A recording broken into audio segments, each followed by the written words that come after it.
She's not like most girls. She's also not like most WWE superstars. Nia Jax, the reigning queen of the ring, is a reckoning, a force of nature that blitzes right through her competition. A cousin of The Rock, Nia Jax arrived in NXT almost 10 years ago with astronomical expectations.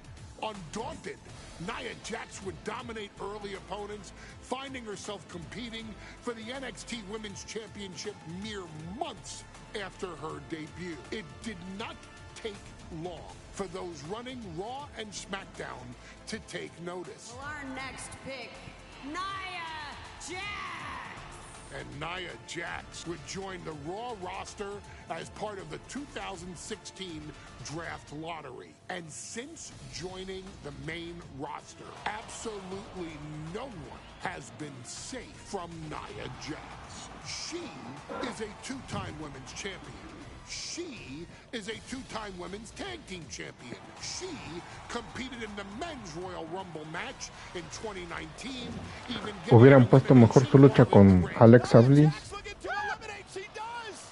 She's battled standouts like Charlotte, Bayley, and Becky Lynch. And all the while, she has left undeniable destruction in her wake. In the ring, she applies many of the same tactics that once benefited Yokozuna, even using her own version of the Banzai drop, known as the Annihilator. And just like its namesake, if it connects, your night is over. And Nia Jax remains driven for even more success, jumping at any opportunity to prove her dominance. This last year, that included entering into the 2024 Queen of the Ring tournament after earning victories over Naomi, Jade Cargill, and Bianca Belair. Nia Jax would fight her way into the finals, kicking on former NXT Women's Champion Lyra Valkyria. Valkyria built a lot of momentum, defeating Dakota Kai, Zoe Stark, and Io Sky to punch her ticket into the final at the Queen and King of the Ring. With an obvious game plan, Lyra would look to stick and move, avoiding the colossal attacks of her opponent. Unfortunately, as often happens when competing against Nia Jax, Lyra made one miscalculation, and that error in judgment provided Nia Jax with the opening she needed to annihilate her competition. This is your opportunity to crown the first queen in Bloodline history. Make Lyra suffer. Make her regret ever entering your ring. Showcase the otherworldly power that forces an entire roster to cower in your presence. Because when you're an irresistible force like Nia Jax, resistance is futile.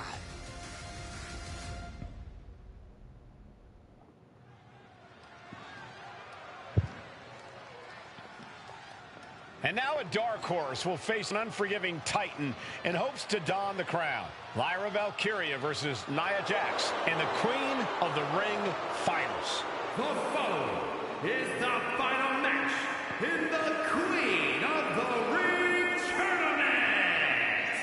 Introducing first, from San Diego, California, Nia Jax. I cannot wait to witness what unfolds here. The irresistible force has been on a tear recently. And Nia believes the crowd already belongs to her. Will Jax's menacing presence and sheer power be too much for Valkyria to overcome? Or can Lyra write a happy ever after ending to her Cinderella story?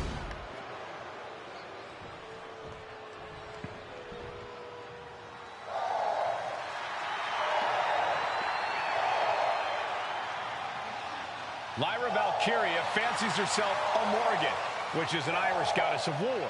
As they were on the battlefield, they used to take the shape of ravens to fly around and decide who would live and who would die. That is what Lyra Valkyria is bringing to the ring here tonight.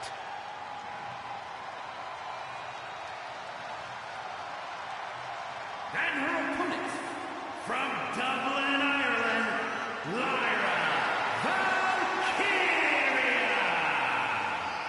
Lyra Valkyria may have read a little too much fantasy in her day, and now is reality. Lyra Valkyria is about to go toe-to-toe with a real-life, fire-breathing dragon in the form of Nia Jax.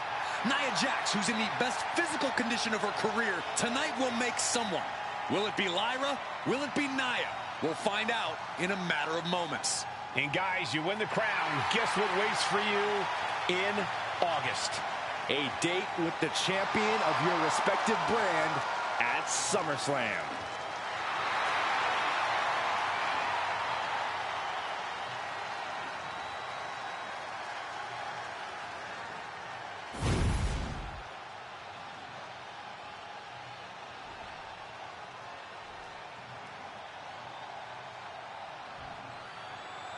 And it's all come down to this.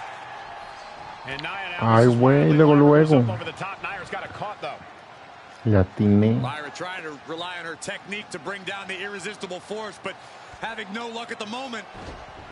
I'm not sure this is going to work either. Jax just entirely too strong, but whoa! That was interesting. Oh, nice athleticism by Valkyria. Even Jax might be a little impressed. I wouldn't go that far, Saxton.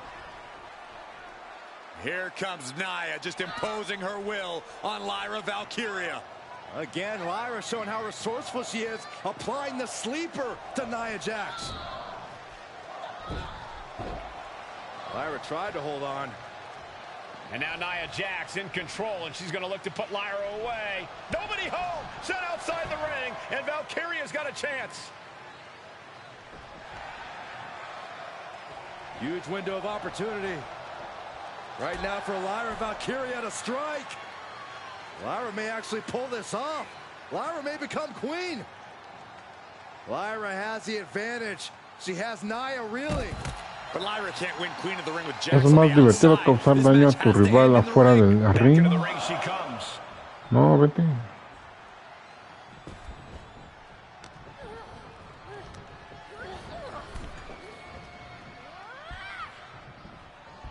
Afuera, cabrón. Across the top rope. Clubbing forearm. Anything can happen in WWE. It used to be a tagline, but it's the truth, and Lyra Valkyria is living it. Over the last 12 months, Lyra has already knocked off the likes of Becky Lynch and Io Sky, but she's never faced anyone the size of Jax. This is a first for her career. Nia Jax, Lyra Valkyria facing off in the finals of the 2024 Queen of the Ring tournament. Who will take home the crown? Alabama slam! You have to be in peak physical condition to pull off a move with that much weight behind it. Oh, flipping senton, that'll take the wind right out of you. Jax with the irresistible offense. Yeah, Nia is just buzzing right through Lyra here.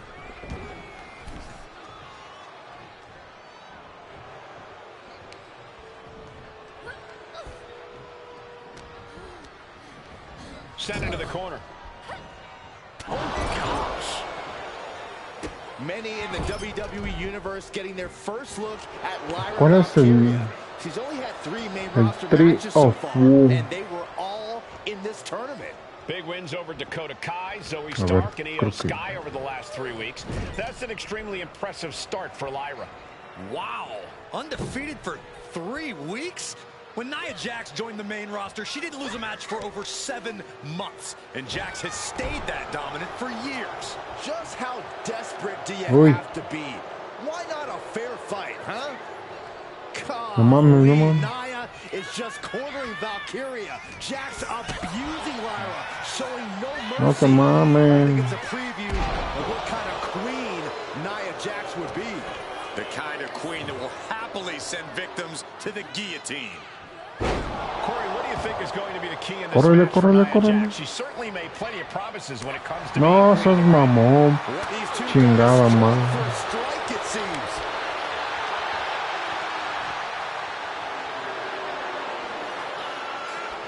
Looks like a hockey fight's just broken out.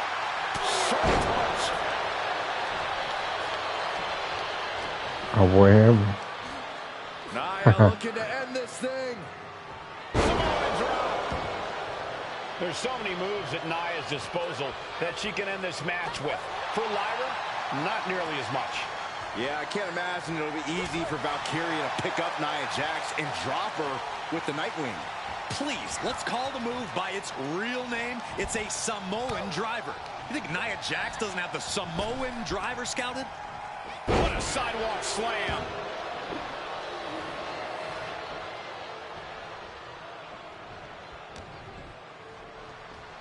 Valkyria crushed in the corner by Jax. Squashing Lyra in the corner, and the beginning of the end may be near. And Nia now, with Lyra on her back, going to climb up to the second rope. This is a scary situation for Lyra. Oh, look at this. Maybe not. No way. There's no way. Oh, my. Oh, no. Good night, Annihilator. Here is your winner and the new Queen of the Ring, Nia Jax. What a victory to the brand new Queen of the Ring. Nia said she would do it, and she backed up her claims.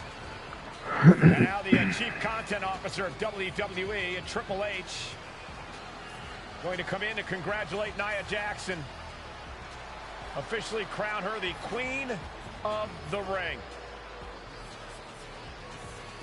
Absolute dominance by the new Queen.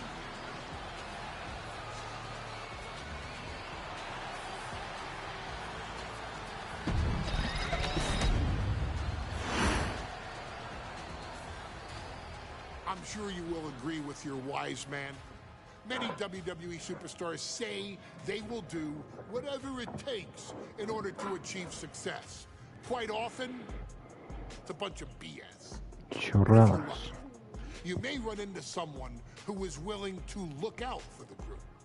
Someone willing to make sacrifices. And for this family, there was no one better than Rikishi.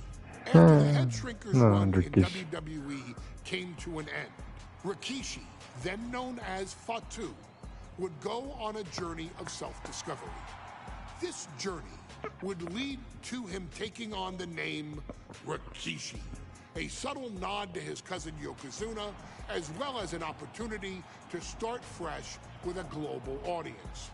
Well, my dad, you know, when he became the Rikishi character, when you think about Samoan wrestlers, right, or mean, or aggressive, he made it like his own flavor, right? You know, he had the blonde hair, still carried the aggressiveness, but I think he just wanted to add like a little flavor to it. It became even more popular to our culture. Rikishi blitzed WWE from the jump, devastating opponents with new tricks and winning people over with his fat-ass dance moves. Rikishi is fat, all right. P-H-A-T. Gorda, bien gorda. With this wave of newfound momentum came even more success, with Rikishi capturing the WWE Intercontinental Championship and displaying incredible athleticism in iconic moments like when he dove off the top of the steel cage. The year 2000 belonged to Rikishi. But little did anyone know, Rikishi held a dark secret regarding a decision he'd made not for his own benefit, but for the benefit of the family. It was at the 1999 Survivor Series that Stone Cold Steve Austin was hit by a car in the arena parking lot, forcing him from the main event later that night for the WWE Championship. For nearly a year, all of WWE was consumed with figuring out who was driving that damn car and why Austin was targeted in the first place. The verdict came in.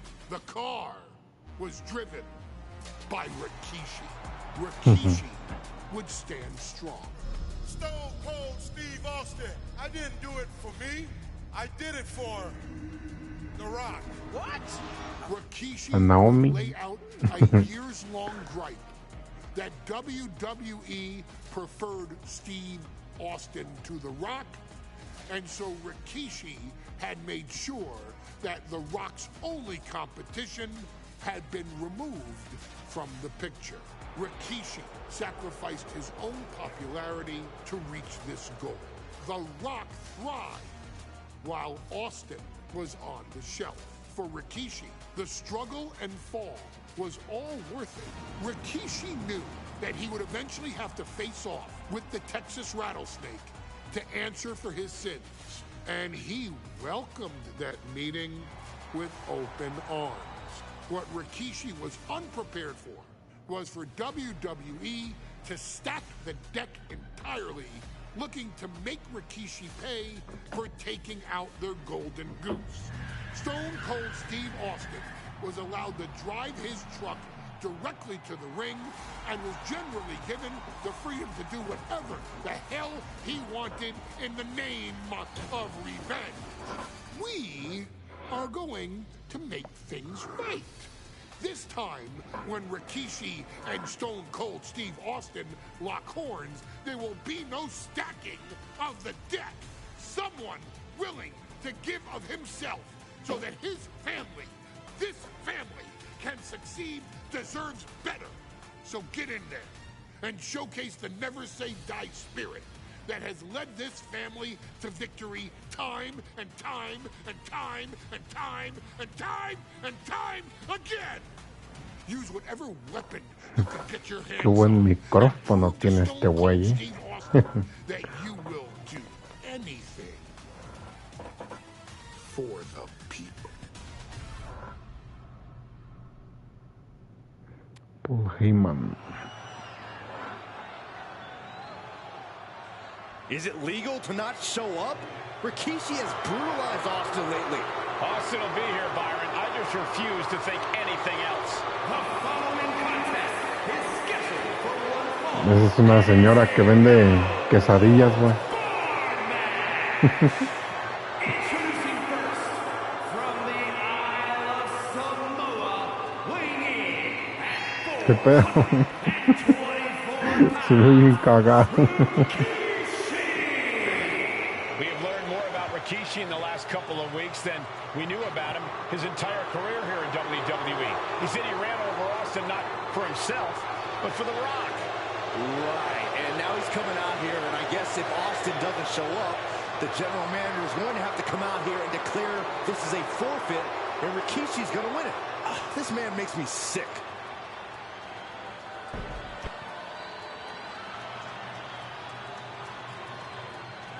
Is he here? Well, there's the Rattlesnake's music. He's here. Austin's here. Stone Cold Steve Austin came here with no fear, no hesitation, just revenge. his opponent from Victoria, Texas, weighing in at 252 pounds, Stone Cold Steve Austin! Austin fought for his life to make it back here, to make Rikishi pay. Now there is no way Rikishi can escape the Texas Rattlesnake. It's been almost a year since Austin competed in the ring. Austin is a man possessed. Rikishi feels good about running over Austin and said he'd do it again. That man is sick. Well, Rikishi made two mistakes. One, trying to end Austin's life. And two, not being man enough to finish the job. Austin's going to absolutely tee off on Rikishi. This one is going to get ugly in a hurry.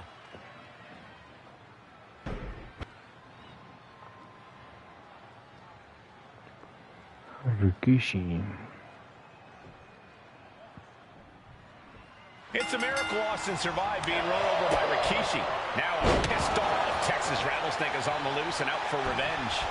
It took Austin almost a year to recover from the injuries he suffered in that heinous attack. You can't blame Austin for the damage he inflicts on Rikishi tonight. Byron, the lesser man wouldn't have survived. Stone Cold promised that Rikishi's days of walking above ground are over. This is no holds barred. And though The Rock wants nothing to do with this altercation, we have to mention the sadness Rikishi has brought to him. Rock might be innocent in this whole ordeal, but I feel that somewhere inside his soul, The Rock is happy with what Rikishi's done. The Rock is proud to No, Corey, what kind of lies are you trying to spread? We've heard Rock say Rikishi deserves what Austin is going to bring him. There's no family pride in that statement. I'm just saying that blood is thicker than water, and it's been an easier ride for Rock without Austin in the picture. And that's thanks to Rikishi. Sounds more like Rikishi is trying to take credit for all the Rock's success.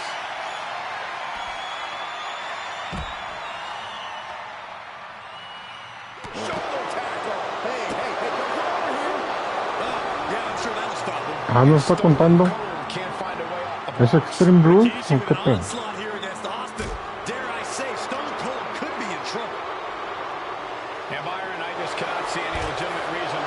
Llevan al lado de la entrada para que todos vean cómo le atizas con un combo pesado.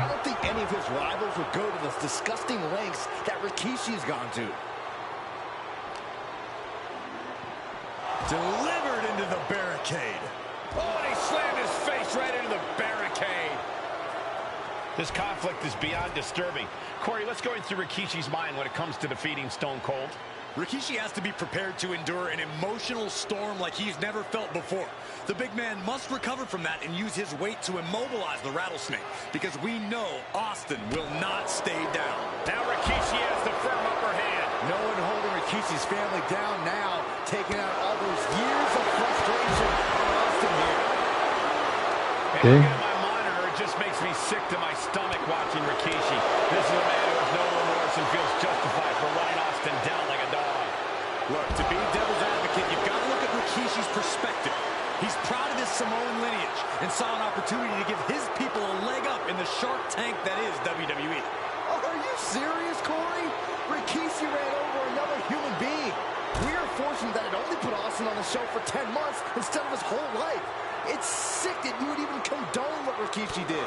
Don't twist my words, Saxton. I'm not saying I condone Rikishi's actions. I'm just saying I understand them.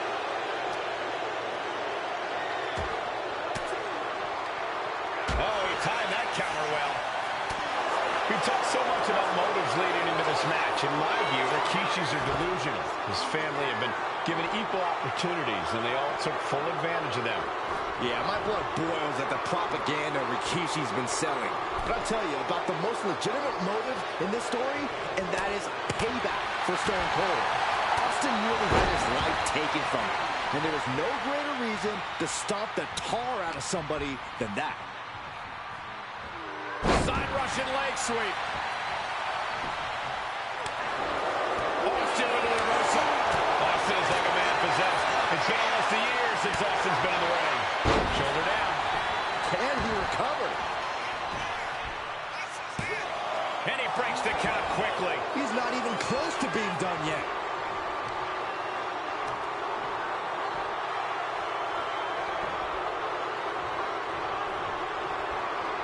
Big forearm.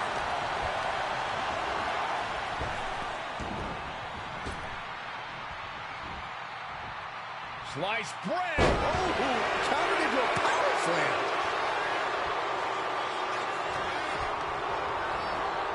Leaning on the turnbuckle here. Punch right to the face. Oh, strikes with the...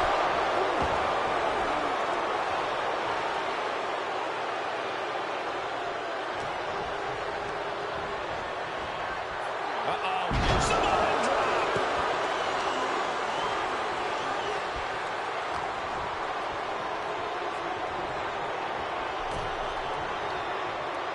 Stops the incoming attack with a knee to the face. Heading back into the ring now.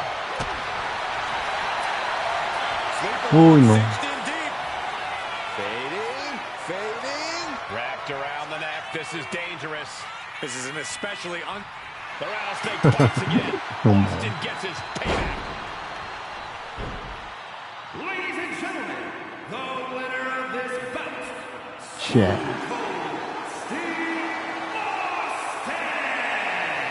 Stone Cold made Rikishi pay the price for every day he had to rehab his injuries so he could make it back. Se repita. Chingado. We now Man. know the sick, demented side of Rikishi. Rikishi almost cost Austin his life. Instead, he's here tonight to finish the job. Listen, Rikishi has seen members of his family be skipped over while other superstars skyrocketed to unimaginable heights.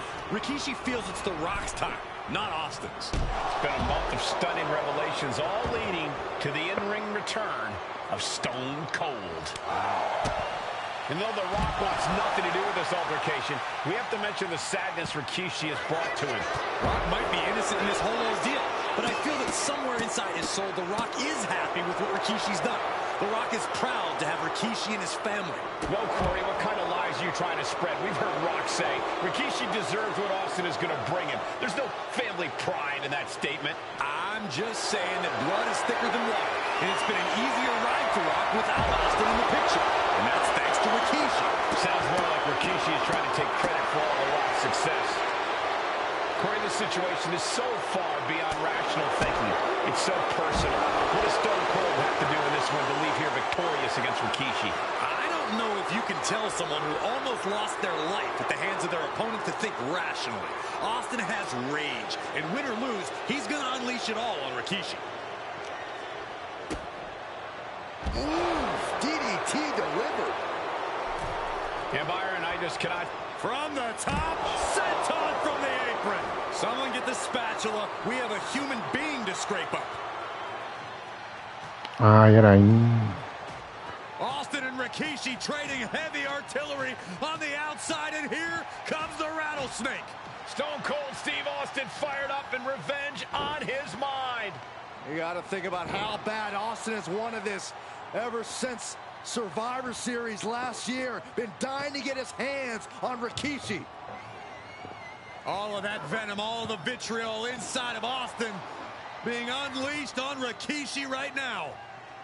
Remember, this is no holds barred. Anything goes.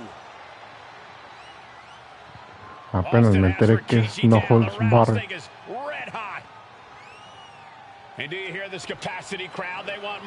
Ahora arroja Stone Cold contra la barrera para que se piensen bien si quiere volver.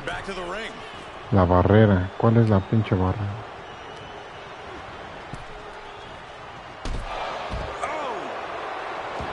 Scary mindset for the rattlesnake. Austin has scattered pictures of Rikishi all over his home. Said that every time he looks at Rikishi, he's looking at a dead man. Yeah, Rikishi taking that as an empty threat.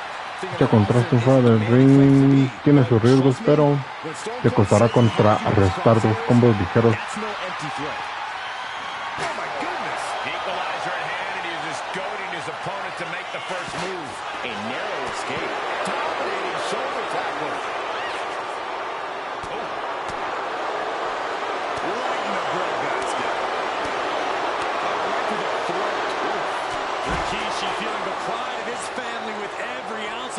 He delivers to Stone Cold.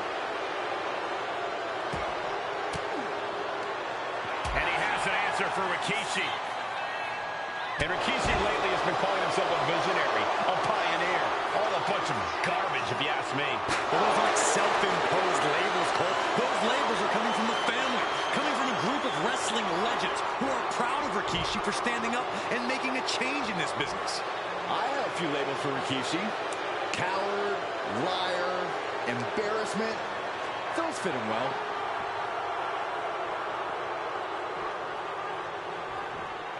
Como aquí. Sent crashing into our desk. Yeah, we might want to think about moving out of here. Oh, man. And Rikishi slows Austin down with a thunderous right. Austin's in trouble. And now steel chair. Oh, and Austin, he just averted disaster there. And now Austin gonna deliver the punishment with the steel chair.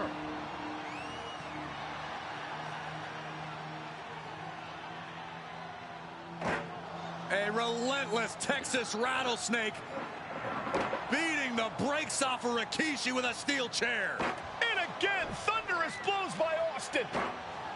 Down goes Rikishi. Austin beating the hell out of him. Yeah, I know Austin has good reason to be doing all this, but he could be taking it too far at this point. I don't think the rattlesnake is taking it far enough, Corey. Austin wants to put Rikishi's no más de tiempo. just like Rikishi did to him. ¿Qué? Saca Austin de aquí, aterrízalo con un potente remate. Modo estupendo al terminar el combate. ¿Cómo? ¿Cómo? ¿Cómo? Cámara, no mames. No voy a poder, pendejo. A ver, párate. Mi remate y ya. No mames, ya. Chinga tu madre. Todavía puedo. Saca Austin aquí en afuera del ring a ver si funciona. Sí funcionó, abuelo.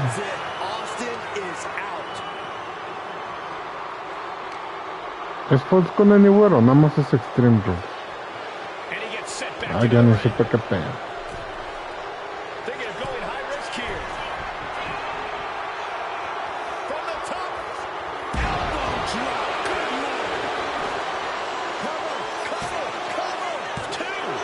Hijo de su pinche madre.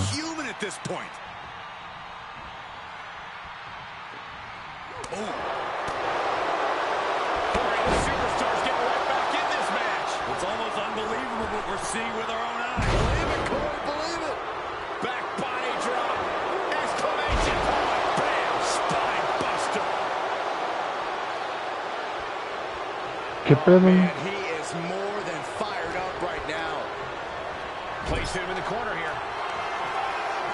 El de Maya Jax.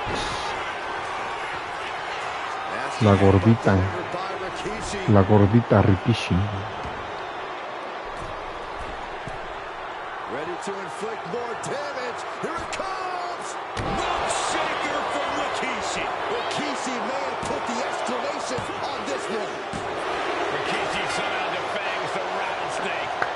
Imagínate a Rikishi ganándole Stone Cold, ¿no?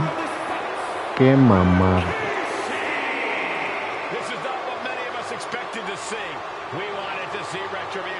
But Rikishi was too much of a monster for Stone Cold tonight. The vitriol that consumed Rikishi powered him to finish the job and leave a battered Austin in his rear-view mirror. Me dieron nada más. La arena está chida.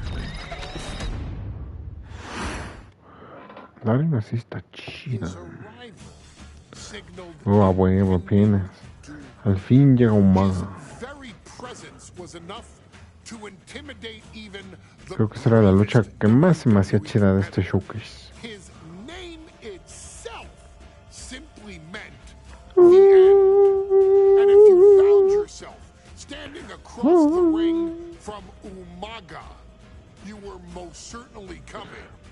Yo cuando estaba chiquito sí pensaba que su pintura de la cara era un tatuaje de verdad. Was every bit the Samoan bulldozer that his nickname would suggest, mauling opponents with ease, relishing the chaos that he created.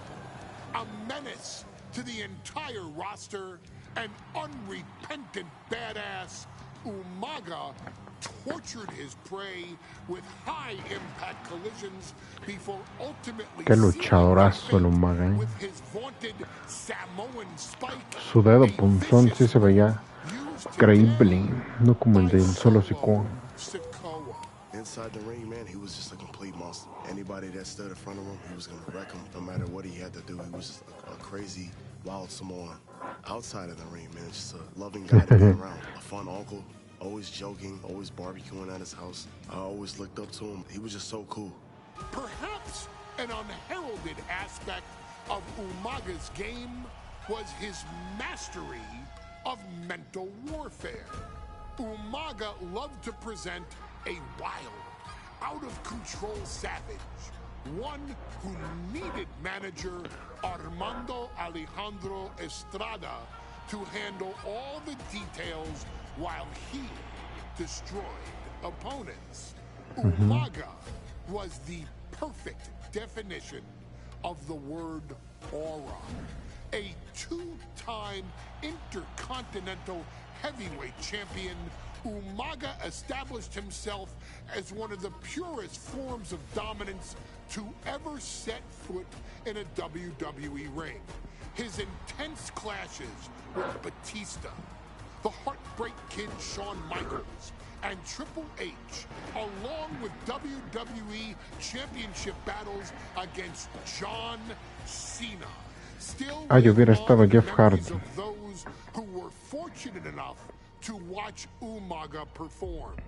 And Umaga will live in immortality through every member of this family. Whether it's with a huge Samoan drop, Sí. a running bulldozer into the corner, a Samoan spike, or even a war cry in the middle of battle. Umaga is forever. I wish he was here. I know he's watching from above.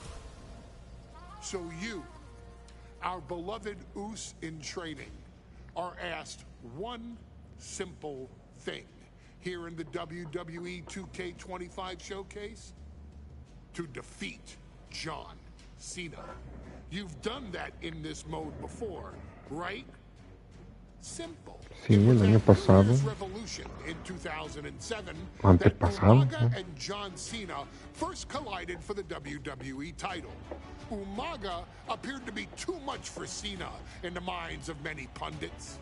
Undefeated in WWE some 9 months after his debut, and things were going very well for Umaga. Otro más enterrado por sí.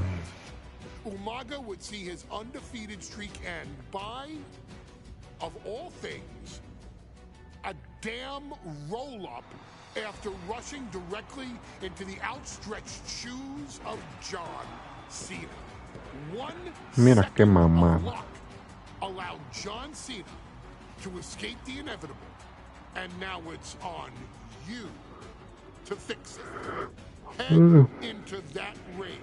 Showcase Umaga's cruel brutality and get Umaga the WWE Heavyweight Championship victory that he should have gotten in the first place. I assure you, my dear friend, Armando Alejandro Estrada will make sure nothing else goes wrong if you take care of business.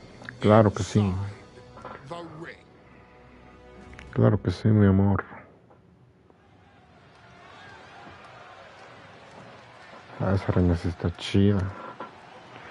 Well, ladies and gentlemen, here he is. He could be the next WWE champion, the near 400-pound Umaga. A man that since debuting right after WrestleMania 9 months ago has remained undefeated. And Umaga has been in the ring, Byron, with the best of WWE.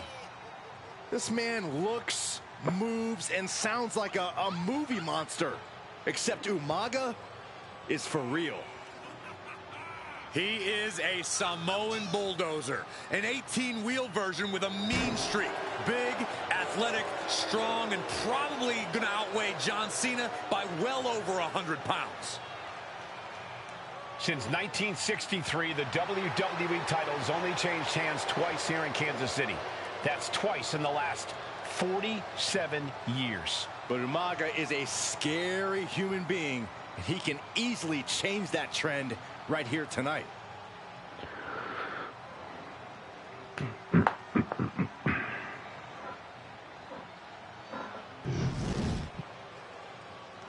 Samoan.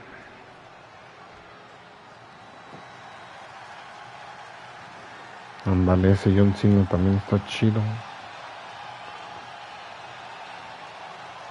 A phenomenal ovation in this arena because the champ is here. John Cena has a gigantic challenger waiting him in the ring, but Cena doesn't have a reverse gear. Como la merch que le sacaron ahorita, güey. Only goes one way, and that's straight at you.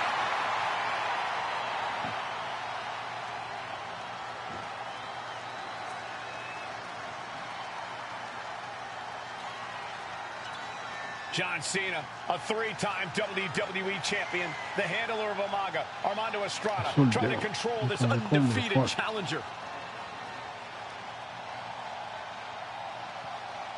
Once the bell rings, these two are going to go at each other full force.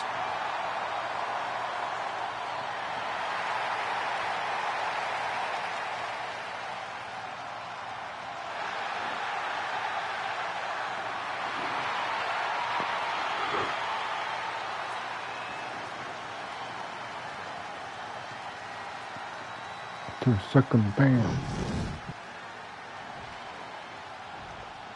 Qué buena entrada.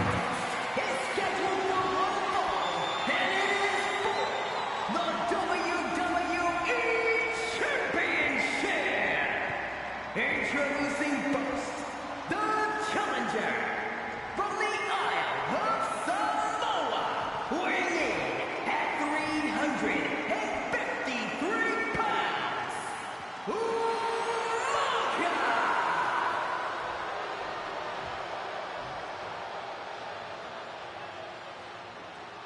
And from West Newbury, Massachusetts, weighing in at 248 pounds, he is the WWE Champion, John Cena!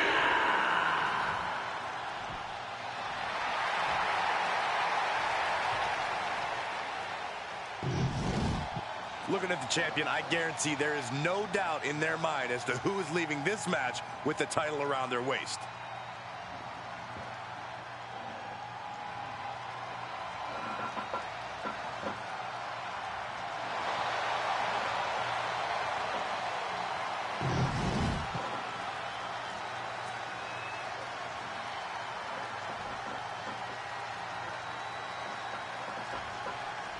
John Cena and Umaga battling here for the ¿Cómo? WWE Championship. Ataca, saca Cena del ring para que puedas atizarle bien desde el principio en tierra de nadie. ¿Cómo? No one has been able to withstand Umaga ¿Cómo? thus far. This brutal Samoan has made a mockery of his challengers and is perhaps ¿Qué? ultimate super heavyweight threat.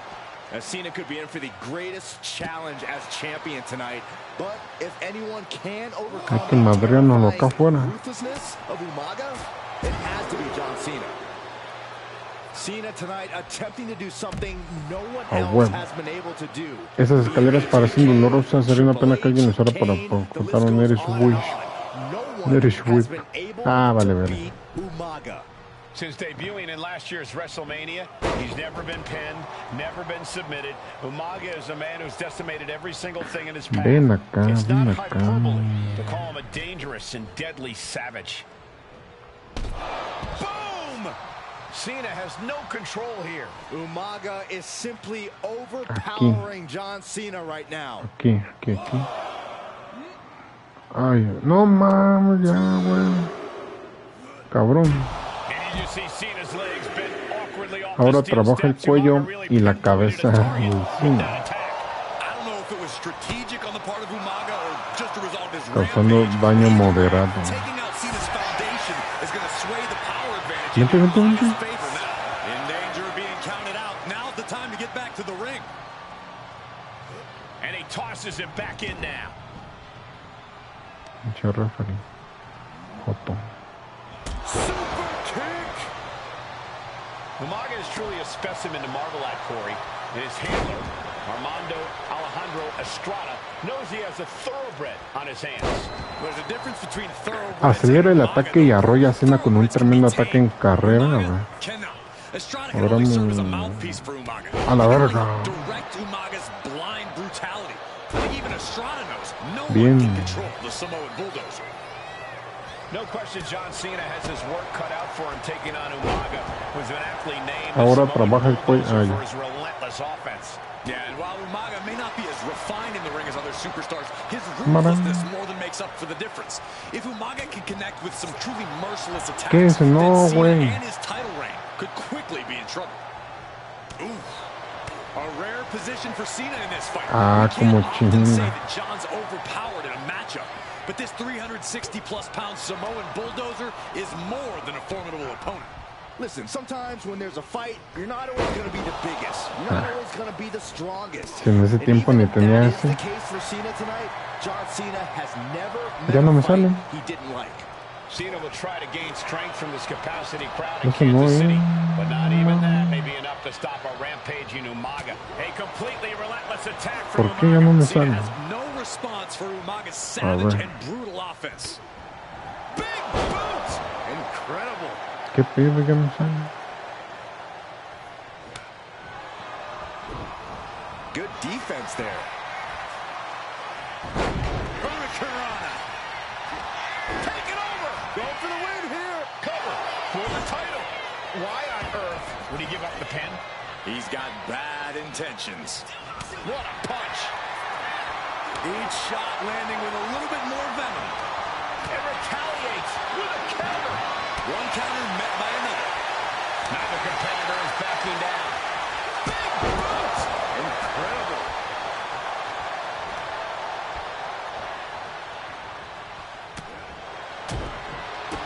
Kick to the gut. Ooh. Ándale. Desata todas las capacidades ofensivas de Umaga y castiga a Cena como te apetezca. Ok, gracias. Up they go. Samoan driver. Brutal attack from Umaga. He smells Cena's blood in the water.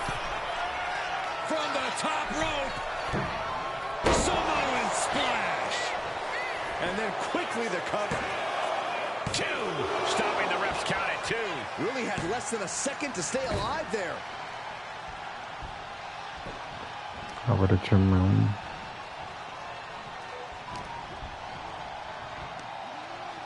Uh-oh. Caught with that sharp elbow. And I could look at Umaga and he reminds me of Yokozuna. His unmatched thickness and size. Pin attempt by the champion. A kick out before one by the challenger. Are you kidding me? Not even a 1 count. No, seas mamón. Ya no puedo bloquear. Electric chair to the face buster.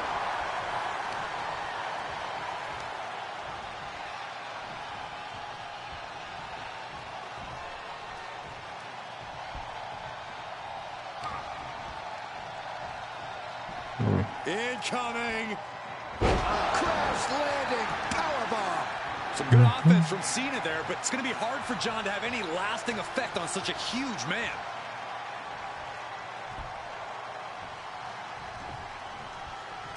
Big forearm. Umaga, of course, coming from a very rich heritage, some of the greatest athletes. No te pases de verga. Umaga's aggressiveness can be traced back to his bloodline. When you're fighting a Samoan, you are battling a tough, scary human being. A huevo. A huevo. A huevo. Superstar setting up. And there's the Uranagi. Landed. Ooh. Umaga. Con este. Rearing way back. Samoan spike. That might have just sealed the deal. Para correr y luego tienes que golpear rápido. Es que si no te mire desde la esquina para ver el terror en sus ojos mientras lanzas un ataque en carrera de esquina. Ya. And into the turnbuckle he goes. And Cena flattened in the corner. Umaga's just overpowering him. Look at the strength. Into the corner, just setting Cena up. You have to start to ask yourself, is the end of John Cena near? I think so. Look What out! a headbutt. No one has been able to stop Umaga. No one. Ahí va el culazo. You are seeing why Umaga is undefeated. Why no one has been able to stop the Samoan bulldozer. Here comes Umaga, and Cena catches him with a boot. John Cena from behind, rolls him up, shoulders down, and a kick out by Umaga. And Cena immediately back into the clutches of Umaga. I'm not sure what else Cena can do here. I'm not sure John Cena knows how to stop Umaga. Ya ganó. And Corey, you know there's no Por force los equal pelos, to being on por the los pelos. receiving end of a No le headbutt des from a Cena Umaga. otra oportunidad. Aplasta en el ring con uno de tus movimientos personales junto con el mal con movimientos personales. No, seas mamón. Quiero hacer el culazo.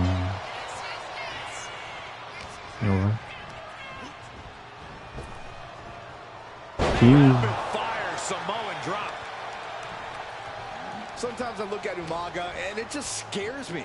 I think he forgets that he's even in a championship match. Estrada is very aware of it, but Umaga sometimes looks oblivious to what's going on, other than the fact that he knows he's supposed to hurt his opponent. Having no conscience is what has set Umaga apart. If he gets confused and the bloodthirst takes over, that's where Estrada becomes useful by directing Umaga back to the ultimate goal. I think Umaga just Es tentador ir por el remate, pero un Bailey to Bailey en el ring debería quitarle las pocas ganas que le quedan. Ah, es hacia abajo. A well-aimed strike. Cena's getting dominated. Full focus from Umaga. Pulls their opponent in, belly to belly.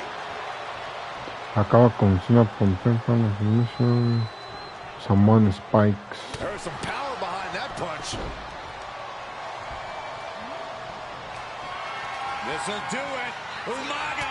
Oh. Solid spike. The challenger comes up big. New champion, an undefeated champion. Here is your winner, and the new WWE Champion, Umaga! This proves it. Truly no one can withstand Umaga. The Samoan bulldozer has wrecked his way straight to the WWE Championship. Qué buena recompensa, padrino. Padrinazo. Hey, in WWE, things move really fast. If you aren't present in the moment, it can feel like a year goes by in only 2 or 3 minutes. That's why you always have to make time to make sure that you check. Hold on. ¿Qué? Did I just hear myself say 3 minutes. 3 minutes? Stop. Can you believe I'm actually doing Eric Bischoff's shtick? In the early 2000s, few words sent a shudder through the roster like the words 3 minutes, summoning the fearsome duo of Rosie and Jamal, El hermano de Roman collectively known Reigns. as the 3-minute warning. Initially hired by the aforementioned Raw General Manager Eric Bischoff to interrupt anything he didn't find to be entertaining. You're just not entertaining me. 3 minutes are just about up. The two instantly made their mark in WWE with their complete and total decimation of anyone that was targeted. Their formula was really simple. 2 bruisers with surprising quickness who took pleasure in throwing opponents all around the ring with reckless abandon. Literally. And the trail of bodies left in their wake remains a testament to their devastation. Rosie, older brother of your tribal chief, Roman Reigns, and Jamal, who would in time develop his skills further and take the name of Umaga, were about instant gratification. They treated matches like a race, seeing how much damage they could fit into the shortest time possible. The 3-minute warning with my brother and my cousin, it was just one of the coolest gimmicks of all time to me. It was catchy, you know what I mean? Like, you kind of knew what was happening, and I feel like we all remember when the 3-minute warning hit for the first time. You know, the whole Den TV area just lit up. Every match was a train wreck, as the two would use their size to overwhelm most opponents, coupling that with incredible tag team maneuvers to increase the carnage to its maximum levels. That approach, maximizing damage while minimizing time, was a 3-minute warning signature. The team itself saw its run in WWE last for a little over a year, but in that time managed to make such an impression with the WWE Universe that it still resonates today. They are proof of the impact anyone can make if they capitalize on their opportunities, as 3-minute warning did every single time. It was a short-lived gimmick, but it was a really cool gimmick, and I just think it shows the versatility of, hey, if you need us to go out there and tell you a Broadway story, I'll cover 2 hours if you like. But if you need us to come out in 3 minutes to make an impact, we can do that too. But you gotta be really good to be thrown in there with the very, very best. ¿Contra quién irán a ponerlo? Los duplex. My cousin right now just thinking about it. Here in the WWE 2K25 showcase, we have selected another team that embodies the same mindset in Akam and Razor, the AOP. Similar to Jamal and Rosie, these two look to inflict the most pain in the most efficient manner. Like 3-minute warning, AOP happily dispatches when summoned. Like 3-minute warning, AOP features two Goliaths who will hurl your body from pillar to post before finally bringing it all to a most painful conclusion. It's up to you in this Extreme Rules contest to beat the AOP to the punch and showcase the Wrecking Crew approach that made 3-minute warning the premier bruiser squad in all of WWE. And don't worry, we will give you more than 3 minutes to make that fact perfectly clear. As a matter of fact, take your time and enjoy dishing out the punishment.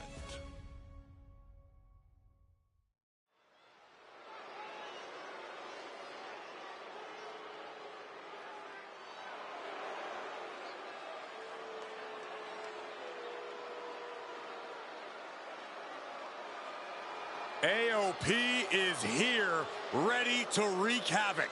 And they want to prove 3-minute warning has nothing on them. Two roughneck teams ready to use this Extreme Rules stipulation to the fullest.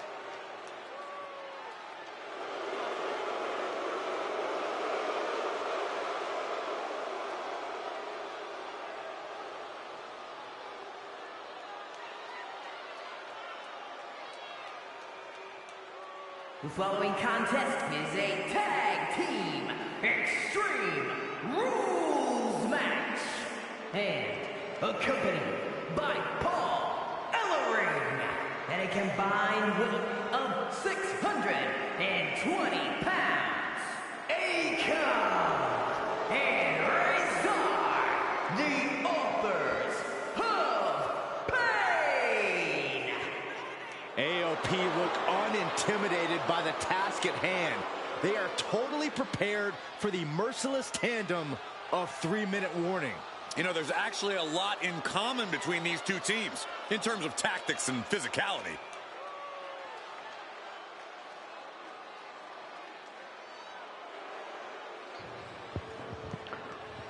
Como los corrieron esos güeyes.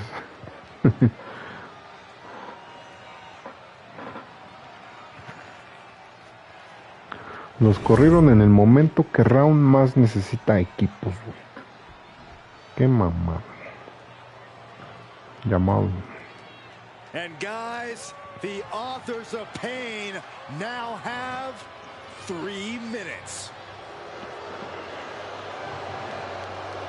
And a combined weight of 770 pounds. Rosie and Jamal. 3-minute warning. Authors of Pain versus 3-minute warning is a recipe for brutality and ruthless carnage. And that's in a regular match, Cole. This is Extreme Rules. These two hit squads are going to tear each other apart. 3-minute warning made a career out of demolishing anyone who got in their way. Why would AOP be any different? Because that's exactly what AOP does too. They play the same game as 3-minute warning. Va a estar más difícil esta madre, güey. ¿Quién soy? Si tienes 3 minutos para causar daño forzado a la cabeza, los brazos de Akam o rezar. Chingada, man. Rosie and Jamal tell their victims that they will feel the 3-minute. No voy a poder. What does that mean, Corey? Well, it means a lot of superstars will get run over by the Cámara, pain train, cámara. and it's only going to makes the cover. Oh, he makes the biggest save of the night. Oh. Wrench in the arm. Boom. clothesline. Great athleticism. Able to slip out of that one. Dominating shoulder tackle. Boom. Dropping the leg. Daño forzado, naranja, la verga. ¿Con cuántos movimientos llegará?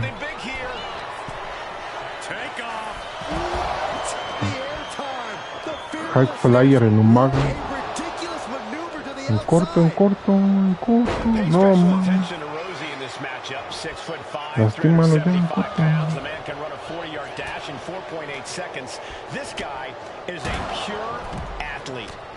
No voy a alcanzar, güey. ¿O sí? Sí.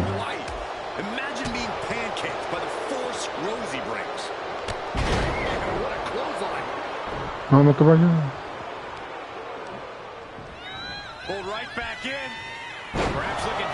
A huevo.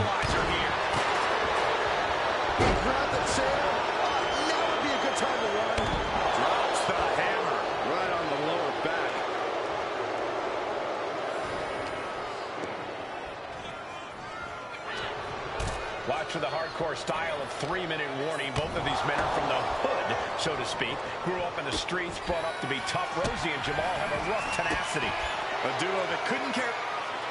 From the top. Diving headbutt. Fell like a boulder out of the sky and absolutely flattened the target. Big forearm. Saw it coming. It counters it. And the manager is searching under the ring. He can only be looking for something nefarious down there. Caught with the double axe handle. Just trying to pound their opponent into the ground even further. In position.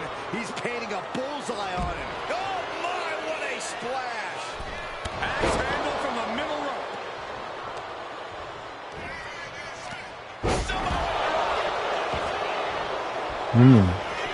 Following it up with the cover. 2 count. No, stops the count at 2. Getting that shoulder. Tienes 3 minutos para causar daño. Ah, sí, ya cumplí. Qué pendejo.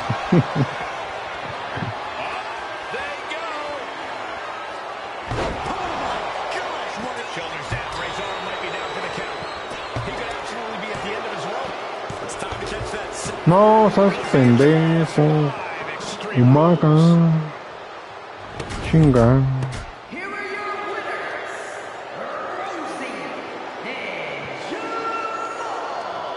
3-minute warning. Gotta give it up to 3-minute warning. In a contest between two of the most badass squads we've ever seen, they were the tougher competitors. Yeah, but AOP certainly made 3-minute warning earn this win. Just think about all the carnage we witnessed here tonight. Repetir. We got 3-minute warning, and the authors of pain clashing tonight in what should be a harrowing Extreme Rules match. Considering the teams involved here, it comes as no surprise that we have medical teams standing by backstage. Yeah, these are two of the most merciless and physical teams we've ever seen. Lasting bodily harm isn't just highly probable in this match, it's essentially guaranteed. Well, I, for one, can't wait to see what these teams do with the rules thrown out the window. They're free to be as creative as they want in their pursuit of absolutely and cover here. Looking to steal one there, perhaps. Yeah, this is way too early to be going for the win. Oh, tossed aside. Just look at the size of all these superstars. The ring had to be reinforced before this match. Over 1,300 combined pounds colliding. These men are so big and so thick, it's a challenge to wrap your arms around them. It's really just best to find weapons and whack away. Yeah, and there's plenty of weapons to choose from tonight. Drops the hammer right on the lower back. Akam found himself in the wrong place there. Yeah, Rosie delivering the pain. The sheer force of that landing was probably enough to fracture a few bones. What an aggressive side slam. Big splash. No más, se tarda un montón ya. Pay special attention to Rosie in this matchup. 6'5", 375 pounds. The man can run a 40-yard dash in 4.8 seconds. This guy is a pure... Ese Umaga es bien extremo, ¿no? High school football with a legendary running back before playing college ball in Hawaii. Imagine being pancaked by the force Rosie brings. Big right hand. Uh-oh, headbutt. Nothing fancy there. Ooh, merciless looking blow. Shoulders down, cover. He might actually get the win here. Stopping the ref's count just in time. Ah, look at this, just cranking it out. Reverse STO. Man, Rosie and Jamal, Akam and Razor representing the biggest, most imposing teams WWE has ever seen. Both on the top. Looking for something, anything under the ring. Look out below! He's been dealt a good deal of damage. You know exactly what you're getting into when you sign up for this kind of match. Oh, man. Razor took his head off. Perched up top. Knee drop.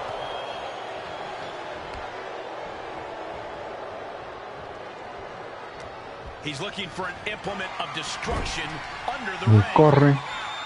Oh, my. Devastating impact to the back.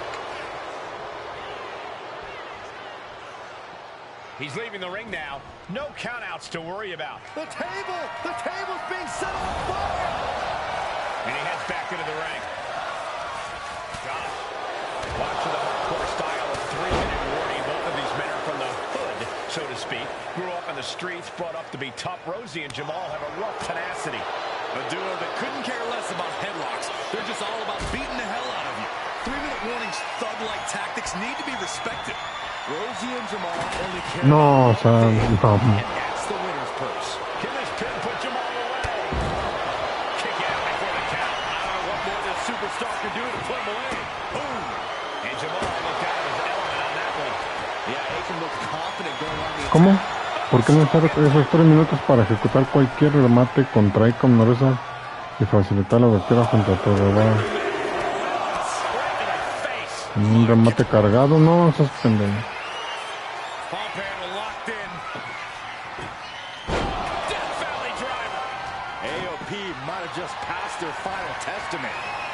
Remate cargado. ¿Cómo? Rosie and Jamal tell their victims that they will feel the 3-minute warning. What does that mean, Corey? Well, it means a lot. This has to be it.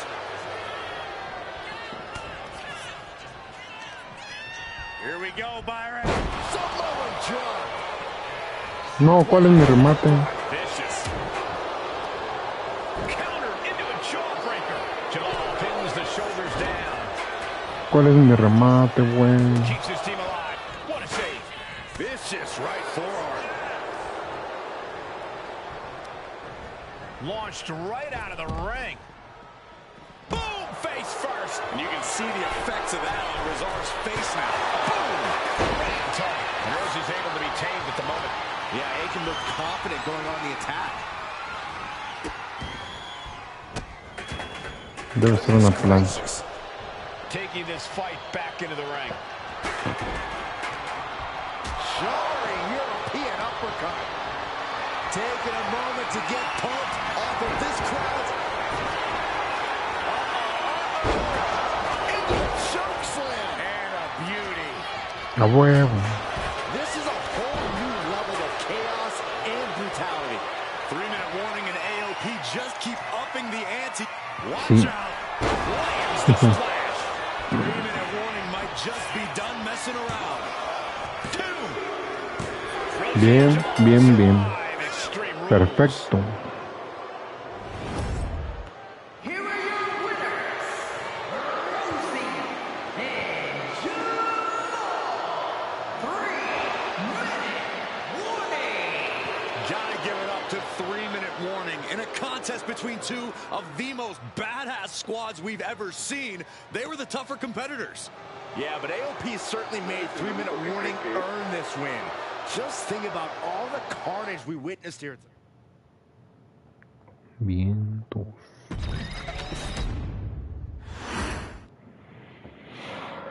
We've come to the part of the showcase where we get to talk about Tamina. Lo más divertido, güey. Ever since walking in WWE, shoulder to shoulder with the Usos, Tamina's alliance with this dynasty has never been in question. I remember watching Monday Night Raw and I seen Tamina debut with my brothers. El único que tenía tiempo para que lo entrevistaran era solo Sikoa.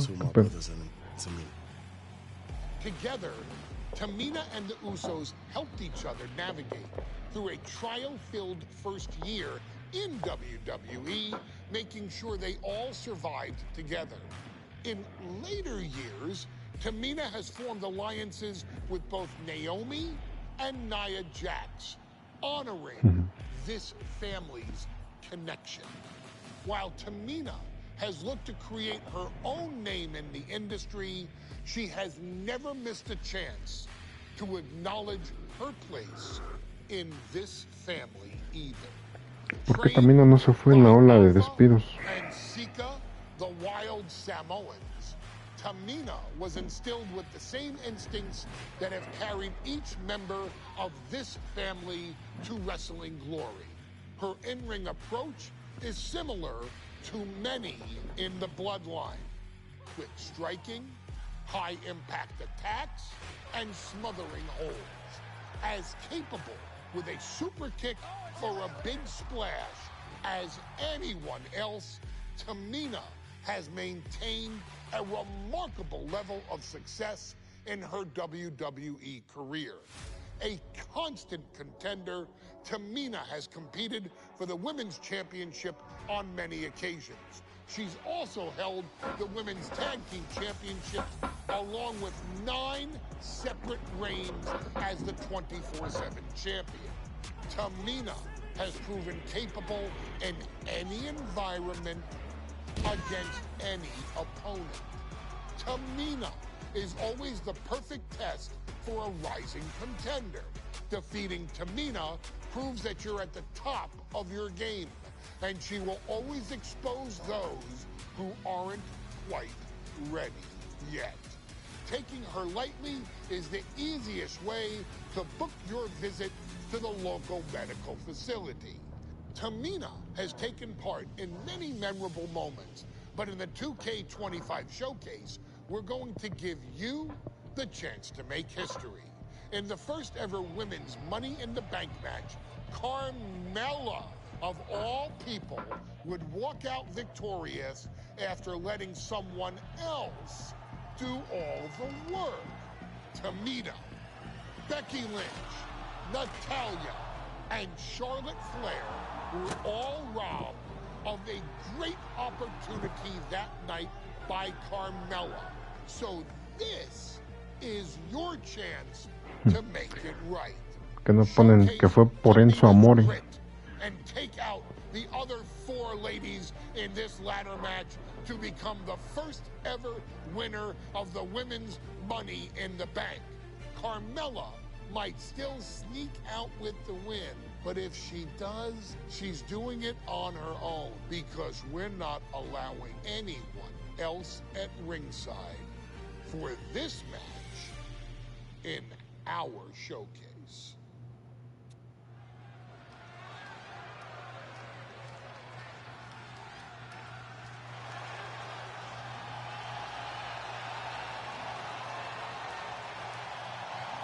We are making history tonight here in St. Louis, the first ever Women's Money in the Bank ladder match. The following is the first ever Women's Money in the Bank ladder match. Introducing first, from the Queen City,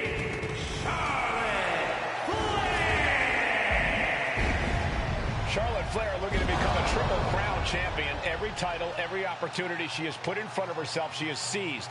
This is a night where careers change forever. You're right, Cole. You can feel it. Legends are going to be made. Careers defined. Hearts broken. This is Money in the Bank.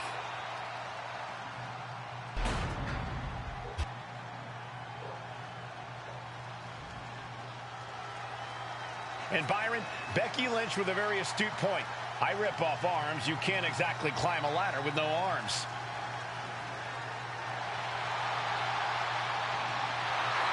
Next, from Dublin, Ireland,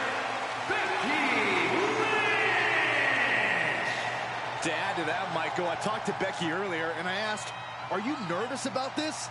She said, yeah, I'm a little nervous, but I'm more excited than anything because I get to be part of history. Becky Lynch, the first woman drafted to SmackDown. First SmackDown Women's Champion. Can she become the first Miss Money in the Bank? Well, you could feel the excitement the moment they brought out the ladders before this show started. There is a big fight feel right here in St. Louis.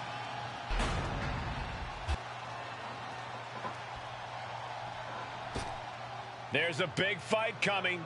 Tamina, perhaps the most dominant superstar in this match. And I guarantee she is not fazed by taking on 4 different opponents. Nomás la hacen bien flaquita. Bien flaquita que está. This is a milestone moment that is being watched all over the world. And Tamina is hoping to live up to her family's legacy. She wants that briefcase. She wants that title. It's in her blood.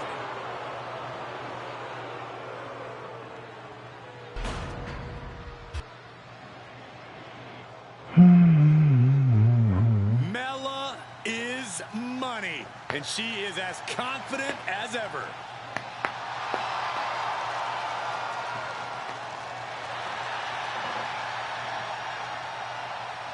Y en su amore.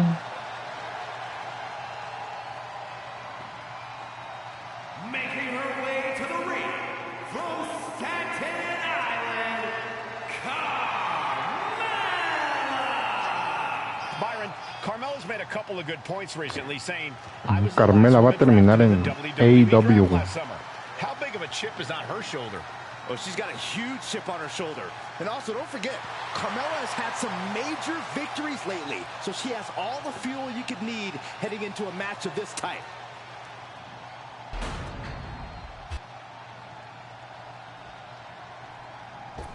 Natalya, another superstar who walks into this match thinking she has legacy on her side tonight.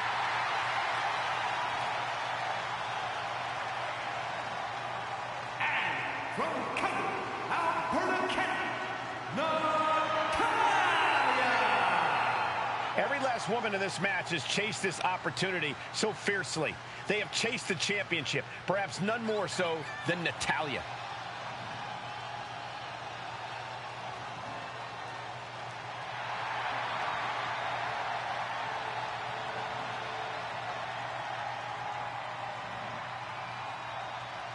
Winning Money in the Bank would certainly go a long way to helping Natalya prove she too is the best there is, the best there was, and the best there ever will be. Winning that briefcase is like taking the proverbial express lane to success. Charlotte, Becky Lynch, Tamina, ¿Qué pedo? Carmella, Natalya, all with a chance to make history. All with the opportunity. Ponte a repartir leña. Pulveriza a Charlotte con un combo pesado. A correr a Becky con una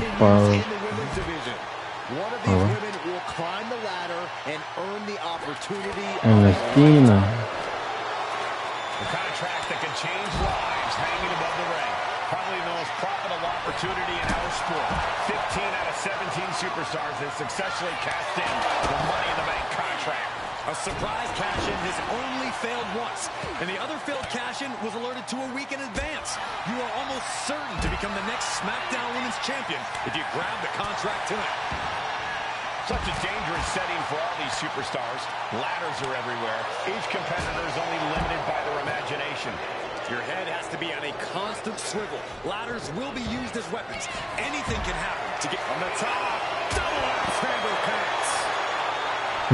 Veteran confidence and mind games on display from Natalya. And looking at the playing field, the majority of these women love to utilize their submission offense to put opponents away. Tapping someone out won't win this match, but these pinche Natalya. from using the biggest weapons in their arsenal. We've heard Becky say she was going to rip arms off tonight. You can't exactly climb a ladder with no arms. Stepping out of the ring here, into the ring again now. Oh, man. Off the ladder now. Let's see if this is right for the picking. Carmella perhaps realizing there that she's not as untouchable as she claims. Natty putting some old school know-how behind that maneuver. Hard has to be pumping right Levanta a Carmella y arrójala al suelo. con un ataque de carga al suelo. Is there anyone more intimidating in this group than Tamina? I've said it before. It could be a coming out party for Tamina. This is her time to live up to her family's legacy. If Tamina wins the contract, it guarantees her first title opportunity in over 2 years. More than an opportunity, it al suelo. guarantees Tamina will become the next women's champion. Getting carried to a vulnerable position here.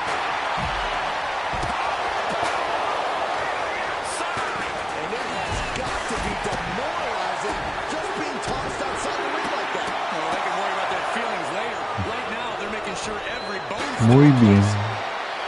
Tamina not caring that Becky's a fan favorite. The crowd's adulation is meaningless. All that matters is the contract suspended above the ring.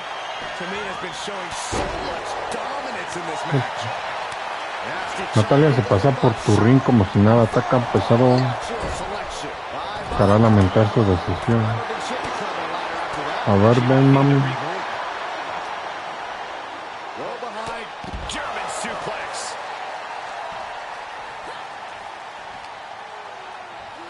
Brought back into the ring from the floor now. She's setting the ladder up dead center. The prize now. Headed up that ladder. Center of the ring. She's stretching. But can she get a grip? Cuando tú, Charlotte, estéis de pie en el ring, bórrale la sonrisa con una de la cara con uno de tus ataques en carrera. Quiten esta morra. No mames. Bájenla, bájenla. Que nadie la ve, ¿qué pedo? Viento. Viento, viento. Gracias. If she can become the first Miss Money in the Bank. This has got to be it. Victory is inevitable. And she heads out to the floor. Charlotte. Was in need of a breather. She's taking Charlotte. things to the floor here. And it's Natalia with the reversal.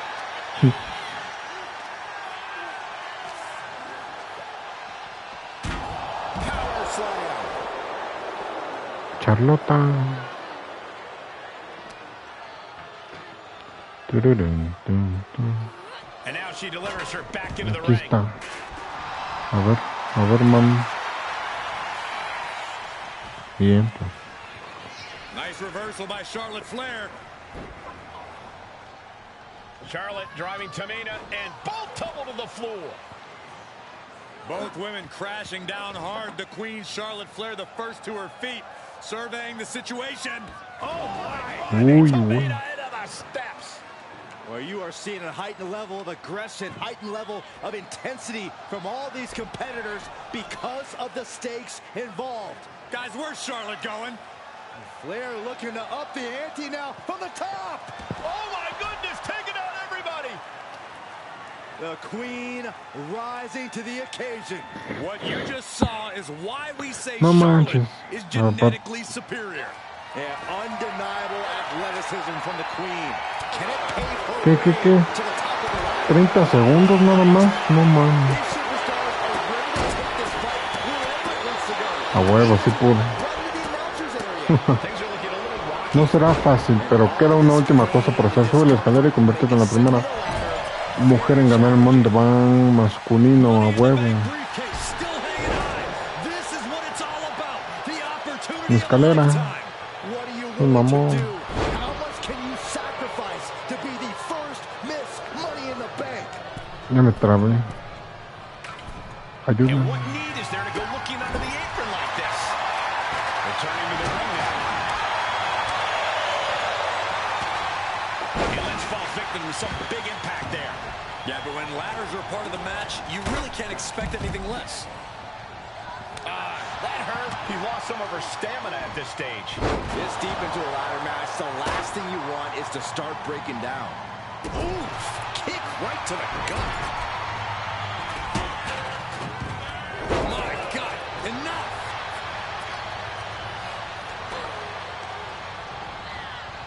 She's headed to the outside.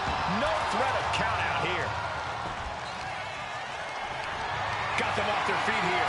Backbreaker. Oh, that might have just broken something. She's looking for something under the ring to even her odds here. Well, the feeling she has bad intentions for that choke. A ver cómo. Eso. ¿Qué pedo que hice? No lo entiendo.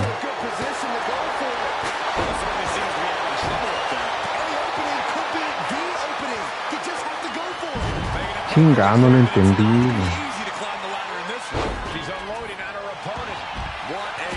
Esto se va a estar difícil.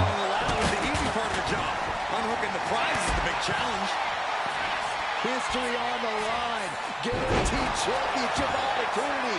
Nothing but carnage happening in this one. 5 women fighting up high. Now here's Carmella. Oh, ended up getting caught up in the air. She's trapped in the submission. This won't cost her the match directly, but it could do a lot of damage for the future. And she releases her own submission. I have to question as to why she would do that.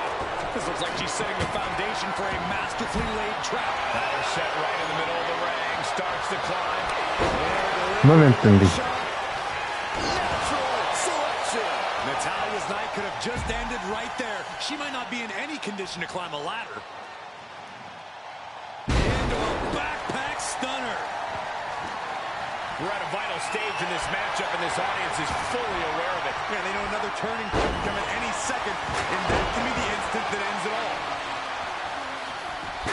Tamina sidesteps that. Down with the leg drop. And look at it from a back suplex.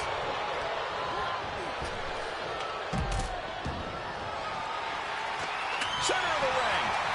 Perfect ladder positioning and placement here. No. Let's see if this is life for the picking. Victory is literally within her reach here. Slow and steady won't win the race in this situation. At this stage, there has to be some concern. These are the moments professionals train for. When you are at your breaking point. Lynch lands hard ringside. Gets out of the ring. What's going to A huevo. Ladder set right in the middle of the ring. Ahora Starts to sí. climb, but needs to move quickly. Gonna try and unhook it now. ¿En qué fallé? Time is your enemy here. I just don't know if there's enough of it to get it down. Just has to unhook it. It's close. No, man, no lo entiendo. Get this thing down. You gotta do everything you can at this point. Lift off. She fights back with the counter. Sliding in onto the rope. She's back in the ring. And she's positioning the ladder perfectly in the center of the ring there. Ladder's in position. Gonna make the climb. She's in place. Can she end this here? The crowd is going A huevo. That's it. Tamina has the briefcase. Tamina. A la primera, papá. The bank.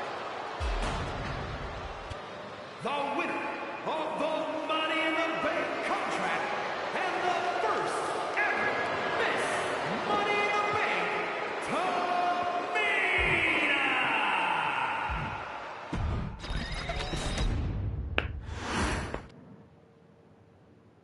Any member of this family that enters the professional wrestling business knows about the expectations that are going to be on their back. They know about the prestige that their very name carries. They know that those who came before them have accomplished so much. Bearing the weight of those legacies can prove to be way too much for almost anyone. But that was never the case for Jimmy and Jey Uso. Jimmy and Jey Uso looked to be stars from the very start, constantly evolving their look, style, and offense as they progressed in their careers. Face paint and war dances would fade away, and the two would embrace the day one-ish mentality, looking to punish opponents and send them to the Uso penitentiary. The Usos are 8-time WWE Tag Team Champions. The Usos have main evented WrestleMania after initially fighting for a mere spot on the card. The Usos were the premier team of the 2010s. The Usos are the greatest team of all time. Jimmy and Jey Tal vez sí. are poetry in motion.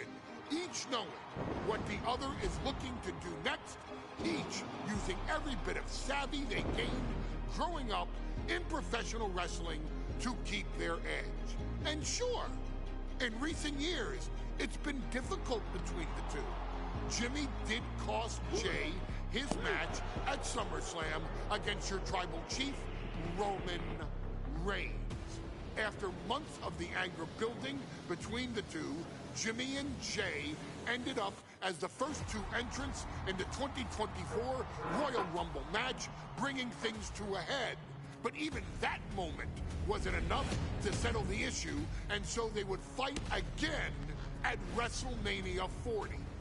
Jey Uso truly became main event and found his inner yeet, even adding another tag team championship with Cody Rhodes as his partner. As your wise man eventually would suffer as well, Jimmy found himself betrayed by Solo Sikoa and unceremoniously dumped out of Solo's version of the Bloodline. When Jimmy and Jay are a tag team, they are pure art. They are the reason for the resurgence of tag team wrestling's popularity over the last 15 years. And perhaps, oh, perhaps, their grandest moment came during the 2017 Hell in a Cell, when they would lock horns with perhaps their greatest opposition ever, The New Day. From July to October of that year, the SmackDown Tag Team titles would change hands 4 times between the two teams, both looking for ultimate bragging rights. The Usos' connection as twins always gave them an upper hand with most teams. But the New Day had their own trick, utilizing the Freebird rule to allow any 2 of the 3 members to compete in any match. Jimmy and Jay could never know for sure who the opponents would be, with a different game plan needed for each iteration. With nothing clearly settled after 4 months, the New Day would offer to defend inside Hell in a Cell, and the Usos gladly accepted. We've seen the Usos showcase tag team wrestling at its most beautiful. Now we want you to showcase the brutality that exists within Hell in a Cell. Big E and Xavier Woods are going to use everything at their disposal to take you down. But you've been down since day 1. Now it's time to force the New Day to realize there's nothing wrong with them being in second place, and there's nothing that's stopping you inside Hell in a Cell.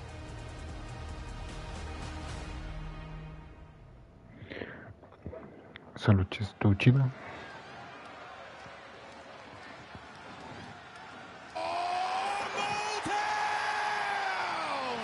Don't you dare be sour! Clap for your world-famous 4-time champs and feel the power! Are you prepared to kick off Hell in a Cell with the 4-time tag team champions?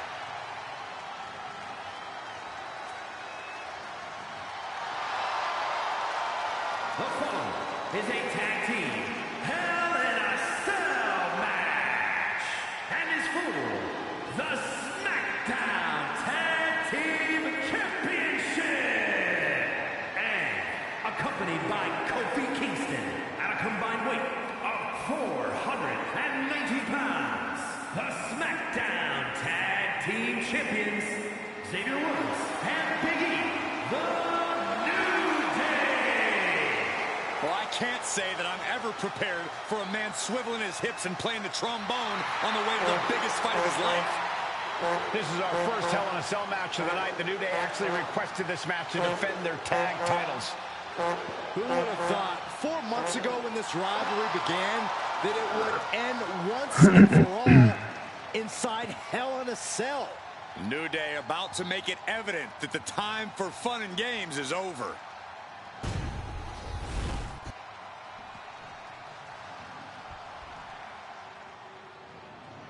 This is the first time that tag titles will ever be defended inside Hell in a Cell. And at a combined weight of 493 pounds, Jimmy and Jay, the Usos.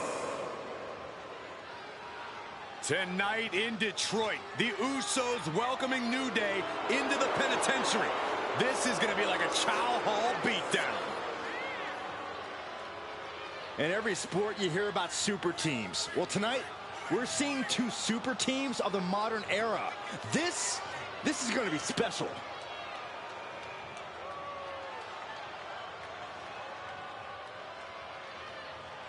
Tornado tag rules here, gentlemen. 2-on-2 as Kofi is going to be locked outside the structure. Pinfall or submission needs to happen in the ring, but we all know this fight's going to go everywhere before that happens.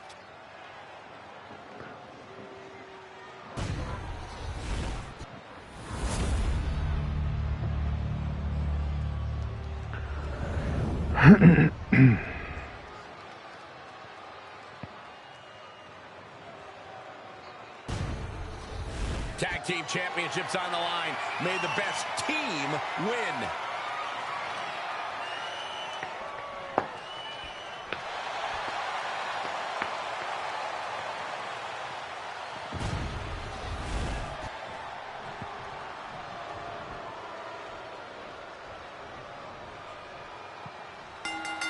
¿Quién soy? ¿Quién Remember, soy? this match is under Tornado tag team rules. Esto es aquí para liarla. Una bola curva. Uy, no más. No, no me dejó.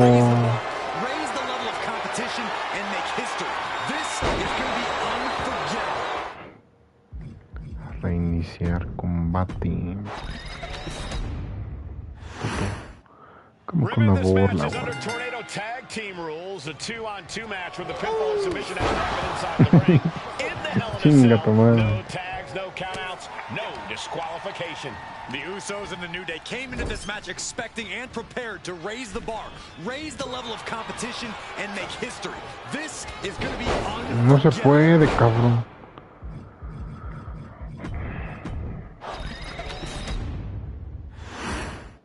The cell door is locked. First of two Hell in a Cell matches tonight in Detroit. This is the pinche ellos sorprende. match. The Usos and the New Day must be prepared for pain and punishment. Two of the greatest tag teams ever. One of the best rivalries going today. It all comes to a head right now for the SmackDown Tag Team Championship. Era hacia el otro lado, güey. The cell door is locked. First of two Hell in a Cell matches tonight in Detroit. This is the 20th anniversary of this barbaric match. The Usos and the New Day must be prepared for pain and punishment. ¿Qué? Ah, ya. Greatest tag teams ever.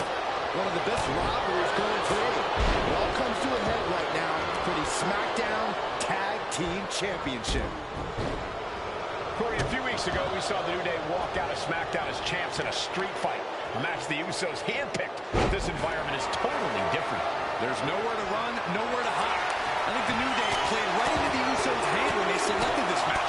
Jimmy and Jay have a street mentality. They're perfectly equipped to turn Hell in a Cell into the Uso penitentiary. And it's going to be hard for Woods to send a message if he gets outmatched like that. Jay doing whatever it takes there to protect his seat at the table. Ooh, man. This cell is meant to contain all these superstars, but that's not to say this cell can't inflict unimaginable damage on those who step inside. We're going to see these teams tap into their barbaric nature. 20 years of Hell in a Cell, and this structure still surprises me with the ways it can torture every part of your anatomy. This superstar is looking Viento Xavier. to risk it all. From the second row. Samoa drop. Massive move there. The challenger just becoming a huge threat to the champion. The Usos and the New Day have From the top. Oh, drop. Piercing elbow. No holding back. That's the kind of risk you need to take to earn the title. goes under the ropes and into the ring.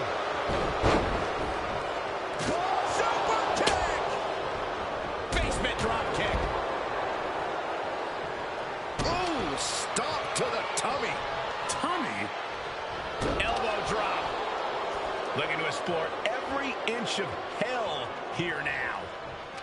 Super kick! Oh, what an uppercut. So impactful. Como Jey Uso. Como cambia Jey Uso. Inside the cell. Nice takedown. Stack them up. Has the champ pinned. Is this it? That's an unusual decision. Como cambia Jey Uso, güey. Como Jey Uso ataca a Biggie cuando estés los dos en el ring con un ataque pesado mientras esté de pie mirando hacia ti. Sitúate junto a tu rival y pulsa. Ah, ya. Maybe looking to deal some more damage first. Oh, and our official got too close to danger. Championship on the line. You've got something else in mind, I guess. Got them right in the corner. ¿Y quién es? El que estoy usando, güey. Ah, ya. Look at this, just unloading. And a stop to the gut, too. And just got caught with that DDT. Oh, what a clothesline. Hoisted up high here. Chido. So many amazing matches between these two teams. They said it this past week on SmackDown. No matter where we are, we put on a show. The Usos and New Day have a unified goal to raise the bar of tag team competition, to bring the division to a whole nother level. You know, in basketball, they talk about super teams. Well, these two teams are the proverbial super teams in WWE. Okay, he should really focus on the match now. We get the point. Out of the ring, still surrounded by the hell that is the steel. ¿Qué pasa con el Biggie, cabrón? Quítate, quítate. Moving into the ring. Uppercut connects. New Day refer to this as their power lineup when having Big E involved in there with Xavier Woods. Big E, the obvious powerhouse of the group. Woods has that blend of speed and power, making him the most well-rounded superstar for New Day. What's interesting, though, is this is the lineup that lost to the Usos at SummerSlam. The New Day not choosing Big E and Kofi to beat the Usos a few weeks ago could prove to be costly. He's headed out to the ring. Usos and New Day going at it inside Hell in a Cell. And esas cuerdas, qué mamada. ¿Por qué son de ese color? As aggressive as I've ever seen him here tonight. And Xavier Woods now with toys, kendo sticks in hand. And it's about to get more aggressive, more vicious, more barbaric.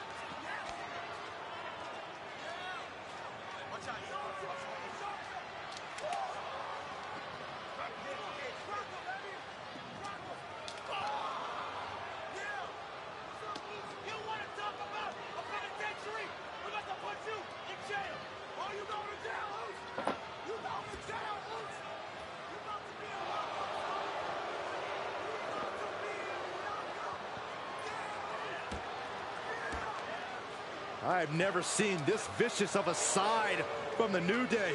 It's what Hell in a Cell does to you.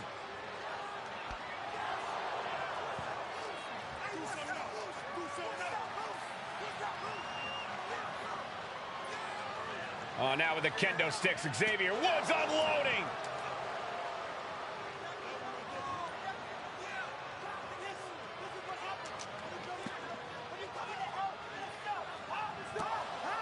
Well, you're saying it, Byron. Hell in a Cell makes you do some awful things. Just attempting to survive, attempting to win. Do whatever you want, punish however you want. Right now, that seems to be the mission statement of the New Day in order to retain the SmackDown Tag Team titles. And that's what it's about, proving you're the best in one of the most insane environments in WWE today. The New Day have just changed the whole complexion of this match. I don't know. Querían la prisión Uso. Así que demuestra cómo es 5 ataques más.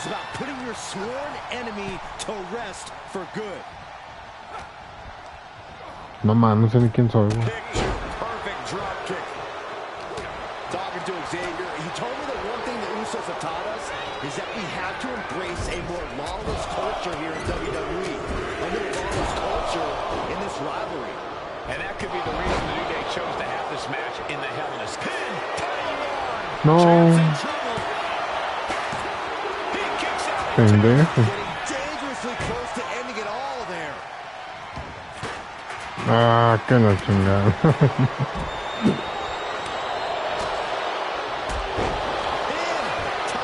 Ya, güey, no mames.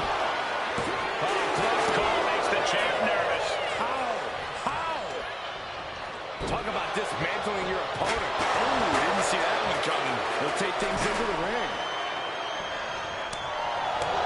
The Usos and the New Day have been trading title reigns for the majority of the year now. This, the contractual rematch for the Usos. If they lose, the Usos won't get another opportunity for the titles as long as the New Day are champs. And just being around the Usos, it's not only about winning the tag team titles, it's about stripping the New Day of everything that made them popular with the WWE Universe. It's about making sure the New Day never competes again. It's never been just about the title, Saxton. It's about these two teams wanting to claim supremacy for themselves.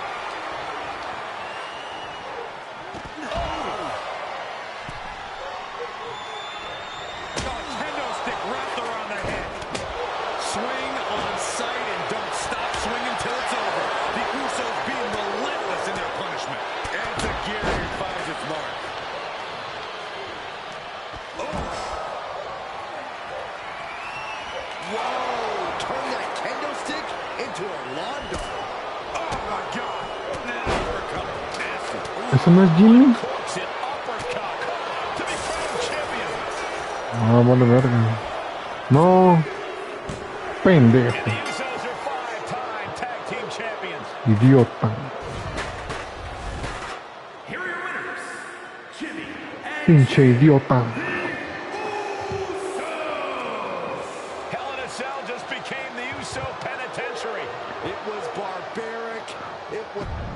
Pinche oso idiota. Remember, this match is under Tornado Tag Team rules, a 2-on-2 match where the pinfall or submission has to happen inside the ring. Ya. Lo más difícil, cabrón.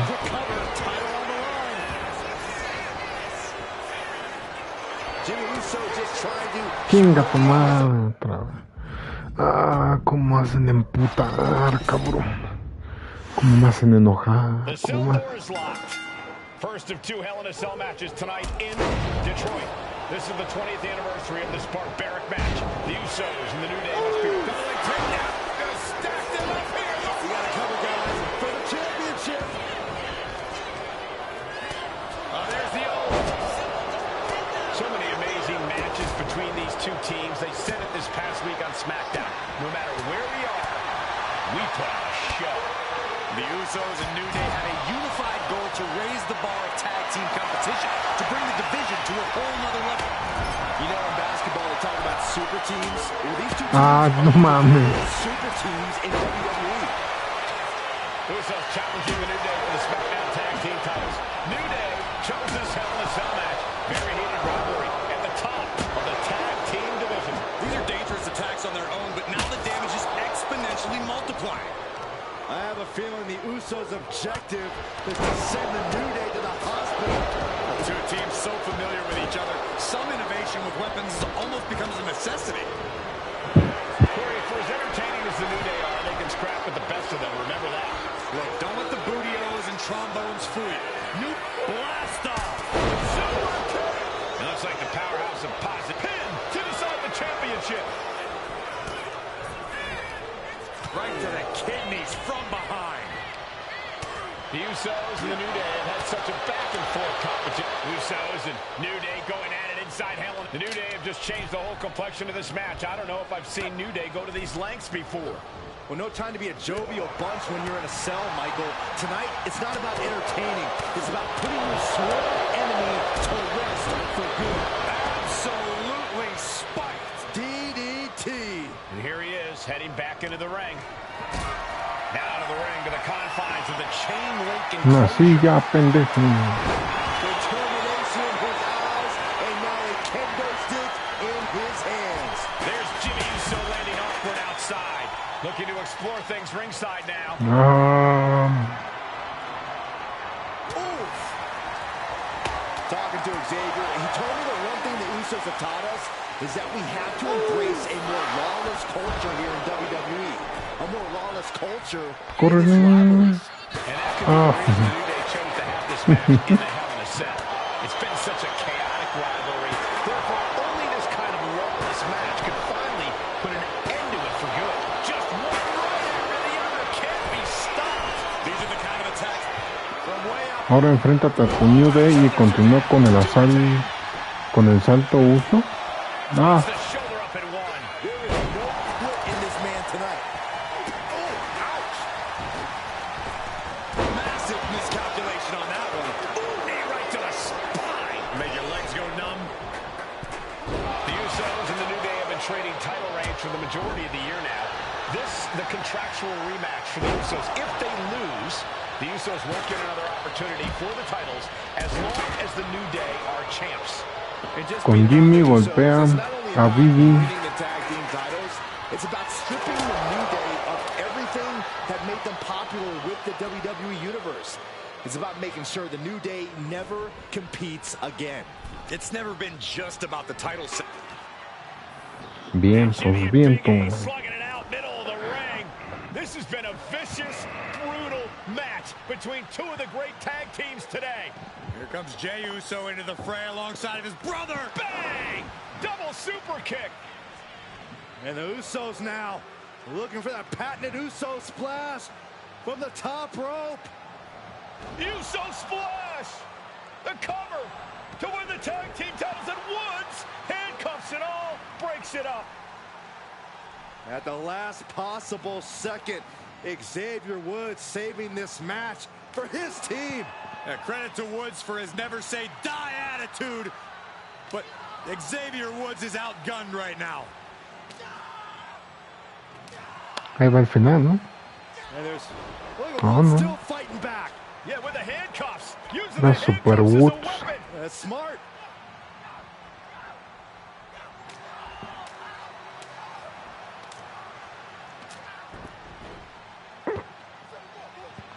And Woods now down. And trying to still fight back. What heart from Xavier Woods. That Hart may not have much more fight left. Jimmy and Jey back up to the top one more time. Uso splash in stereo. The cover. The Usos win the tag team titles. Here are your winners and the new SmackDown Tag Team Champions, the Usos!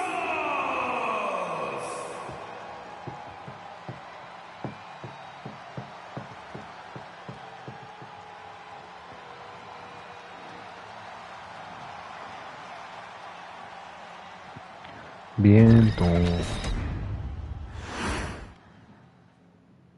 Next on our showcase is someone who wasn't born into this family, but has put in the time and more than Naomi, her no spot. chinguen. She's always happy to leave haters in the rear view, and when she enters the room, you will undoubtedly feel the glow.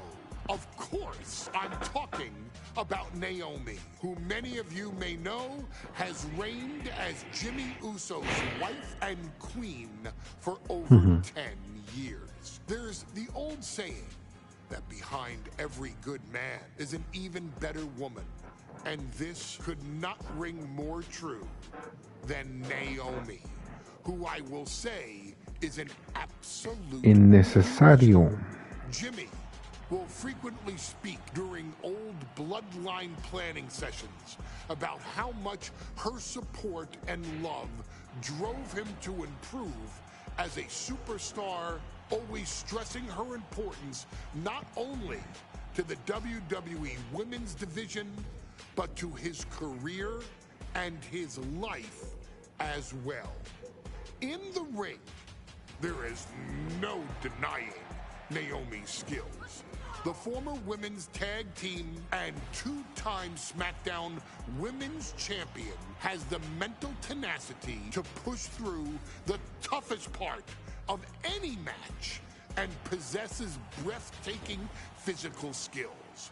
Naomi uses her dancing background to constantly innovate with her offense, resulting in some of the most beautiful moves you will ever see, unless you're on the receiving end of them.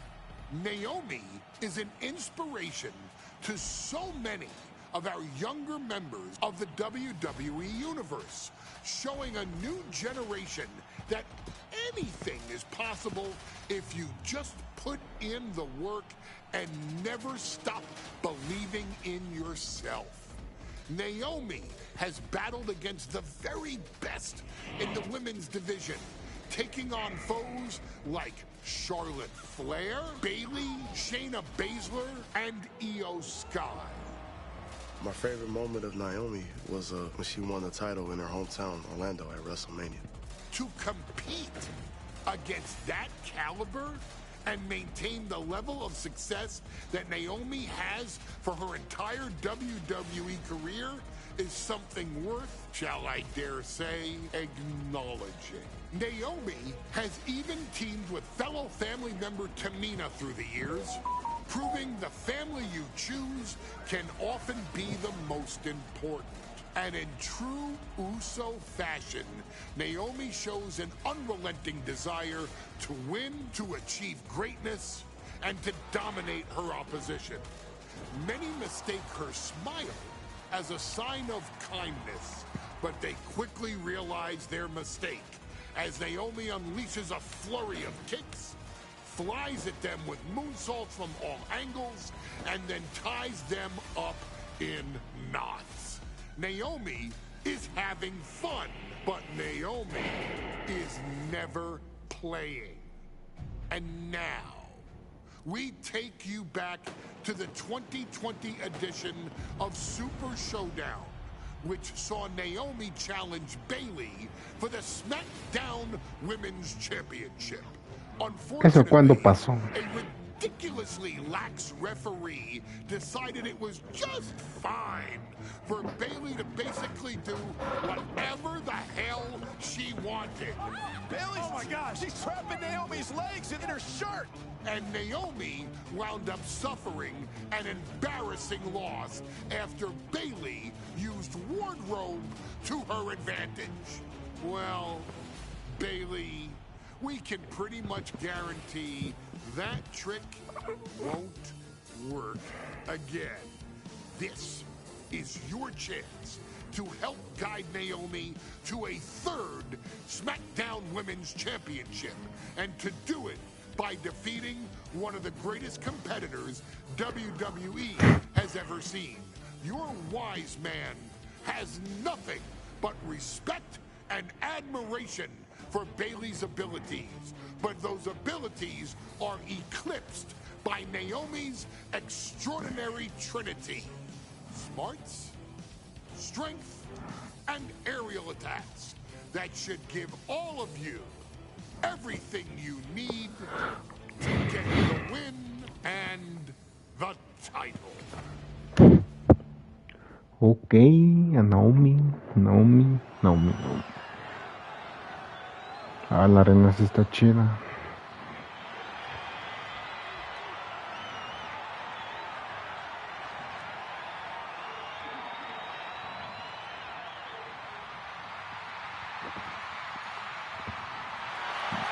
Gentlemen, it's glow time! I got an idea, Saxton. Why don't you glow home? No, I cannot, Corey. When asked earlier this week about this matchup, Naomi said it is an honor to be here, an honor to make history, because for the first time ever, a women's championship will be defended in Saudi Arabia. Naomi certainly has momentum on her side, and as we've seen in recent weeks, it appears as though Bayley has at least a healthy respect for Naomi.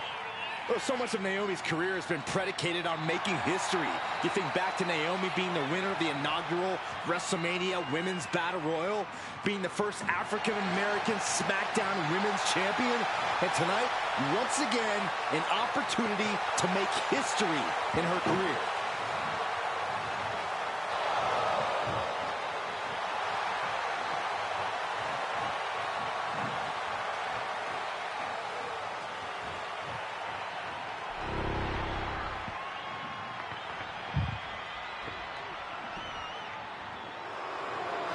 And gentlemen, when Bayley was asked about this history-making match tonight, she said, of course I'm part of this, because history is made by winners. And I'm going to become a role model for everyone here tonight in Saudi Arabia and for everyone around the entire world. I asked Bayley her thoughts on this match, and she said, new country, same sheep. Bayley is nothing if not confident headed into this match. Oh, and everything you just said is indicative of the new attitude, the new personality of Bayley. Bayley has been SmackDown Women's Champion for a record-setting 279 days. She's won every title available in WWE. The NXT Women's Championship, the Raw Women's Championship, the two-time SmackDown Women's Champion, a Tag Team Champion, a Money in the Bank winner. Bayley's accomplished it all. But the one thing Bayley has never done in her career, she's never beat Naomi. And believe me, that is a huge point of confidence for Naomi and a huge pressure on the champion. What an exciting moment for both of these competitors tonight, but once the bell rings, it's down to business. The SmackDown Women's Championship is on the line.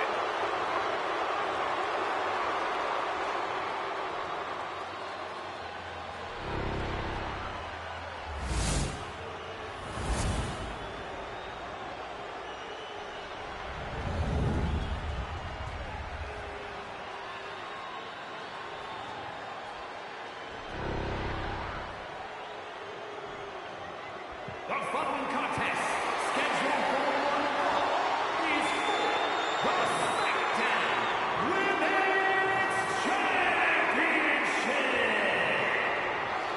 Introducing the No mames.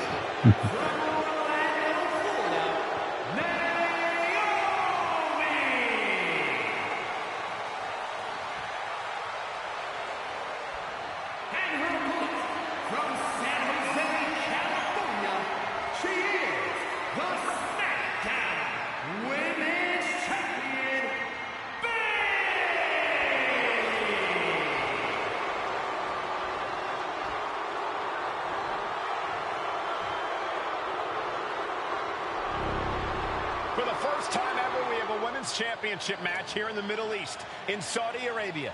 Bayley against Naomi. Will Bayley's record-setting reign end here tonight?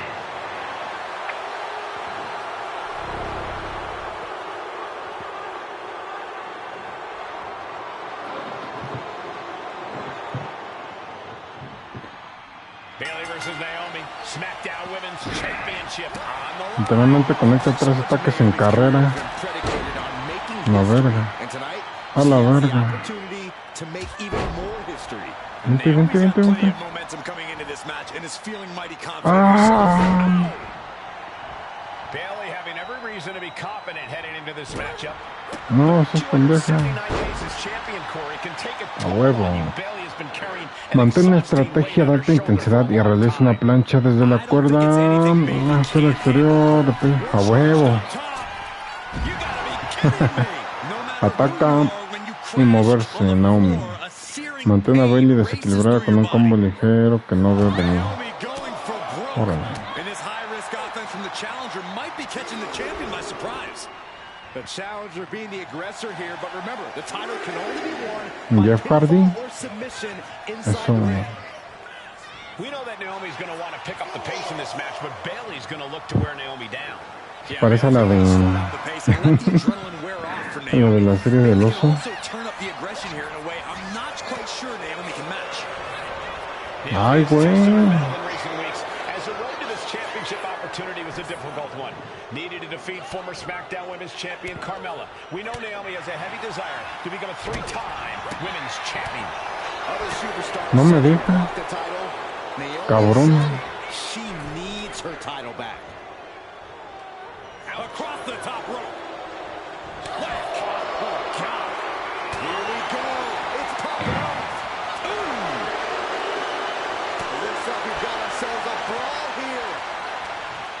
Titans trading strikes and refusing to back down. Toe-to-toe, treating each other like heavy bags.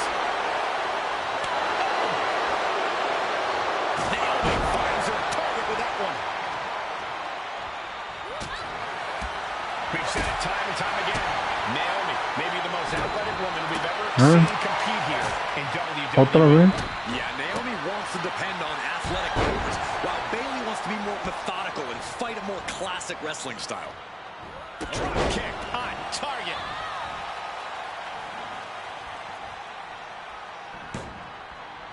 Stunner! Emphatically delivered. Los countdowns no te convienen. Mantén el combate en el ring y sigue presionando a Bayley con tus ataques. Dejarás a Bayley anonadada si logras conectar 2 de tus ataques de trampolín.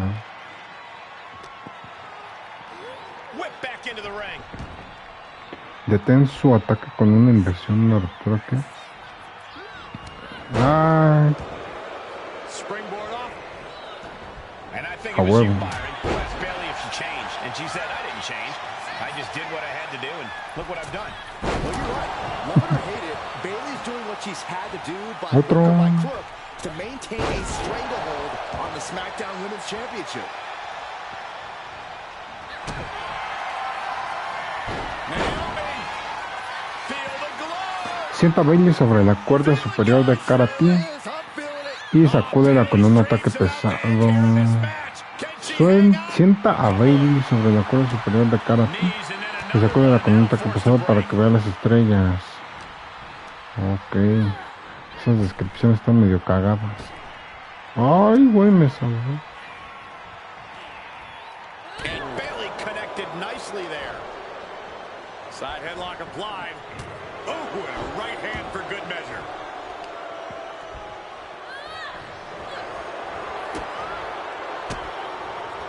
Quick thinking from Naomi. Oh, my goodness. Yeah, that'll bust her open. And here we go. Championship's on the line. El Naomi's got campeonato Bayley está en juego. on the top rope. This could be Naomi's moment. Smart move by Bayley, protecting her title and going to the eyes. Oh, what a kick. Bayley is down and in trouble. Quick thinking by Naomi, looking to close this one out. Nobody home. Bayley wisely moves out of harm's way. Ah, ya acabó. What's Bayley trying to do here? Oh, no, tenía que cambiar esa mamada. Trying to trap Naomi's legs in Ahí está, ya lo cambió. A great counter by Naomi. Naomi ducks underneath, and we got a standoff. Great ¿Qué tengo match que so hacer ahora? far. Tíralo, Well, tíralo, Bayley tíralo. thought she had Naomi, but the challenger was ready. Si quieres ser campeona personal, tendrás que derrotarla. Un remate. The challenger forces a shoulder up. She is showing us something special here tonight. No, chinga tu madre. Looking for the pin, but was not enough. I can't believe the ref didn't even get to one. Au. Ah, chinga.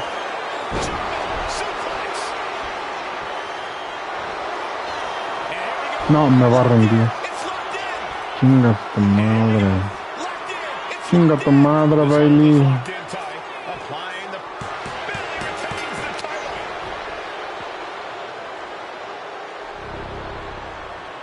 Here's your winner, and still the SmackDown Women's Champion,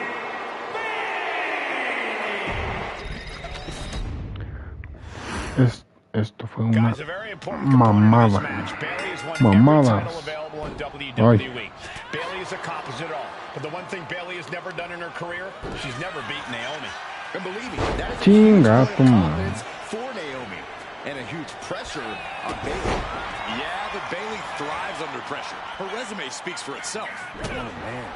We've said it time and time again. No, vete a la verga. No más, ya casi acababa la lucha de Naomi. Me tocó Guys, a repetir la very lucha de important Naomi. component of this match. Como Bayley si has won tuviera every ganas de title jugar la available lucha de in Naomi. WWE. Bayley has accomplished it all. But the one thing Bayley has never done in her career, she's never beaten Naomi. Vámonos en corto, en corto. Confidence for Naomi. And a huge pressure on Bayley. Ay, no. Bayley thrives thrives under pressure. Her resume speaks for itself. She reverses and creates an En opportunity. corto. Naomi has tested her mettle in recent weeks, as the road to this championship opportunity was a difficult one. Needed to defeat former SmackDown Women's Champion Carmella.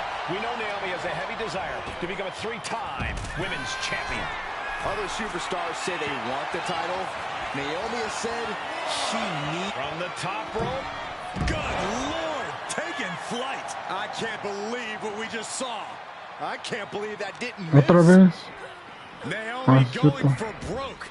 And this high-risk offense from the challenger might be catching the champion by surprise.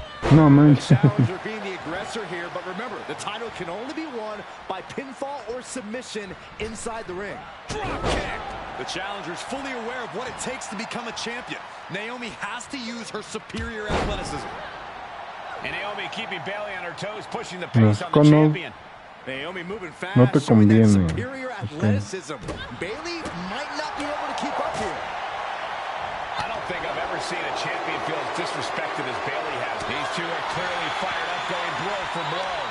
Naomi put a stop to that. Giving up now is not an option. They have to finish this. Slugging away with everything they've got. Both absolutely drained, but both refusing to give up. High cross body.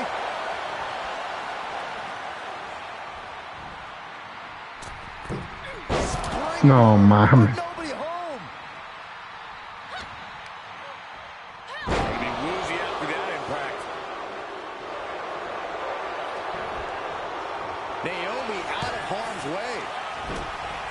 Byron, you've talked a lot about this change in Bayley and how people can't believe that this is the type of person she's turned into. Well, it comes down to career frustration. Bayley is frustrated with her career progression. The way things were when she was hugging and smiling. It's not about frustration, Saxton. It's about realization. Bayley realized she never got the respect that she deserves from the WWE Universe.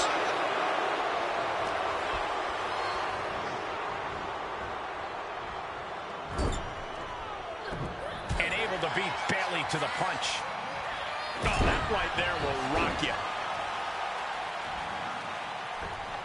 Cross body.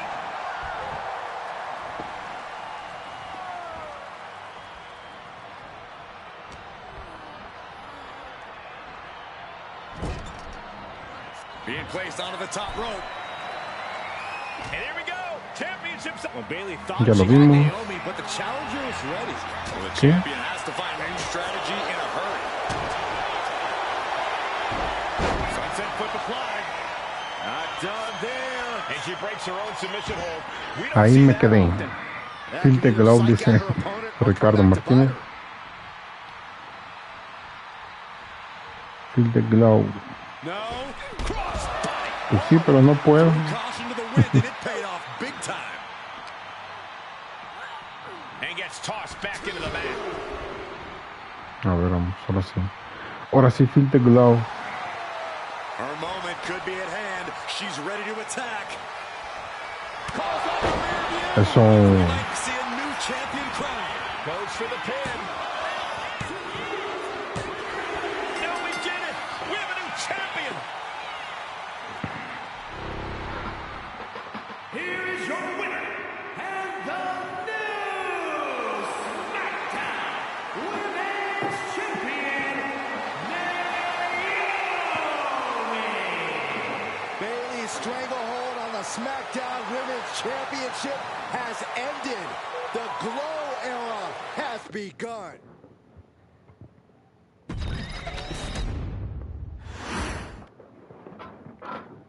Ladies and gentlemen, if it weren't for the next two superstars in our showcase, none of this would be possible. ¿Qué? Because without Afa and Oh, yeah. Sika, without the Wild Samoans, there truly is no dynasty. While it was their father who made the blood oath with High Chief Peter Maivia, it was Afa and Sika who built the family up, training generations of relatives, all with the single goal of becoming the best professional wrestler on the face of the planet. And while the two would together be WWE Hall of Famers, based solely on their work as trainers and cultivators of the next generation, their in-ring successes only add to their immortality. Alpha and Sika formed WWE's most dominant tag team of the early 1980s, fighting their way to the WWE Tag Team Championship on 3 separate occasions. Opponents were often defeated before the bell even rang to start the match, falling victim to the aura and the intimidation factor of having to step into the ring with the Wild Samoans.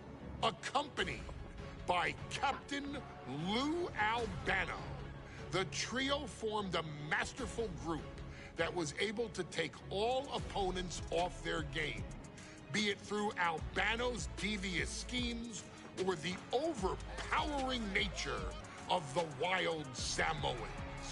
WWE had never dealt with a team so primal, turning each match into a battle of survival.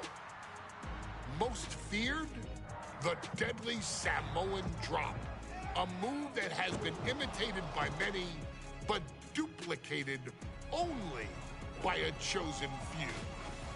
There they are, the Wild Samoans. These are immigrants coming from the island, trying to figure it out, trying to find a way.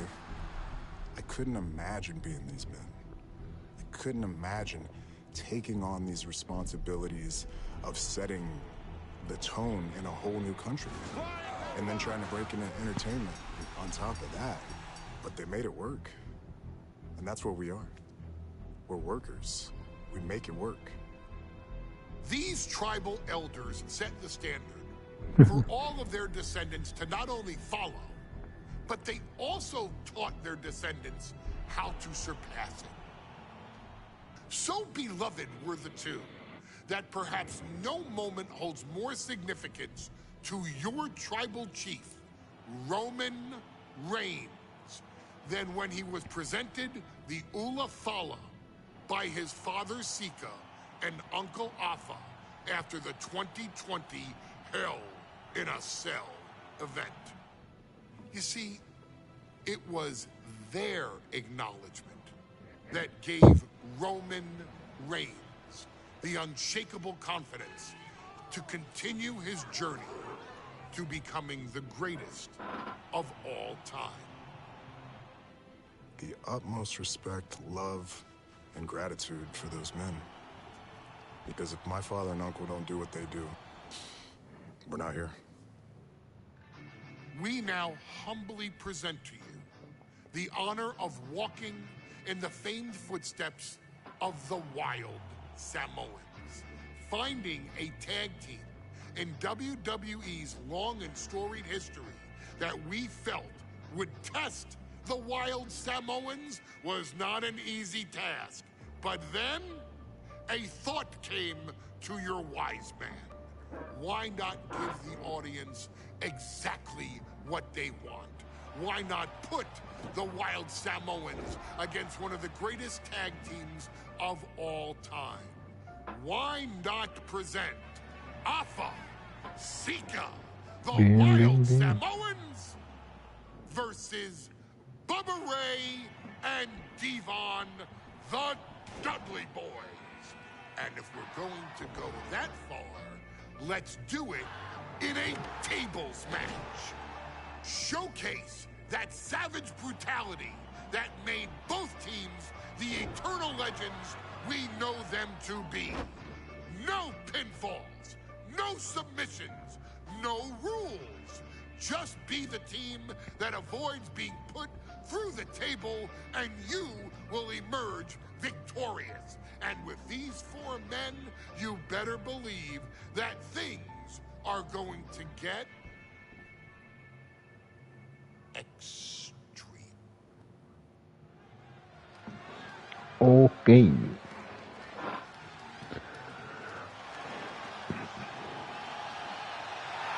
And here they come. Bubba Ray and Devon are ready for a fight. That's just what they'll get from Afonseca. And then some.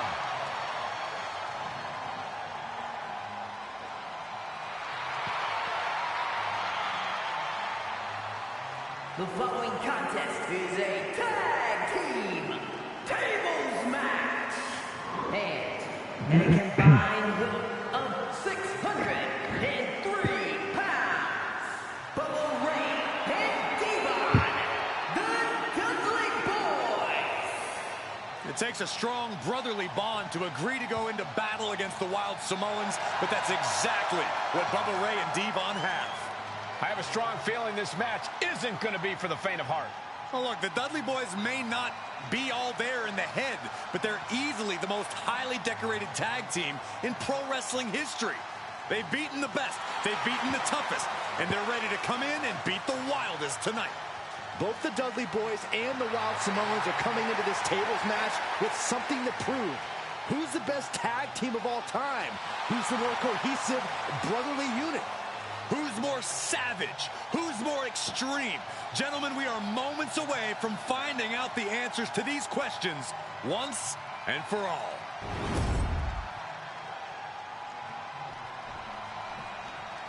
Guys, this is going to be a great one. You can feel the electricity already. I feel the excitement and some fear, too. By Captain Lou Albano. And a combined weight of 645 pounds. Afonseca, the Wild Samoans. This tables match might be a dream match for many, but for both the Wild Samoans and the Dudley Boys, this is about to be one team's greatest nightmare. Afonseca clearly not looking to back down here.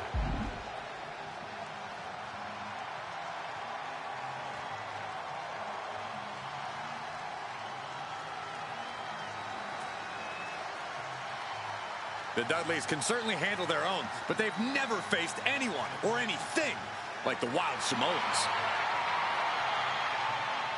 Those mean looks on both Afa and Sika's faces. I'll tell you, they're out for blood. And the Dudleys are about to walk right into the lion's den.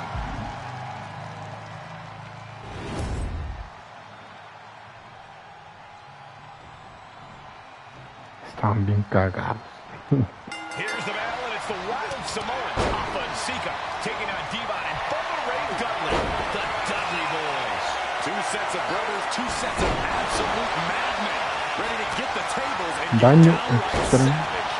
Bringing a new definition to the term sibling rivalry. This one will get extremely physical. And we can harp on how this match was something almost tailor-built by the Dudley Boys. With a famous series of TLC matches they've had, the Dudleys have become synonymous with the T, TLC. And that didn't stand for tender, Cole. It means tables, and it means lots of them. Yeah, and if Bubba Ray and Devon can get the Wild Samoans to a table tonight, it will really add to the Dudley Boys' legacy even further. Such a peculiar look coming from the Wild Samoans, as if they have no control of their animalistic behavior. Now, these are obviously two juggernaut tag teams clashing, but this is also a match that clearly favors one team over the other. Be honest, Corey, do you think the Wild Samoans really have a chance in this one? This is the Dudleys' wheelhouse, Cole. No team knows more about excelling in a tables match than Devon and Bubba Ray. The Wild Samoans have a lot of unbridled aggression working in their favor, but ultimately, they're up against the Masters. No, no la rompas, güey, no la rompas. To give up, continues fighting. Oh! Corey, the Wild Samoans are about as tough and mean as they come, a very physical duo, and we've seen how they use their heads, almost like a concrete weapon. Yeah, they don't need much flash. They're just a formidable ground and pound team. If they lack in offensive creativity, they make up for it in blunt force trauma. And nothing packs more blunt force trauma than an Afa or Sika headbutt. And the action is getting a little too close for comfort here. Every successive move is putting their opponent in a dicey situation. And Bubba is a bit staggered after that attack. Yeah, watching Sika flying. Oh my, apron senton. Ahora acaba con uno de los dobles con el movimiento que habías hecho famoso. A huevo.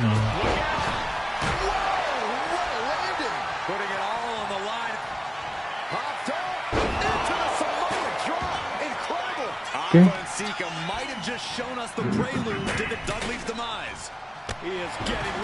¿Cómo? Se intenta que se retuerza con una dolorosa sumisión. Ah, ya, pendejo. Quítate, amigo. A huevo. Tendrás que hacer daño de verdad a estos tipos para poder reventar una mesa con ellos. Así que no dejes lanzar tu... Ya está bien puteado este güey.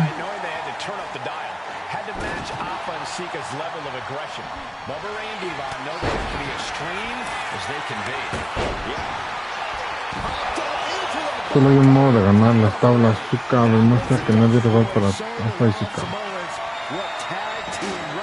Órale. Ya estuvo. Culero.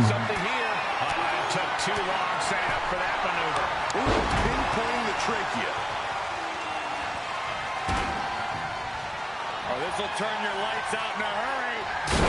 And Alpha and Sika just beat the Dudley boys at their own game. Here are your winners, Alpha and Sika, the Wild Samoans. And it's the Wild Samoans standing tall, having beat the Dudley boys at their own game. Devon and Bubba pushed Alpha and Sika to their limits, but in the end, there was only one way this match could end.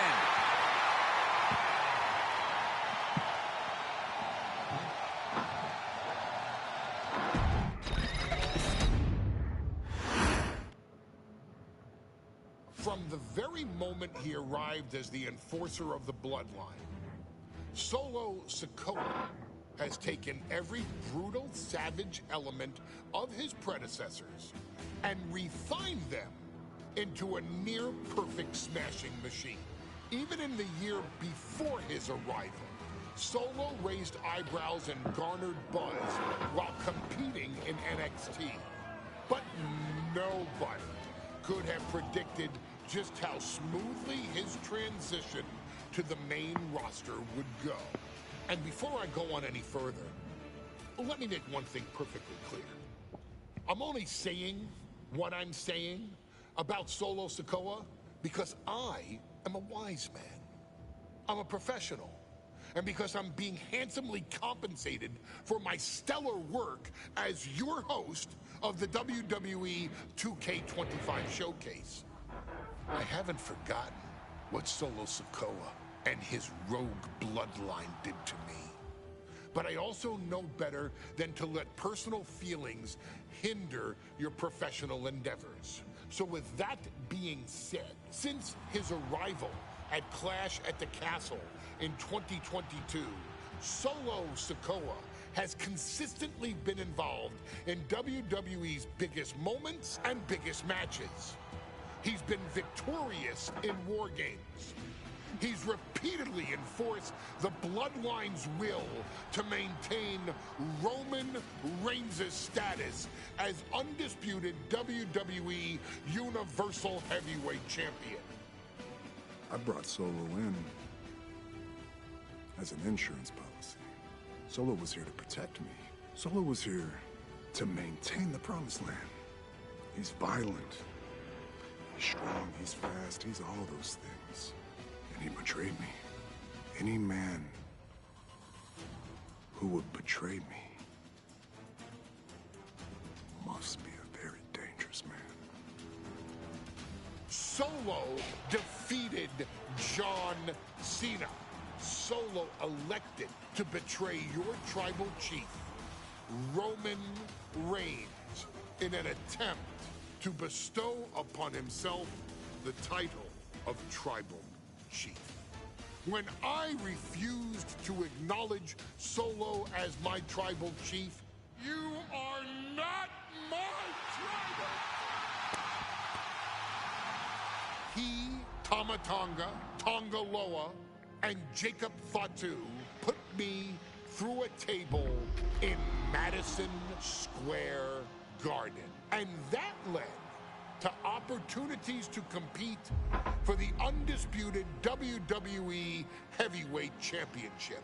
It's led to more visibility with Solo's Rogue Bloodline ruling over SmackDown.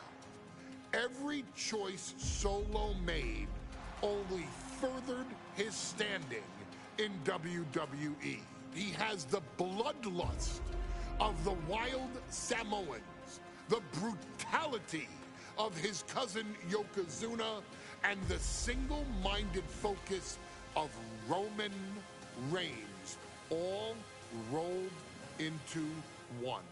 There is no question the future is his for the taking, and that he will be champion many times over, and that he may set records of his own before it's all said and done. Few men have so quickly served notice to all of WWE in the manner that Solo Sikoa has done. Whether you want to acknowledge him or not is irrelevant. One way or another, Solo Sikoa forces you to do just that, or you will suffer severe consequences. One by one, each and every single superstar on the WWE roster is going to find that out. Solo will make sure of it. I, of course, will simply await any and every opportunity for your tribal chief, Roman Reigns, to teach Solo some manners. Until that happens, though, we are taking you back to the one-year anniversary special for NXT 2.0, which saw then North American champion Carmelo Hayes, and indeed, he is him, issue an open challenge. Unfortunately for the future superstar, it was to be answered by Solo Sikoa, and things went as well for Hayes as you can probably guess. Showcase the unrelenting fury that has made Solo Sikoa nearly unstoppable, and defeat Carmelo Hayes to earn Solo his first championship victory. It won't be easy against Carmelo, especially when he has Trick Williams watching his back. And if you make one mistake against the champ, he'll take his shot and most likely hit nothing but net.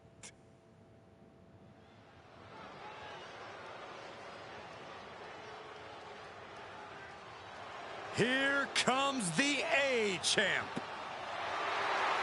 The following contest scheduled for one fall is for the NXT North American Championship. Accompanied by Trick Williams, he is the NXT North American Champion, Carmelo Hayes. Mello and Trick looking so pleased with themselves after attacking Wes Lee. NXT 2.0 celebrating its first anniversary, all thanks to amazing talent like this man. Hayes has a look right now. He probably thinks he's getting the night off and another day on his North American title reign. Well, after what Mello and Trick just did to Wes Lee, who's going to have the guts to step up and take Lee's place?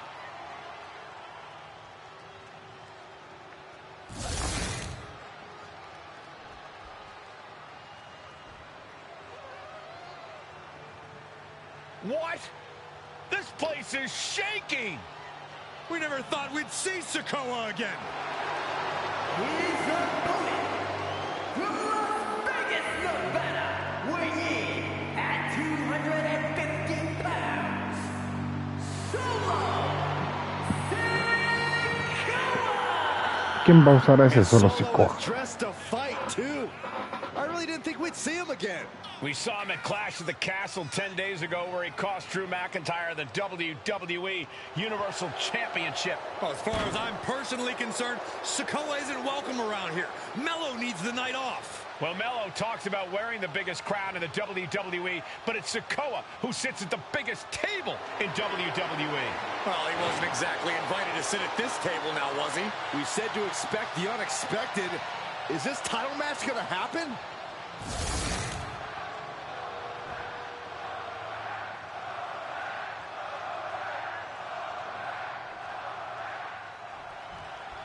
As we say in WWE, expect the unexpected. We expected Wesley to be Carmelo no está preparado para esto. Castígalo en el ring con un ataque opresivo. ¿Qué es esa mamada? Solo Sikoa, fresh off joining the bloodline, is here. He has answered the call. Mames, en corto, and en corto. We indeed have an NXT North American title defense tonight for NXT 2.0's one-year celebration. Strong words from Carmelo Hayes before this match saying, quote, heavy is the head that wears the crown, and Melo has the biggest crown and the heaviest head. Melo has indeed proven worthy of said crown, but he's face-to-face with a man who has a seat at the biggest table in WWE. And both men have earned their status thus far, that's for sure. I think rage took over in that moment. Nothing but blind rage. Gotta be a tough situation. Sigue presionando a Carmelo, intenta aplastarlo con un ataque en carrera mientras está de pie en el ring. Solo Sikoa has an injury to his left knee. Solo had a brutal falls count anywhere match last month here in NXT, and he just faced Drew McIntyre on SmackDown just a few days ago. Yeah, it's very unlikely that Solo's knee is 100% today. Melo needs to focus. And Sikoa sent toward the ropes. Esta lucha sí no la vi, la neta. Melo taking it to Sikoa here. Era cuando NXT estaba bien ojete, culerísimo. What a chop. Trademark viciousness. Lack of mercy. That's what Solo Sikoa is all about. Into the corner. Big splash by Sikoa. Melo in trouble. Sikoa. Trick Williams making sure Melo got out of harm's way. Well, at least momentarily. Yeah, momentarily is right. Sikoa continuing to inflict more punishment on the champ. And Hayes takes out Williams on the outside. Solo standing strong. Solo not allowing the presence of Trick Williams to distract him whatsoever. Solo has the mindset to destroy anyone in the way of him in the NXT North American Championship.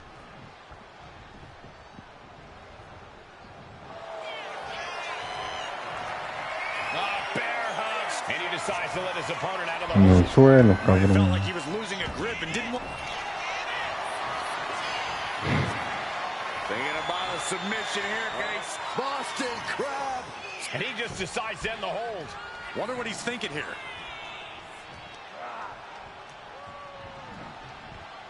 Springboard. Went for the springboard and miss. Oh, Sikoa holding him at bay.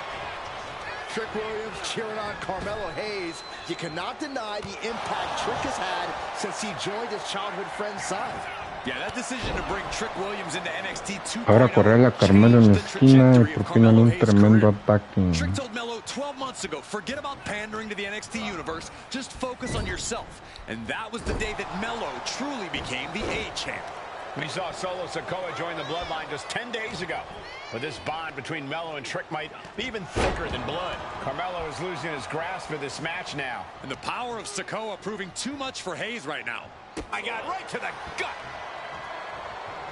Sigue golpeando a Carmelo con tus ataques más duros. Ponle en una esquina de pie aturdido y mirando hacia ti y aséstale otro ataque pesado frontal. Ah, cabrón. Ooh, nasty shot to the throat. What a main event this has been for the one-year anniversary of NXT 2.0. And without this rebranding, big uppercut rocks the jaw of Carmelo Hayes, ripped out of the corner. Looking to put him away, and now Trick Williams up on the apron, causing a distraction. Trick paying dividends. Ooh. First 48. And that could be the turning point for the North American champion. Oh, Samoa drop by Sikoa. Cover now for the win. Hayes kicks it too. And Williams once again on the apron. You can see how concerned Trick Williams is that Carmelo Hayes' championship hopes, might be fading away. Super kick drops Williams. Hayes picked out of the sky. Oh, and a spinning solo. Is that it for Carmelo Hayes? Trick is out. Carmelo is dazed. Here's your chance, Solo. The title could be yours.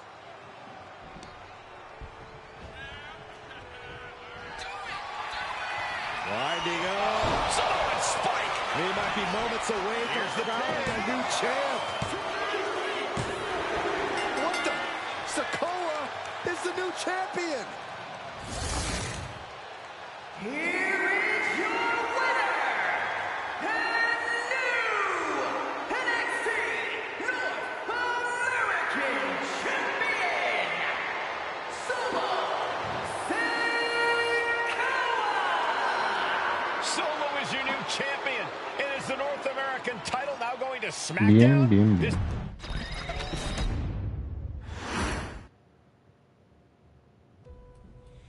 I ain't doing this one. We can have all the fun we want with these video games and this showcase, and these fantasy matchups like Offensica versus Bubba Ray and Diva. But I'm not doing shtick about Roman Reigns and Seth Rollins. That's a little too volatile. And it's way too personal for Roman Reigns. Roman Reigns and Seth Rollins came up together in the Shield. And Seth Rollins took it Como upon quitan a John himself to Moxley. disband the Shield by blindsiding Roman Qué Reigns bueno. with a chair. At WrestleMania 31, Roman Reigns, in the main event of WrestleMania, was about to win the WWE title. When Seth Rollins cashed in Money Y in the no Bank enseñaron a Brock Lesnar. and stole the main event, the match, and the title from Roman Reigns. Roman Reigns lost the undisputed championship after almost 4 years, the greatest title reign of all time, to Cody Rhodes. Not because Cody Rhodes was the better man, but because Seth Rollins was right there. And the Exacto. seduction, the bloodlust that Roman Reigns had for that moment of revenge was too much for Roman Reigns to give up. And for the first time in Roman Reigns' life, he took his eye off the ball for that much time and smashed Seth Rollins with a chair, the same way Seth did a decade earlier to Roman. And that moment gave Cody Rhodes all he needed to end the most historic title reign in WWE history.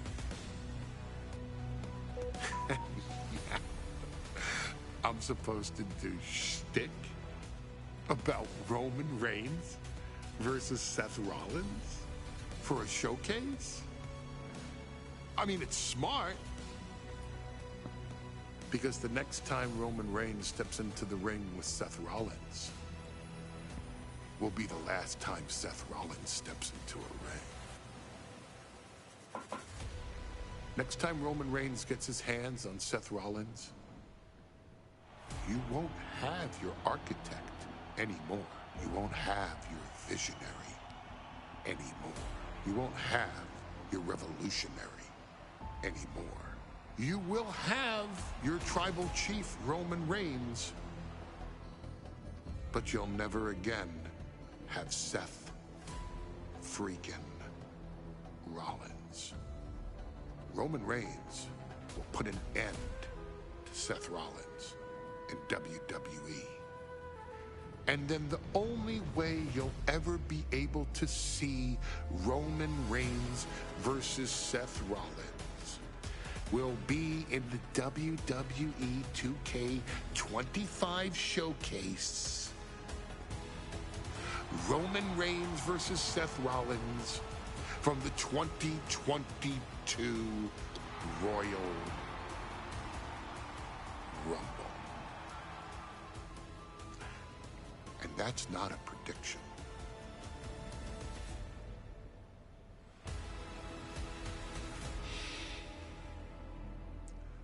That's a spoiler. En ese Royal Rumble, Roman Reigns iba a ir contra otro cabrón y metieron a Seth Rollins en el último momento, ¿no?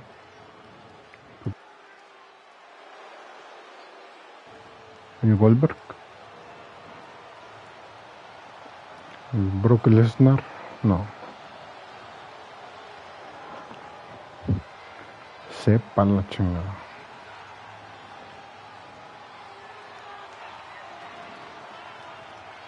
The big question as we kick off Royal Rumble, will Roman survive tonight? Well, the man who's walking down the aisle here in front of 44,000 plus is the greatest champion of all time, transcending the business. And tonight, it's personal.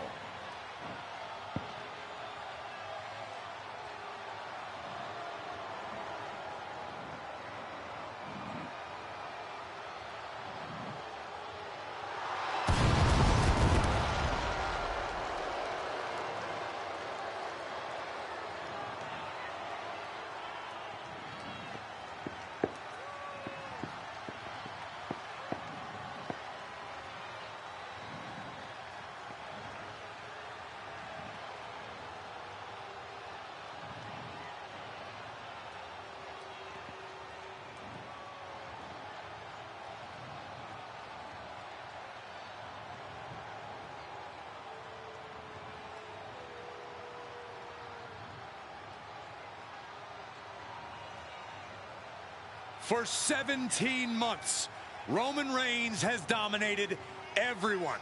And luckily for Roman, he's had a special counsel and his cousins to help him keep cool, keep focused, and concentrate on the business at hand.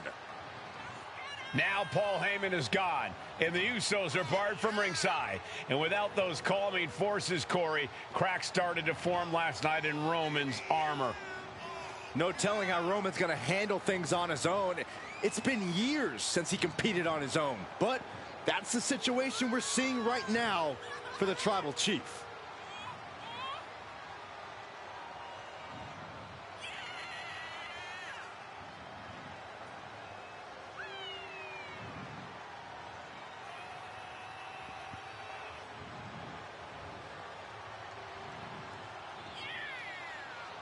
In recent weeks, Seth Rollins touched on the one thing that Roman Reigns has not been able to get over: the dissolution of the Shield at the hands of Seth Rollins.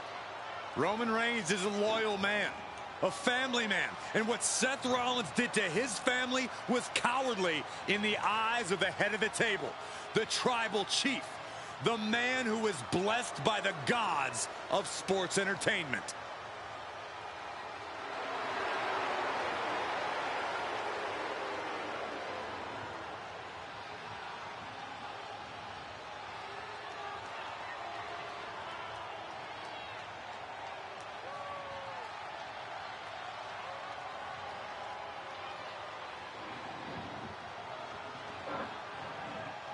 Corey, on SmackDown last night, we saw one thing that we haven't seen out of Roman Reigns. We saw Roman Reigns lose his cool.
Look at this. Even more mind games from Rollins. As we heard that music pop right there, the Shield, you can't help but have a little nostalgia. You can't help but think back to the glory days of when the Shield would go to town, beating everybody down. Until that man right there, Seth freaking Rollins, decided to tear it apart. Seth Rollins says he knows Roman Reigns so well. He knows how to prey on the insecurities of the Universal Champion. He knew there was one thing that Reigns will never get over, and that is that Seth Rollins chose to end the Shields. The infamous blow to the back of Roman Reigns with a steel chair many years ago, which broke up perhaps the greatest faction in WWE history. Well, tonight, Rollins will use that to get in the head of the champ and win the Universal title.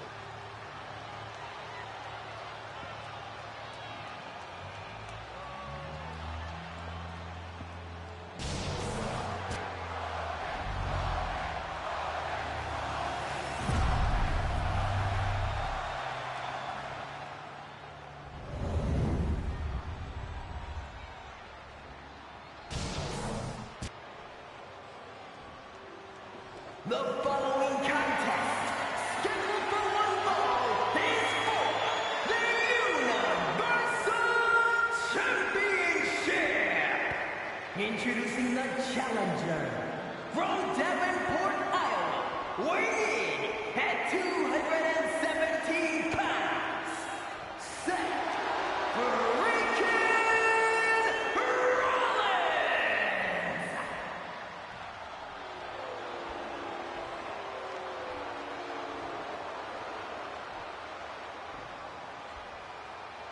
And his opponent from Pensacola, Florida, weighing in at 265 pounds, he is the Universal Champion, Roman Reigns.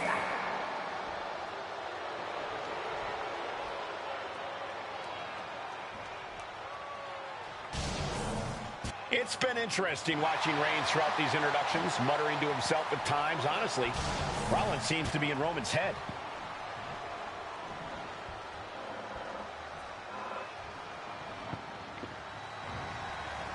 The Royal Rumble Premium Live event kicks off with a match between two former brothers. Roman Reigns in his record 516-day reign as Universal Champion versus Seth Rollins, donned in the old gear that they used to wear in the Shield.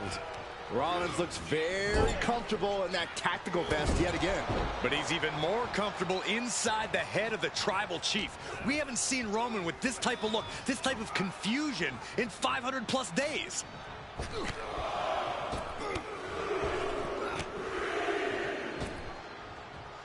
With a series of forearms. Gentlemen, for 17 months, Roman Reigns has dominated. He had special counsel and cousins to help him stay in control, to keep his cool, to concentrate on the business at hand. But now Paul Heyman is gone, and the Usos are barred from ringside. Without those calming forces, cracks have started to show. Every comment Rollins has made about their path. Cover! We're going to shut this down. No, he kicks out. Strong kick out, but you have to wonder if he can keep it up.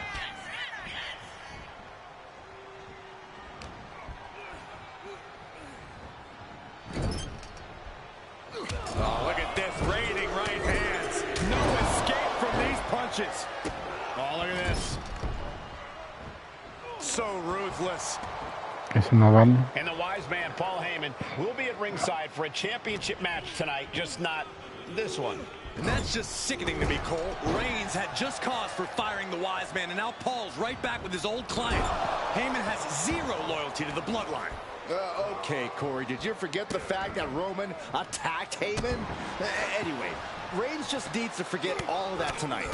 Rollins is already playing next-level mind games in this match. Reigns cannot let Paul Heyman's actions affect him. Roman certainly seems out of his comfort zone right now. Levanta a Rollins, se arroja al ring con una demoledora carga powerbomb. ¿Cómo? He's going to make a mistake that Rollins will capitalize on.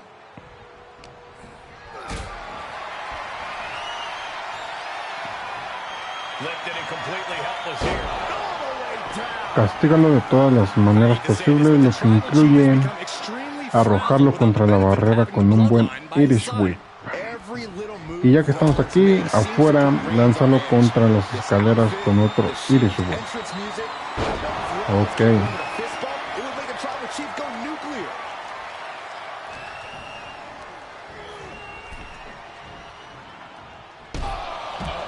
Roman cannot be stopped here. And you can see Seth is being run into the ground by Roman.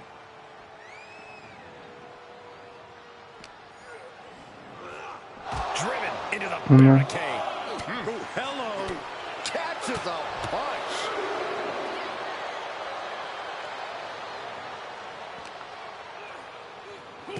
Ah, perro. And a well-timed counter. The Tribal Chief has been dominant over the last 516 days since he captured the Universal Championship. Month after month, he's dominated every top contender on the SmackDown roster. Roman Reigns has beaten big names over the last No mames.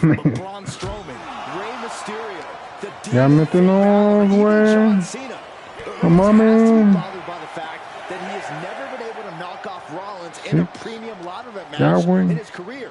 Never successfully defended a title against Rollins. Indeed. Rolled up from behind. This could be it. Here's the pin. Title could be decided. Title match stays alive. This is no time to hesitate. You can feel the end coming. Boom! The stomp has been so effective for Rollins, but he might have an even more dangerous move this night with the pedigree. Indeed, the pedigree made famous by a man who's been part of the story since the beginning. Triple H, the man who manipulated. Ahora devuelve a Seth al ring y prosigue el asalto. Tu movimiento personal hará que deseen haber dejado un... Órale. Toss back into the ring. Vamos. Absolutely laid Rollins out. And now Reigns can finally overcome his former Shield brother. Cover. New champ incoming. Ah, no man. He gets the kick out after the one. Wow, I thought this was over. Rollins with an homage to the game. Pedigree. Seth with a big... Here we go for the championship.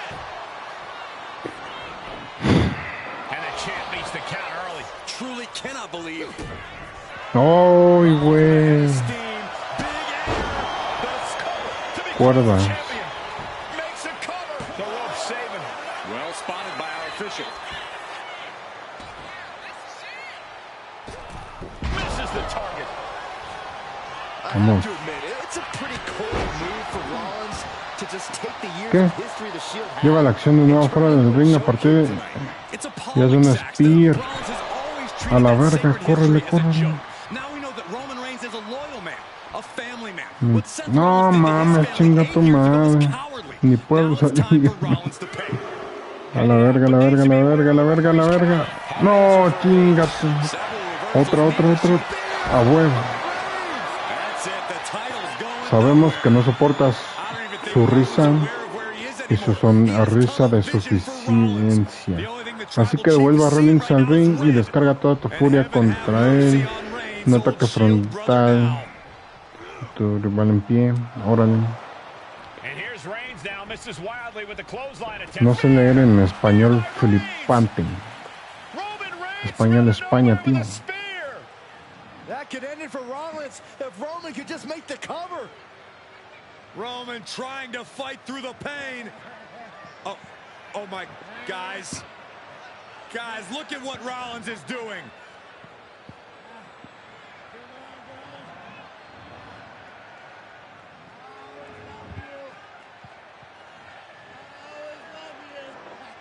After all these two have been through, Rollins wants that Shield fist bump. Reigns shaking it off as Rollins continues to try to play mind games. Yeah, but that may have triggered a litany of emotions within the Tribal Chief. Reigns unsure of what to do.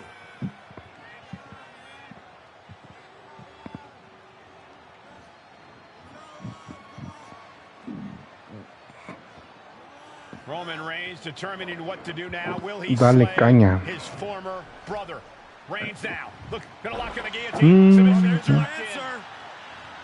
Submission move locked in. Cuando quería hacer una guillotina de su movimiento final, se veía bien culera. Y así le ganó el Goldberg. Seth trying desperately to make it to the bottom rope. I'm not sure he can make it, Corey. Trying to make it to the rope to force some sort of break. Seth trying to hang on. How can he do this here? Is Rollins going to tap here? What's Rollins going to do? Is he going to tap out? Well, he makes it to the rope. Reigns has a 5 count to break the hold.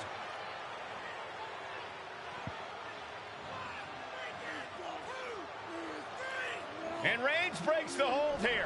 Roman breaks the hold, and this match continues. It just shows you how locked in Roman Reigns is to winning this match.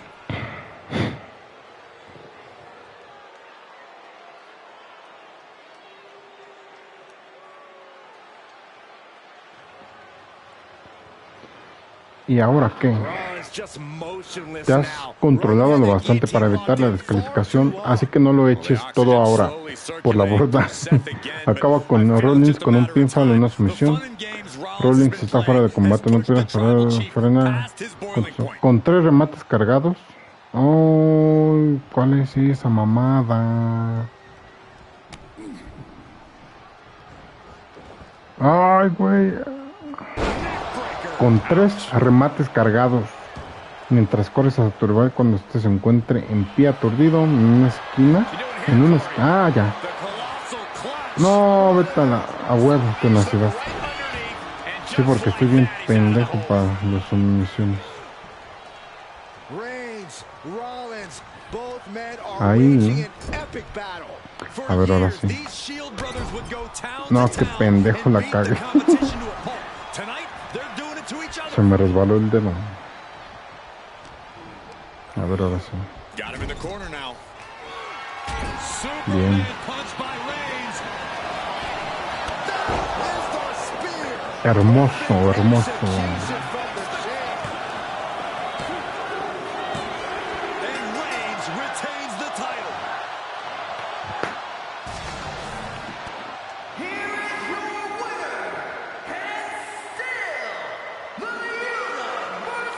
Que yo me acordara, esa lucha no tenía resultado.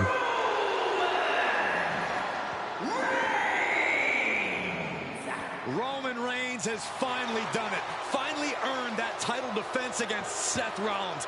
Finally exorcised the ghost of the Shield. It looks like a huge weight has been lifted from the shoulders of the tribal chief. Roman may never forgive Rollins, but... ¿Cómo cuántas faltarán? Ya. No, llegar tan lejos requiere habilidad, compromiso y coraje. Has logrado grandes victorias en los combates clásicos de Showcase, toda una demostración de quién eres, pero aún te queda mucho por delante. Otros retos que afrontar, demostrarás que eres The One. Todavía quedan más luchas, bueno. Esas mamón. No seré yo quien apaga. Cabecilla. Revolutionaries. I respect evolutionaries. They are the lifeblood of the bloodline. So when Solo Sikoa seized the moment and became the tribal chief in Roman Reigns' absence, I didn't like it. I don't even ¿Cuántas luchas me faltan? But something deep down in me admired it.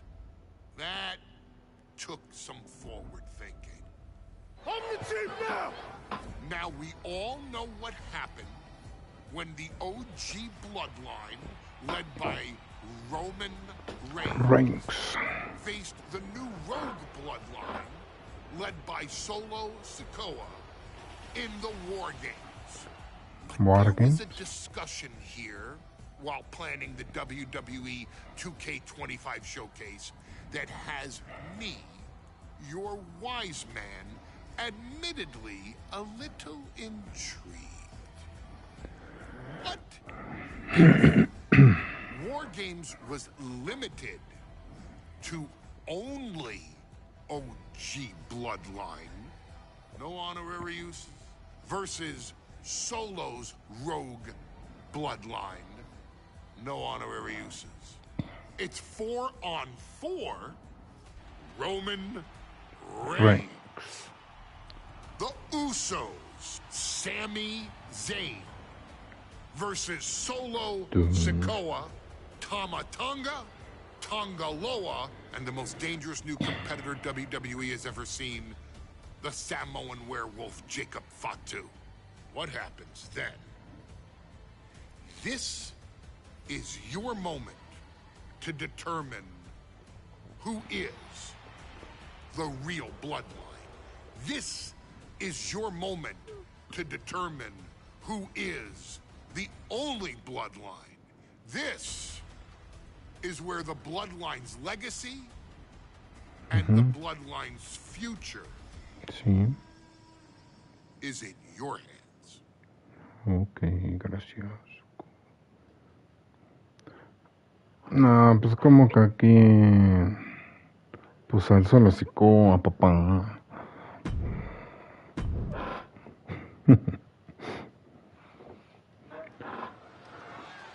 ¿Sin entradas o con entradas? Son un chingo, ¿no?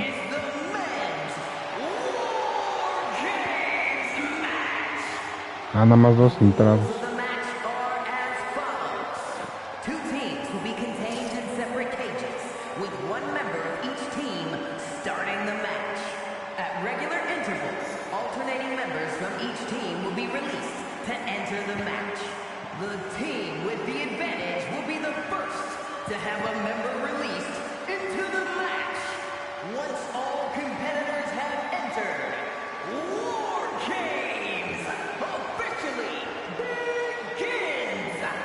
The match can be won by pinfall or submission. Exiting the cage will result in a forfeit. And now, let the War Games begin!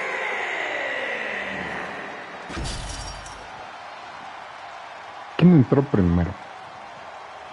¿CM Punk? No metieron a CM Punk en la lucha.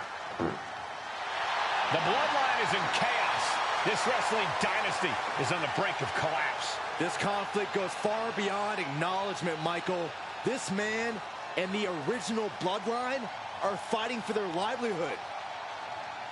Introducing first, from San Francisco, California, weighing in at 242 pounds, main event,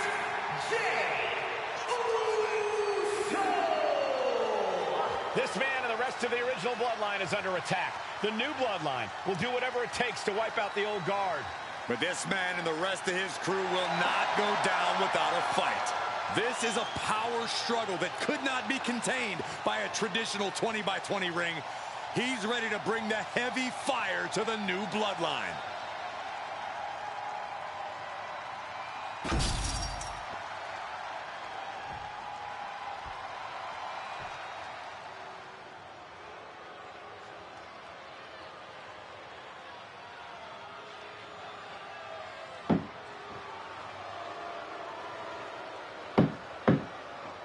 The original bloodline was created with the wisdom of the elders, but this man and the new bloodline are destroying what was built.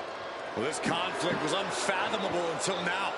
The new bloodline is ready to hunt.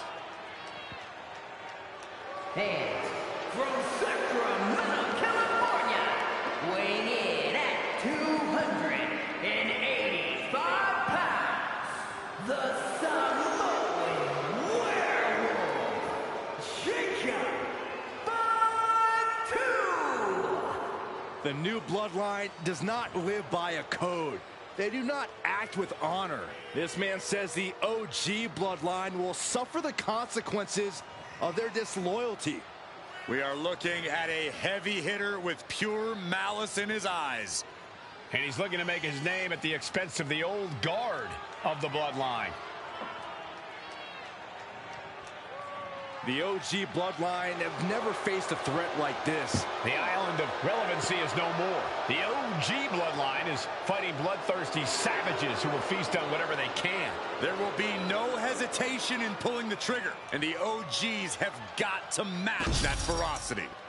And gentlemen, it is time Ay, güey. for Bloodline War Que Games. comienza, conecta 3 movimientos personales. Versus Solo Sikoa, Tama Tonga, Que comienza. and Jacob Fatu. Aquí me hubiera gustado más el Jacob Fatu. Abiding hatred for one another. Solo felt he was held down. His crew never called up during Roman's time as the tribal chief. But most of the men on Roman's side were unceremoniously removed from the bloodline, courtesy of Solo Sikoa.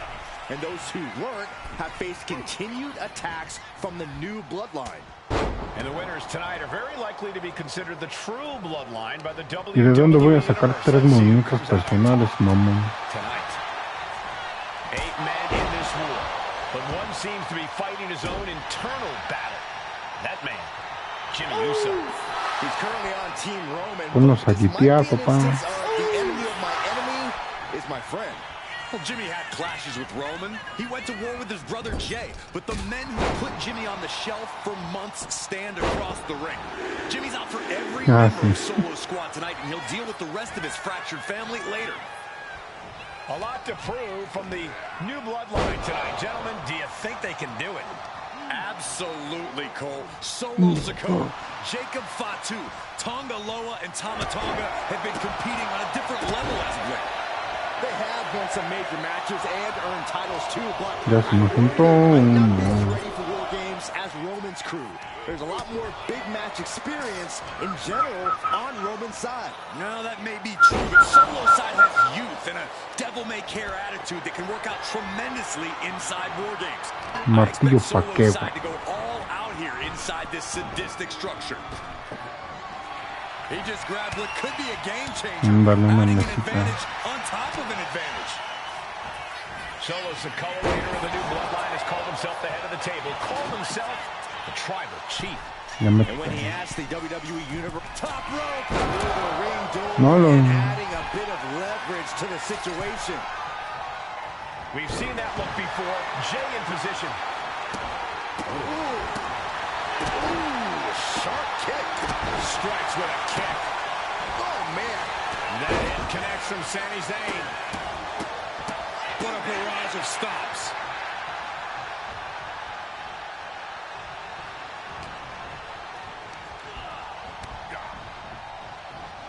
Hurricane Rana. Unbelievable athleticism. Jacob Fatu in a compromised position.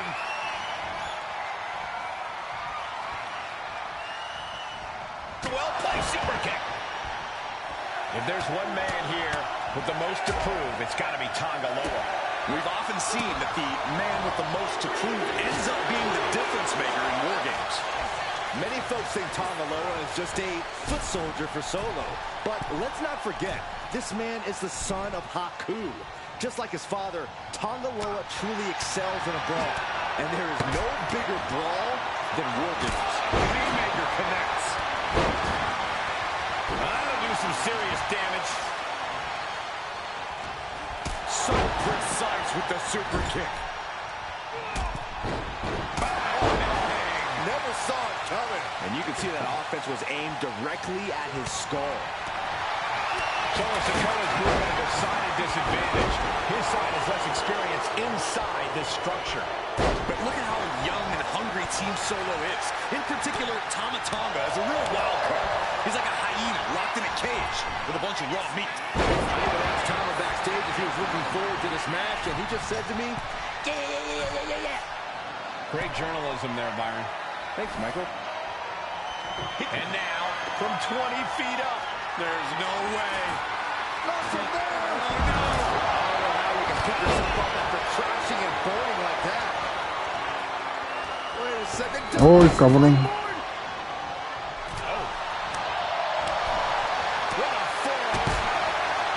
I think tonight is going to be a breakout performance for Jacob Fatu. So much raw talent in that young man. Every bloodline member, new and old, is a generational athlete. But Jacob seems to be a step ahead of every one of these men at times. Many already believe Jacob can take the mantle as the leader of the bloodline. And looking at Jacob Fatu. Implanted by the DDT. This could put a stop to Zayn. Old bloodline, new bloodline. Both sides engaging in a brutal battle. Every one of these men is fighting with every fiber in their being to be considered the true bloodline. Searching under the ring now. This can't be good. Now, is it not enough that they're already coming in with an advantage here? Is this really necessary? Sami Zayn grew so much as a member of the Bloodline, it really gave him a sense of self-worth. Yeah, but part of that self-worth came from defying Roman, from defeating the Usos, which begs the question, and I wish there was a better way to phrase this. Is Sami Zayn still Usi? I think he is, Corey. Sami seems elated to be fighting alongside Jay and even Jimmy. Those are his dogs. No, man. And Jay reverses. What a sick thought from that table. Here comes the buzzer. The numbers advantage vanishes with this next entrant. Into the neck breaker. Beautiful. Going up the cage now. Must have some sort of strategy in mind. Uso. And it's Jey Uso. Jay can seal it here. And guys, this is what War Games is all about. Both bloodlines leaving it all in the ring. The old Gunk Uso. Uso splash. Can Jacob Fatu come back from that? The table practically exploding under the force of the impact. Oh, finding unique ways to break down furniture.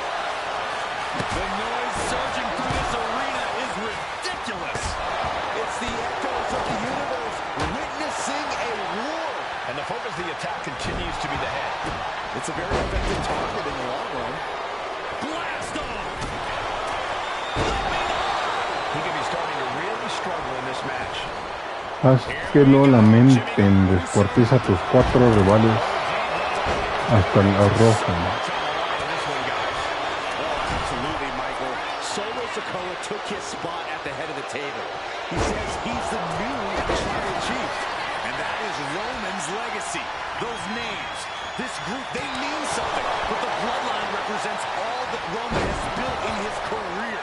And he needs to take it back tonight. And my word, this has been a match for the ages. This has been a monumental affair. Countdown underway. The odds of it to no longer be even. Boom! Oh, man! And from the top. Looks like the impending numbers advantage isn't enough for him. Sami Zayn has his opponent hooked. Exploder into the turnbuckles. As if the numbers advantage wasn't enough, looking under the ring for a weapon now. Ah, drop kick.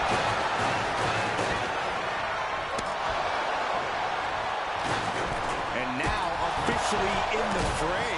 It pays to be coming in and have more friends than foes in the cage. And pure cheapness we just saw in that attack.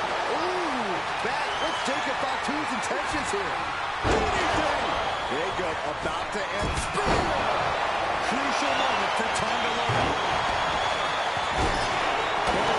Lightning stop, and so does that. Jumping DDT. So much pain inflicted in this match. This could be the defining moment of this match for him. What does he do now? Sami Zayn setting up something spectacular here. A la primera salió mamada. Business here is all of it. Más falta el Sikoa. Captured it. Counting down the seconds as this match gets closer to being even. Both wrists captured it. Man, knee strike. Terrible position for Jimmy. And now the new tribal chief, Solo Sikoa, joining Bloodline War Games. And each of these lethal maneuvers have got to be taken a toll. Kick lands. And what a Nada más hay uno que está ya en el rojo. Interested in just evening the odds.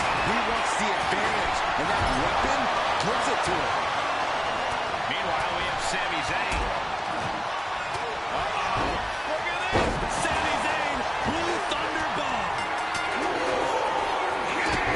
No me va a dar tiempo, cabrón.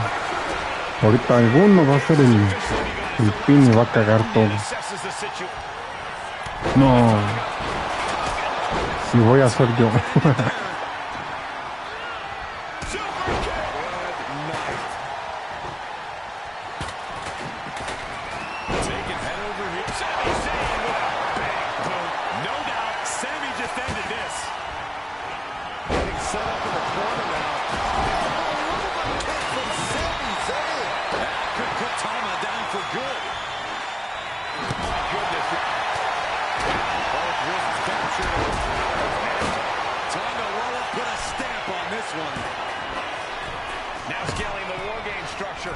No, pinche Sanderson, mamá.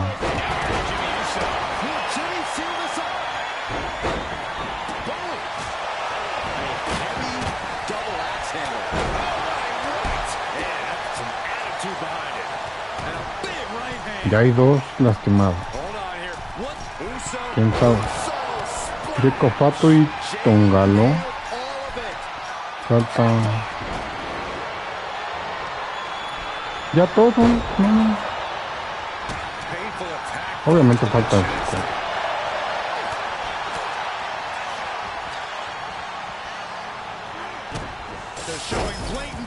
Ah, cabrón.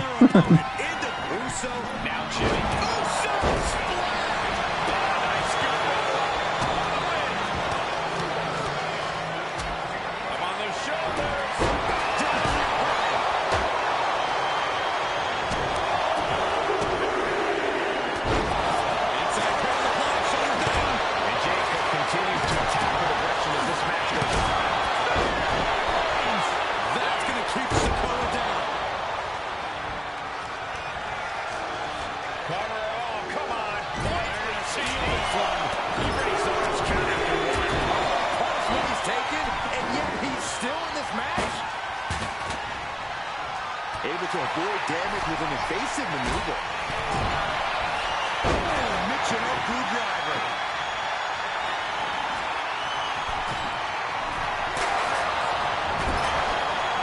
Shoulders are down. Jacob's got to kick out. Now you see Tonga Loa. He gets a one-way ticket to the hard metal trench. Oh, God. ¿Quién chingados falta?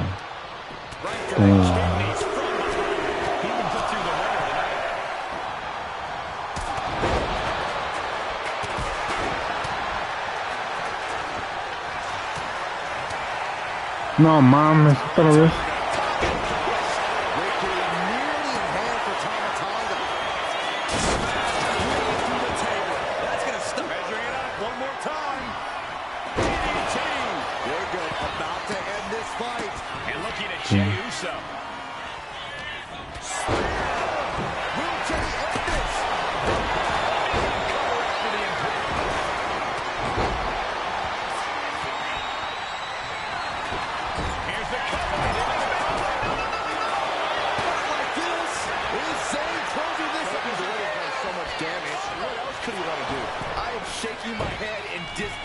Hay que estar viendo todo porque si no ahorita la cagan.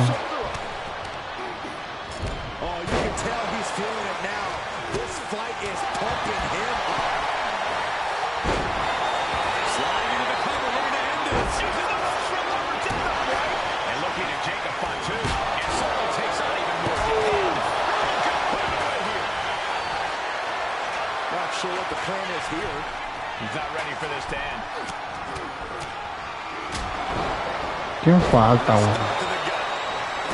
¿Por qué no me marca quién falta? So much damage has been done to the head here. This is looking grim. Yeah, I really don't like the look. Reigns hits it! Wow, Reigns nailed it! And now, I guess it was time to switch gears. What is he doing? Climbing up the War Games steel structure. Better be careful. ¿Quién falta de sangre? And that was an efficient form of offense for that move. And it's a long way down from the top of the War Games structure. Unleashing a barrage on their opponent. Stalking it down to opponent. And a forward right to the face. Zayn exposed here. No mames. DDT connects. Did Jacob Fatu get enough of it? And the count doesn't even begin. He refused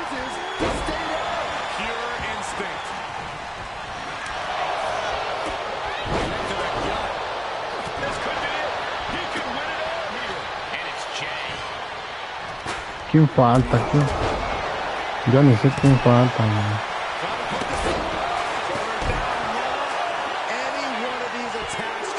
Uy, no, man. No, man. Yo no sé quién fue.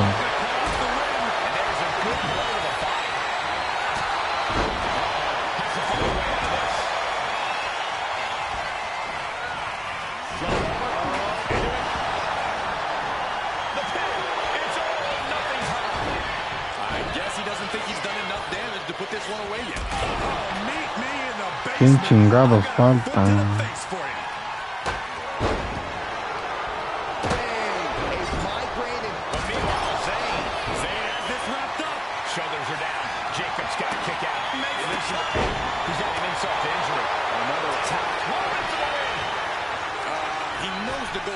Falta uno para aquí.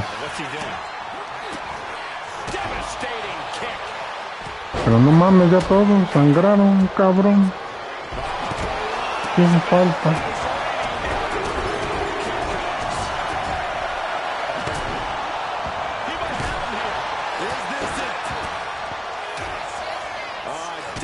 Uy, pinche Jimmy ese. Casi la caga.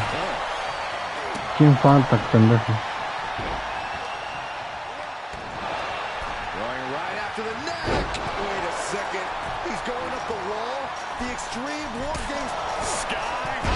Falta el Tongaloa.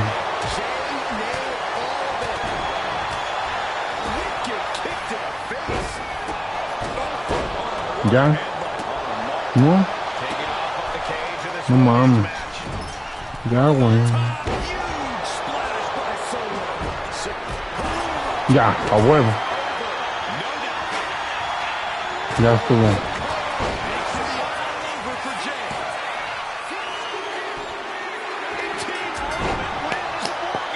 Bien hecho.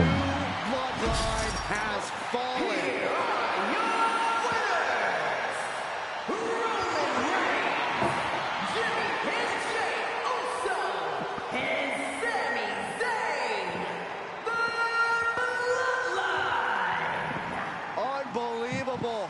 Roman's original Bloodline crew found a way to work together and reestablish their dominance.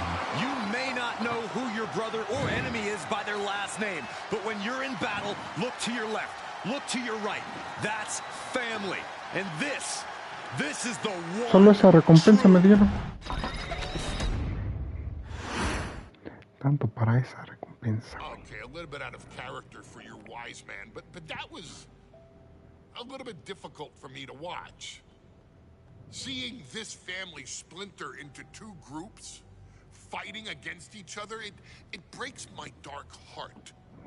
But they're all grown men, and you settled the issue. Now let's give Solo credit. Forming Team Solo was, of course, his usual backup of Tama Tonga and Tongaloa, the sons of Haku. Feared as one of the baddest men to ever walk planet Earth. Along with them, the Samoan werewolf, Jacob Fatu, son of Tama, also known as TK All Day, the Tonga Kid, another fearsome competitor from WWE's golden era. But did you know that Haku and Tama once comprised one of WWE's most impressive tag teams? Haku had been considered family by the Dynasty for years on end, and his teaming with Tama, brother of Rikishi, solidified this for eternity. The Islanders were a formidable test for any tag team in WWE in the late 1980s. Pensé que la War Games ya iba a ser la última. Teams like the Hart Foundation and the British Bulldogs. Initially fan favorites, the two would embrace a more hard-nosed approach and even teamed up with WWE Hall of Famer Bobby the Brain Heenan, finding even more success. The team flawlessly merged aerial excellence, martial arts mastery, and some good old-fashioned Islander grit. Perhaps their most infamous moment saw them actually dog-nap Matilda, mascot of the British Bulldogs, showing that they were willing to do literally anything to throw opponents off their game. Both men are still revered today as two of the real legit tough guys in the industry, names that instill fear simply upon mention, and they absolutely taught their children well. Tama Tonga and Tonga Loa both love to slowly brutalize an opponent in the traditional Haku style, while Jacob Fatu hurls his body at opponents from all angles with reckless abandon, much like Islander Tama in his TK all-day heyday. For their inclusion in the 2K25 showcase, we find the Islanders in a dream match, taking on another team that has mastered the air, ground fighting, and has their own brand of swag that keeps opponents guessing at all times. Ladies and gentlemen, I'm talking about the Street Profits. Montez Ford and Angelo Dawkins have put together one hell of a run in WWE, and the perennial tag team champions are going to find themselves in an unfamiliar setting, taking on Haku and Tama in a best 2 out of 3 falls match. Anyone can sneak a win out, but Haku and Tama often competed in this type of match to fully demonstrate the superiority to their opponents. And you can bet that they're out to do the same thing to Angelo and Tez. So get out there and showcase the tag team mastery that the Islanders used to terrorize their opponents. Lift your party cups and take one last sip for the Street Profits. And don't worry, no one will hold you responsible for the damage you and the Islanders caused them. Because I assure you, the Islanders can handle the smoke.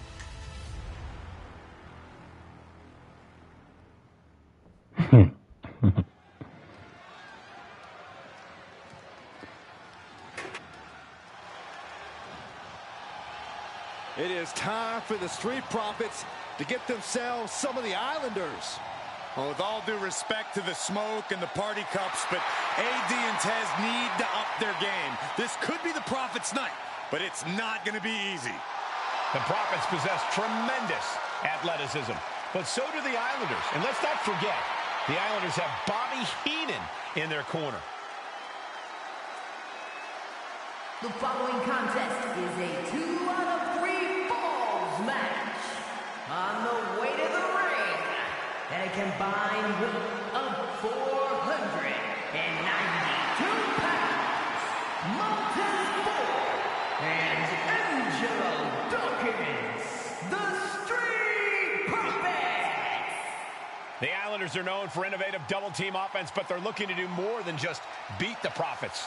Well, under the Brains' incomparable tutelage, the Islanders have become smarter and more brutal. Tez and Dawkins better have their third eye open and their heads on a swivel.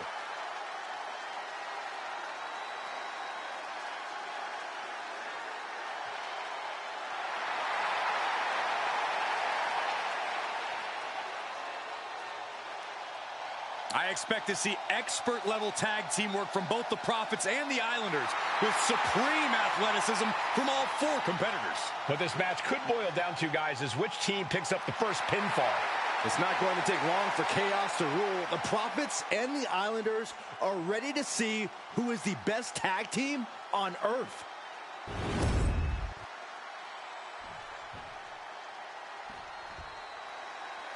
The Street Profits had better be ready for what's coming.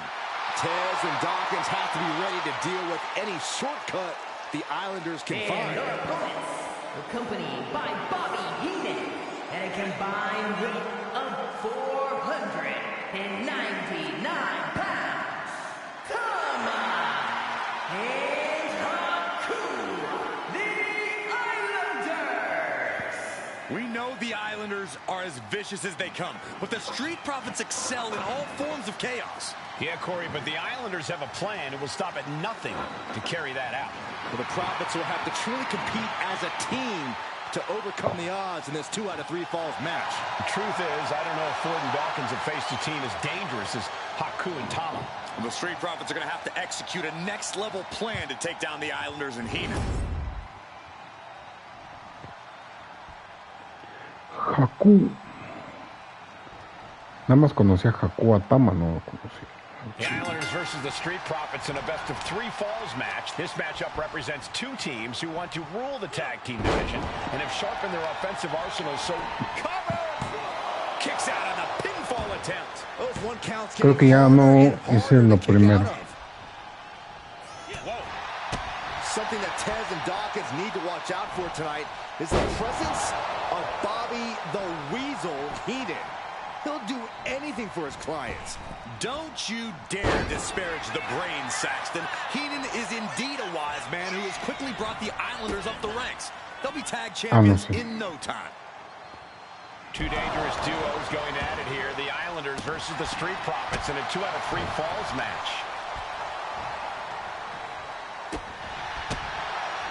What a headbutt. Vicious. Kick to the stomach. Corey, you've competed in these type of matches before. What's the key to victory for Haku and Tama? It's crucial for the Islanders to win the first fall as early as possible. To do that, they've got to either isolate Ford or Dawkins and block their path to make an attack. Tag, here we go. Oh, what a clothesline. We're watching two great teams at work right now, but with the talent at this level in the ring, you have to wonder, are there any possible breakout single stars here? Every one of these men has that sort of potential, Michael. I mean, Montez Ford has had moments of single success, competing in many high-profile matches of his own. Though you'd be doing a great disservice to Angelo Dawkins, who has an equally impressive skill set should he go solo. And of course, both Islanders competed separately for a time in WWE before joining up. So you know that Tama ya en estas luchas ya les llevo a los del 2K ponerle cosas.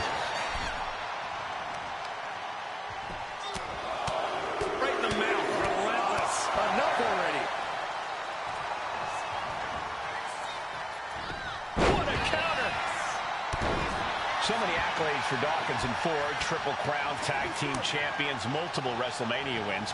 This win could be another major feather in their caps.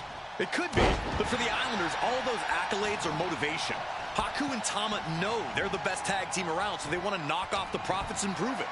Then maybe they'll get the respect they rightfully deserve. Power slam! He may have just slowed Angelo down a bit there. Yeah, Haku taking the fight right to him.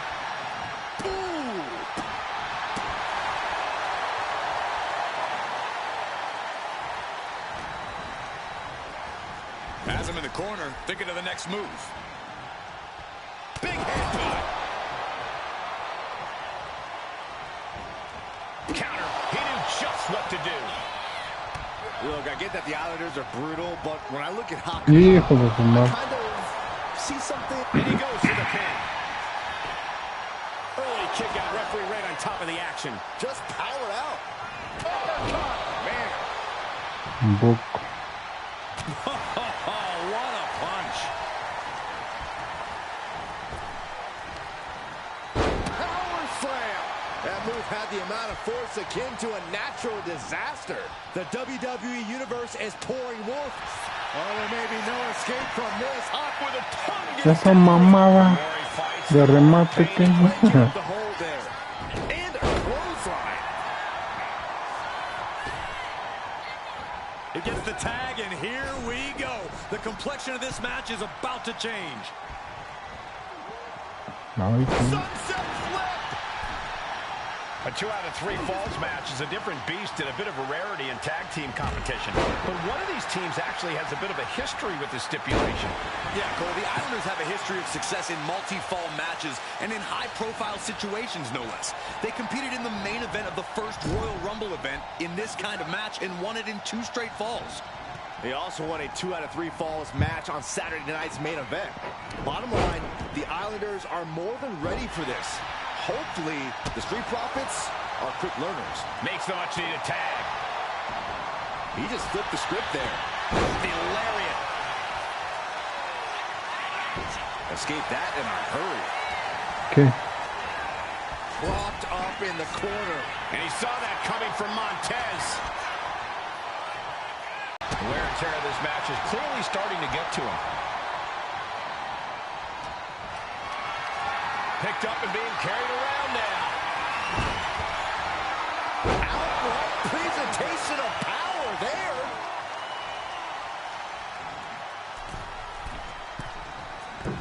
Oh, great elevation. Esperen. Up high. A huevo. Takes another trip to the skies, and it pays off once again. A Tylander le encantaría volar con estas planchas desde la cuerda superior para tener que ser la parte de la derrota. A huevo. Just amazing athleticism being shown here. What could Haku be looking for? From the heavens, big body splash from the top. Tags in here. He's going back up a second time. From the top, diving headbutt. He's looking defenseless at this stage. Yeah, he's on his back foot now. Look out. A huge impact. And the Islanders just sent the Profits up in smoke. No mames. A huevo. Una caída. Apenas. Cabrón. Vale, ver. Pensé que mamá será una. Qué mamá. Heenan and the Islanders did an amazing job as dog sitters, and they got punished for it. Then again, the corrupt president who handed out that suspension also vacated the WWE Championship for no good reason. Yeah, Corey, there's just second fall for the Islanders, and they beat the Profits. Esto es en corto. No más quiero los desbloqueables.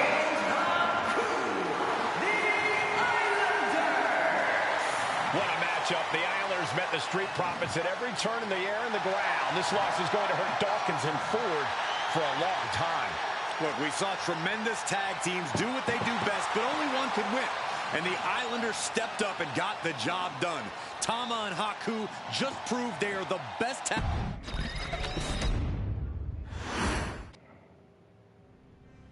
Ladies and gentlemen, I don't have the words to convey Ya se acabó, how proud cabrón. I am Esa fue la última lucha, esa of mamada. this historic showcase. Having worked alongside this family, this bloodline, for so many decades, reliving moments that I got to experience firsthand has been a privilege of the highest order. Introducing you to WWE legends that I hold in such high esteem, and also spotlighting the modern day greatness their descendants have provided you in recent years, all to pay tribute to the greatest wrestling family I have ever known, has truly been my privilege. To be successful in this industry is a 1 in a billion chance. To see one bloodline continuously pump out superstar after superstar, champion after champion, generation after generation, is a testament not only to the skills they possess, but also to the work they put in to become absolute masters of their craft. And it cannot be stated any other way. This dynasty, this family, this bloodline has mastered every single solitary aspect of professional wrestling. And by reliving their magnificent history, you've begun your path of mastery as well. You've conquered former champions, righted some very egregious historical wrongs, survived war games, and even settled the question as to who the true tribal chief really is. You've unlocked WWE legends who are now ready to unleash their special brand of offense on current WWE superstars who didn't think they'd ever have to face these classic competitors like Haku or the Wild Samoans. It wasn't easy, and you definitely had to get a little oozy along the way. But you showed that bloodline spirit and determination, and now you stand at the top of the mountain. On behalf of WWE and the 2K families, we all thank you so very much for playing. And on behalf of every fan of this beautiful performance art known as professional wrestling, we thank you, the Anawa'i, Fatu, and Maivia clans, for decades of entertainment and generations of pure brilliance, for creating greatness with your hard work and sharing it with all of us so freely. Before we go, we do have one last surprise for you at home. Okay. Now that you've showcased your skills and earned a spot as an honorary Uce, it's time for you to choose who rules your WWE universe as the Tribal Chief. Roman Reigns. Roman Reigns still your Tribal Chief, or have you thrown in with the attempted coup by Solo Sikoa? Do you want to see Tamina finally rule over everyone? Or is it TK all day, every day, don't you say? Regardless of who you choose, you've earned the right to acknowledge your tribal chief.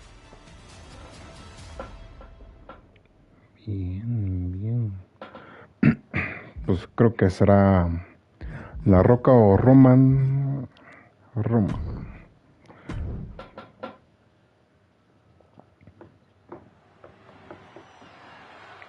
Esa arena está chida. The following match is the 2K Showcase Tribal Gauntlet.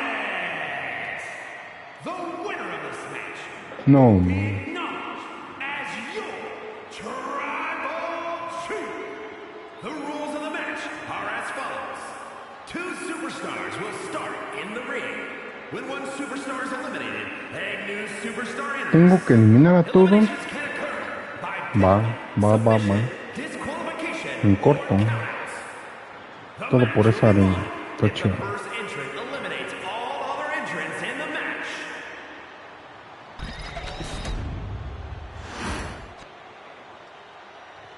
The Bloodline Gauntlet match begins here, gentlemen, with our first entrant, a superstar with a Daunting challenge ahead.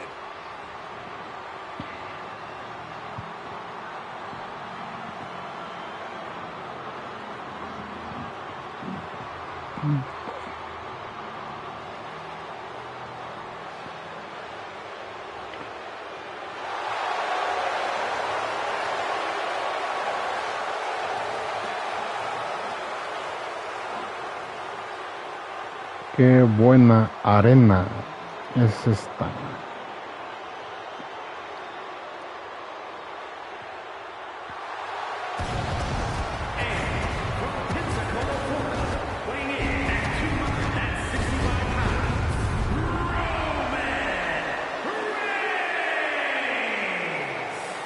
Grinding your way through the bloodline?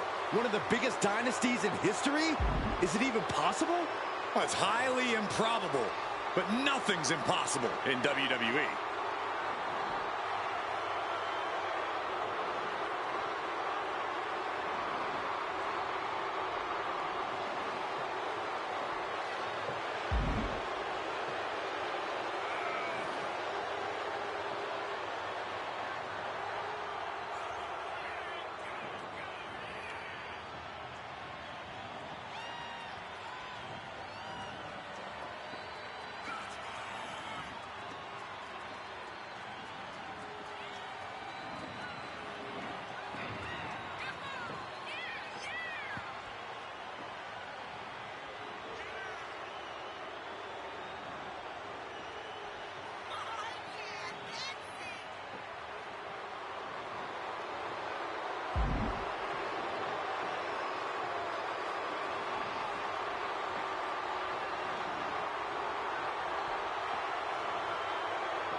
It requires incredible courage to take on the Bloodline.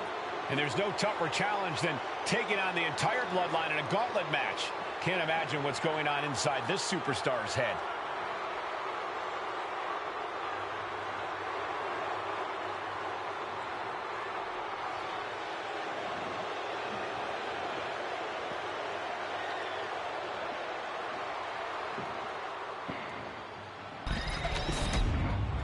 Échenme al que sea, la neta.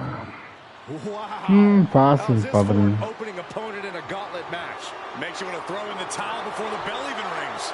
And representing the Usos from San... ¿Quién quiere ver su entrada de Jimmy Uso? El bultazo. En corto, la lanza. Bueno. History being made right here. The most prestigious family in the history of our business is at war with one of their own members, and tonight will be a battle to set order to the Luego ejecuta 3 de tus famosos remates para que no se les olvide quién corta aquí la pala. John Cena la pala. No mames. Ya me hizo más daño del que debía.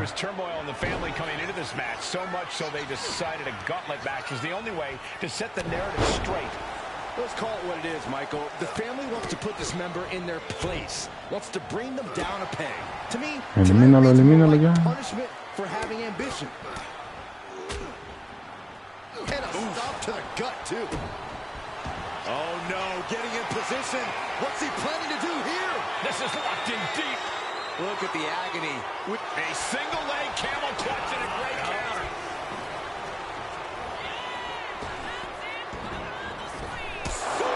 Hijo de su madre. Gets the shoulder up after one. And those kickouts are only going to get harder. Tremendous. Uh-oh. ¿Cuántos? ¿Tendré que luchar contra todos? No, son un chingo, ¿no? ¿Qué creen? And we know the lineup we are seeing tonight is exceptionally talented.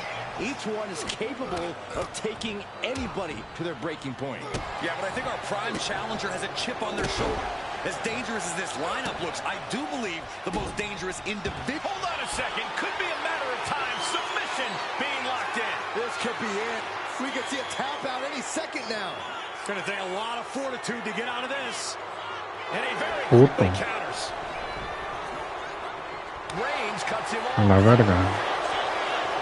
Mamá. Ahí está ya. Chinga tu madre.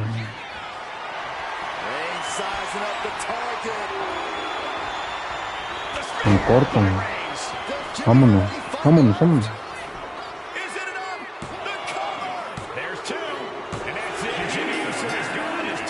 Esto es en corto.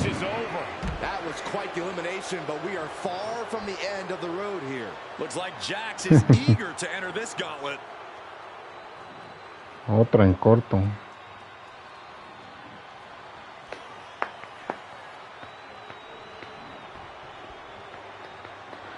Trae escudo esa vieja. Ya se lo quitamos. Well, if you could survive tonight, you will be at the top of the mountain, casting an enormous shadow over every possible challenge. I'm already intimidated thinking about the Ulo fallout around this shoulders. Finally, Roman's able to interrupt his attacks for a moment. Reigns isn't allowing that burst of attacks to throw off his game. That was an easy kick out for Roman. Clearly not enough damage done. No mames. No manches, mi amor. A ver, chiquita, gordita, hermosa. Reigns with a vicious stomp and a series of strikes. Roman has his opponent lining up the shot. Bang! Perdón, mi amor. Ahora sí ya, mamá.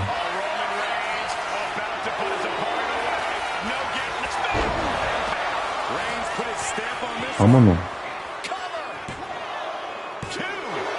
Y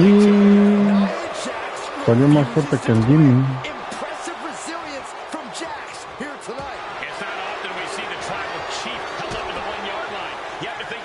want to dial up that maneuver one more time. A la verga. Gets lifted into position. Sit out powerbomb. And as cruel as this match might seem, let's not forget, this is family. And right or wrong. La Nia Jax, ¿de quién es hija? La Ruca.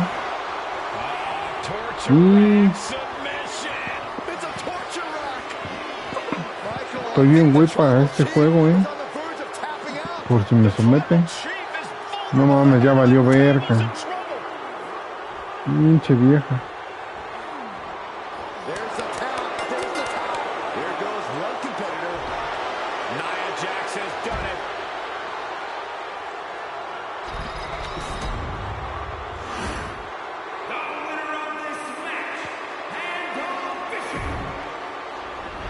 Ah, qué mamado.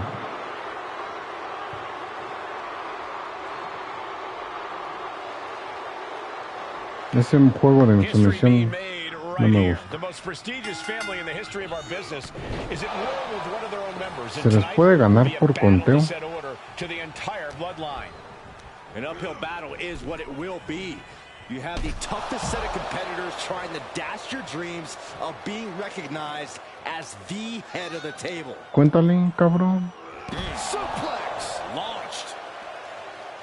And let's not lose the reason for this match. The right, no, the Sí, se puede. sole possession of the seat that Bueno. stands at the head of the table.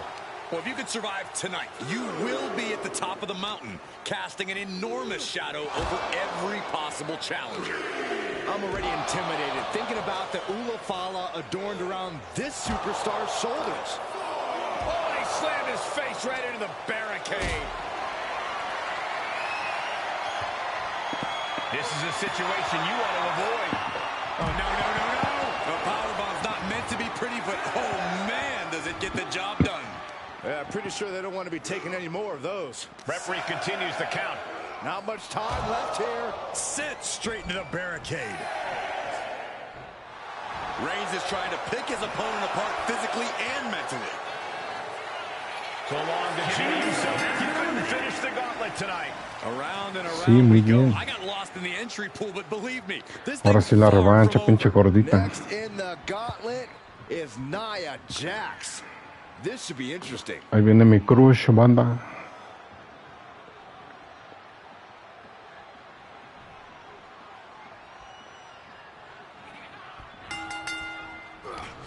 Ah, Like a brick wall running into you.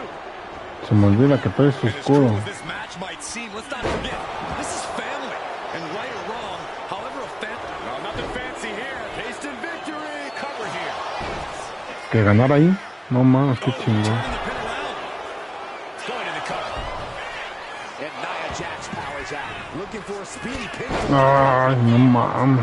A gauntlet match is such a Esto es tan fitting pinche stipulation difícil. for tonight, Corey.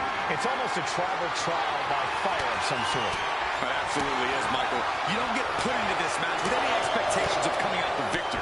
The family has decided these rules because only those that can overcome such odds can be strong enough to lead the bloodline. The face has been planted. Block the effort and cut them off with a shot to the gut. Oh, that can rock you. Punch lands. Big punch finds its mark. Oh, what a punch. That's how you stop your opponent. Suplex Launched. Mounting their downed opponent and firing off a series of blows. And a stomp to the gut. Oh, impact to the stomach. Stomping down. Ay, qué pendejo. Evade that. He gets sent straight down to the floor. A la Nia Jax yo creo que sí le voy a ganar por conteo. Afuera. Si viene. Oh no, a referee falling prey to the chaos in the ring. Quítese. Ref getting in the middle of it. Precision strikes. And she's A beginning to ver, a look a ver, little a ver. weary. Yeah, Reigns brought the fight in a major way on that exchange. Draped across the top rope. A rare clear spot of trouble for Nia. Overwhelming attacks for Roman now. Vámonos. And she thwarts the pin attempt in one. Unbelievable display of will in the late A ver stages si of ya this me matchup. rindió. Right when it was needed.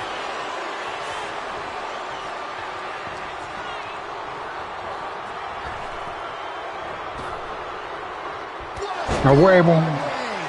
Reigns got all of it. Is it enough? The cover. Two. And that is Nia Jax's time in this gauntlet match. Hard to believe we've only scratched the surface of our entrant pool. Is that? It is. Rikishi. Fatu entering the gauntlet.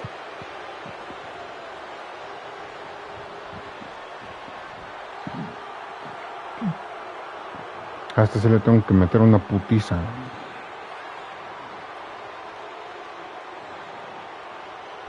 Pero chida, Qué pendejo. That didn't go as Fatu designed. Taking out the knee. Por andar hablando mamada. Fatu has run into a roadblock. Look at this, just unloading. And a stop to the gut.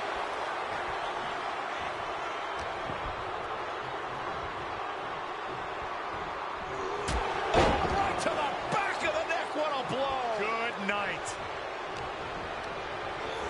And now placed in the corner.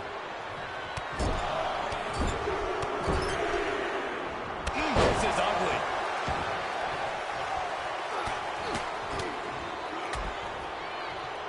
Working the midsection there.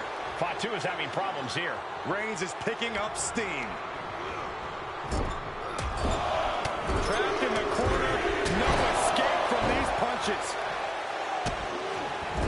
Just using their foot as a weapon. So ruthless.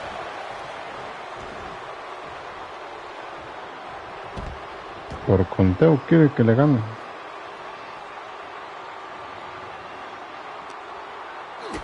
Kick to the gut. Boom!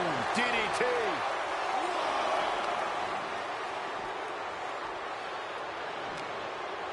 Reigns playing a power move. Uranagi. Man, oh man. Roman Reigns is just taking command. Fatu needs to better assess the situation to turn this around. His body has to be racked with pain. Oh, look at the knees. Just endless knee strikes. Nothing was being held back with each of those strikes.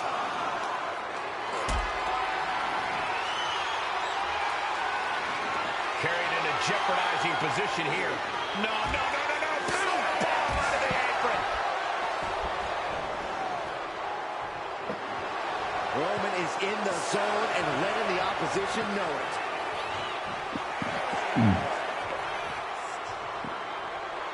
Roman Reigns giving the people in Vamos, ya attendance rápido, the rápido, chance to rápido. acknowledge him. A huevo. A la chingada, Fatu. Yeah, there's still a whole slew of entrants to go. The next combatant is Haku, who's ready to take a crack at this gauntlet.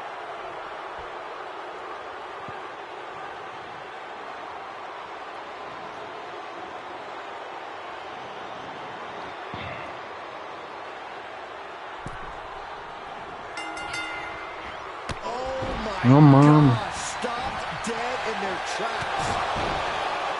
And Corey, there's more than family pride on the line tonight. Vámonos, Everyone vámonos, in vámonos, WWE is vámonos, watching, wanting to know this A la challenge can be verga. conquered. And think of double leg takedown. No mames. Gonna stack that up here. Look. He goes for the quick pin. Gets his shoulder up right before two. Vámonos, vámonos, Deal vámonos, more vámonos. damage before trying. Boom. Referee in position. No, a kick out. Starting to see the tolls of this match add up. Sobrevalorado, Mounting their Haku. downed opponent and firing off a series of blows. Oh, a nasty stop to finish it off. Placing him in the corner. Big offense could be coming here. He counters with a quick Hijo, reversal. no. And it looked like Haku got caught hard by that. Yeah, Reigns came looking to prove his dominance, and he's doing just that right now. And Reigns looking to double up on the impact, No, eso es mamón. Bueno.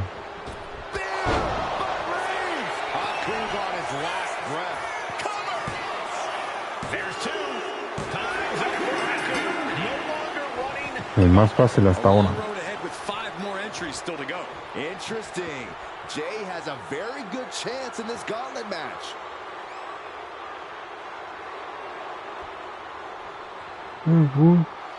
Hey, whoa, easy. Apúrate, mamón.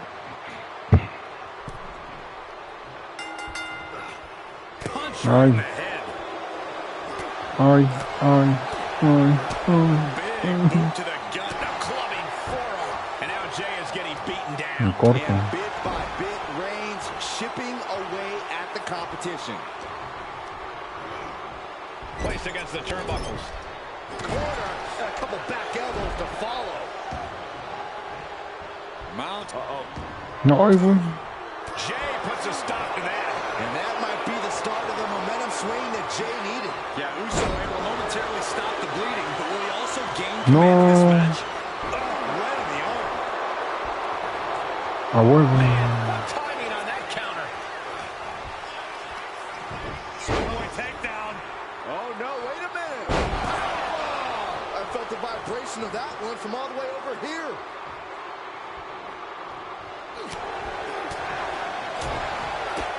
Kick to the gut. Oh, what a right. And it's Jay being on the receiving end of some fury there.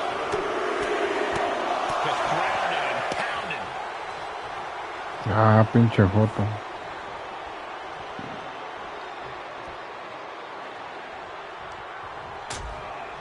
Things are getting risky. This will not end well. A back suplex right onto the apron. Por punteo, ni modo. Looking to do some serious damage. Oh!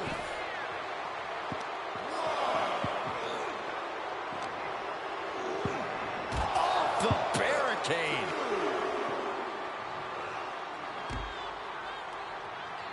Hit a big boot.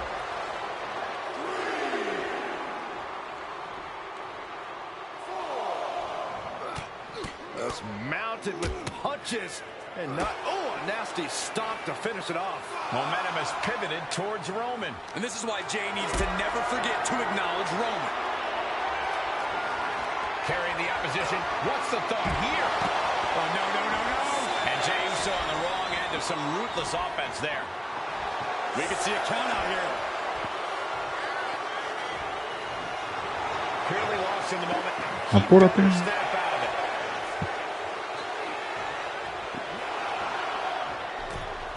Órale, órale. Almost used all the Hijo de su madre. right across the small of the back. He quickly gets out of dodge. And he has A la verga. for Jay.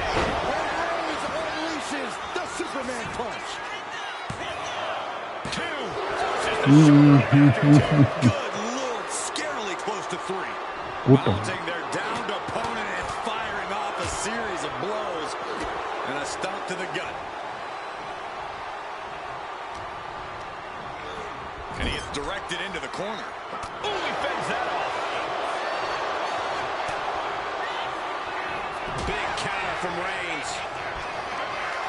Being carried around now. Textbook scoop slam. And what he's looking for here looks like a potential submission maneuver coming. Jey Uso fading fast. Will Jay tap? ¿Quién soy yo, el rojo o no? Doing everything he can to reverse his fortunes, but it may not work.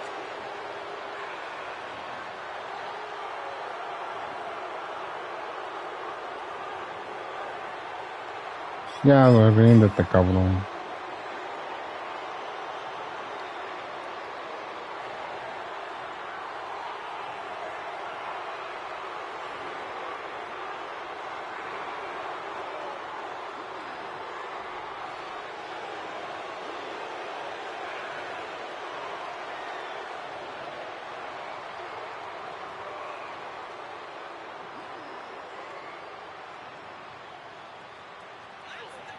Hijo de su puta. And he's tapping. A huevo. He had no choice. Guess who's gone from this gauntlet match? Ojalá si no me hagan a mí. We got 4 more entrants ready to enter. This gauntlet carries on with the addition of Alpha. ¿Cuántos son? No saben.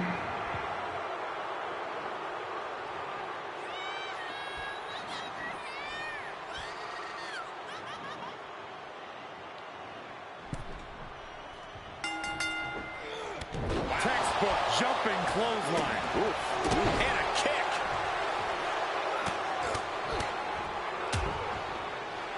And a stomp to the gut. Stomping. Ouch. Things now not going well for Alpha. Alpha's getting shut down at every turn. Sit-out powerbomb. Now that's what you call impact.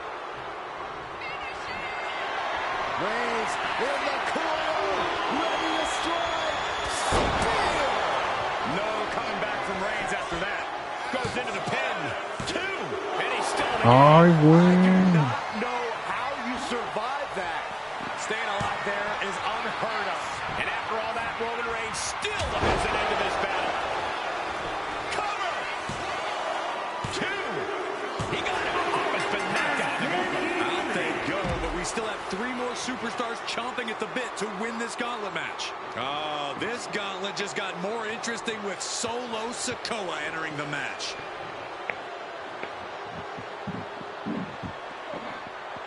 No más, pues cuánto va a durar esta lucha, güey. ¿Cuántos son? ¿Cuántos son?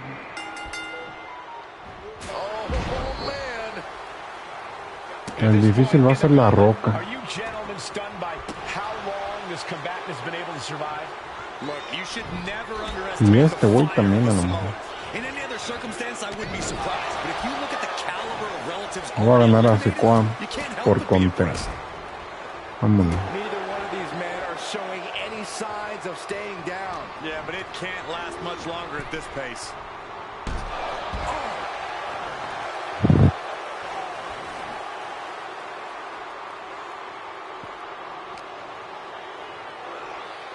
Into the barricade. Oh, he slammed his face right into the barricade. What power! That was a power bomb with one message in mind. Absolute destruction. Kick to the gut. What a right! Roman being the aggressor. Reigns is making an opportunity for himself. Oh, a nasty stop to finish it off. Holy, meet the barricade. Oh, he slammed his face right into the barricade. Look at this. This can't be good. Don't do this. Don't do it! A powerbomb like that will leave you with bruises and remind you of this moment for days.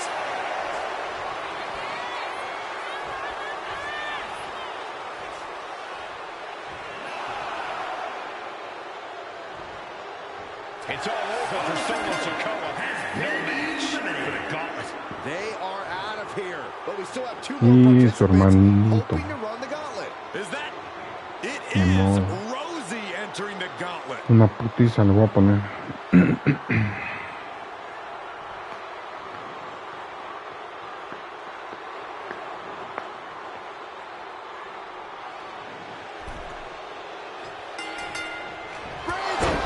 Rosie won't come back after that.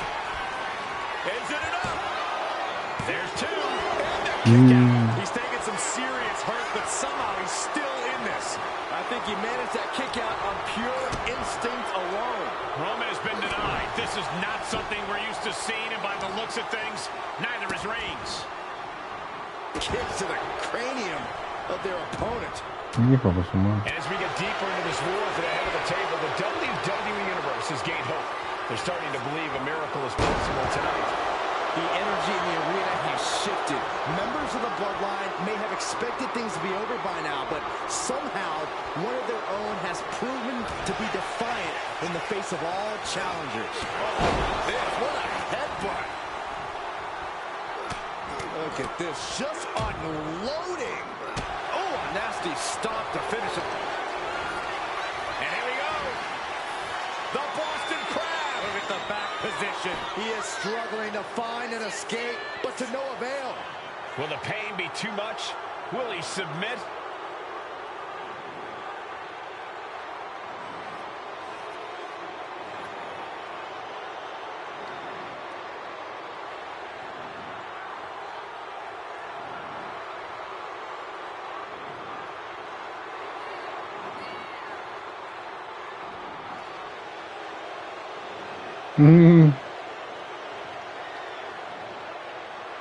Ya chingó. Eliminated from this gauntlet match. We've seen twists and turns, but here's our last entrant. A huevo. El más joven. El más bultazo.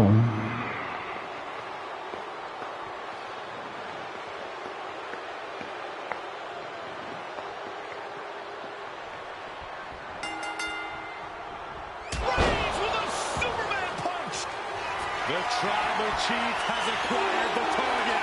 This is wow, Reigns nailed it. Se acabó. Shoulders down. 2. Ah, bueno. Roman Reigns picks up a No. strong victory. ¿Ya eran todos? Me faltó un objetivo. Pensé que iban a salir todos, mamón.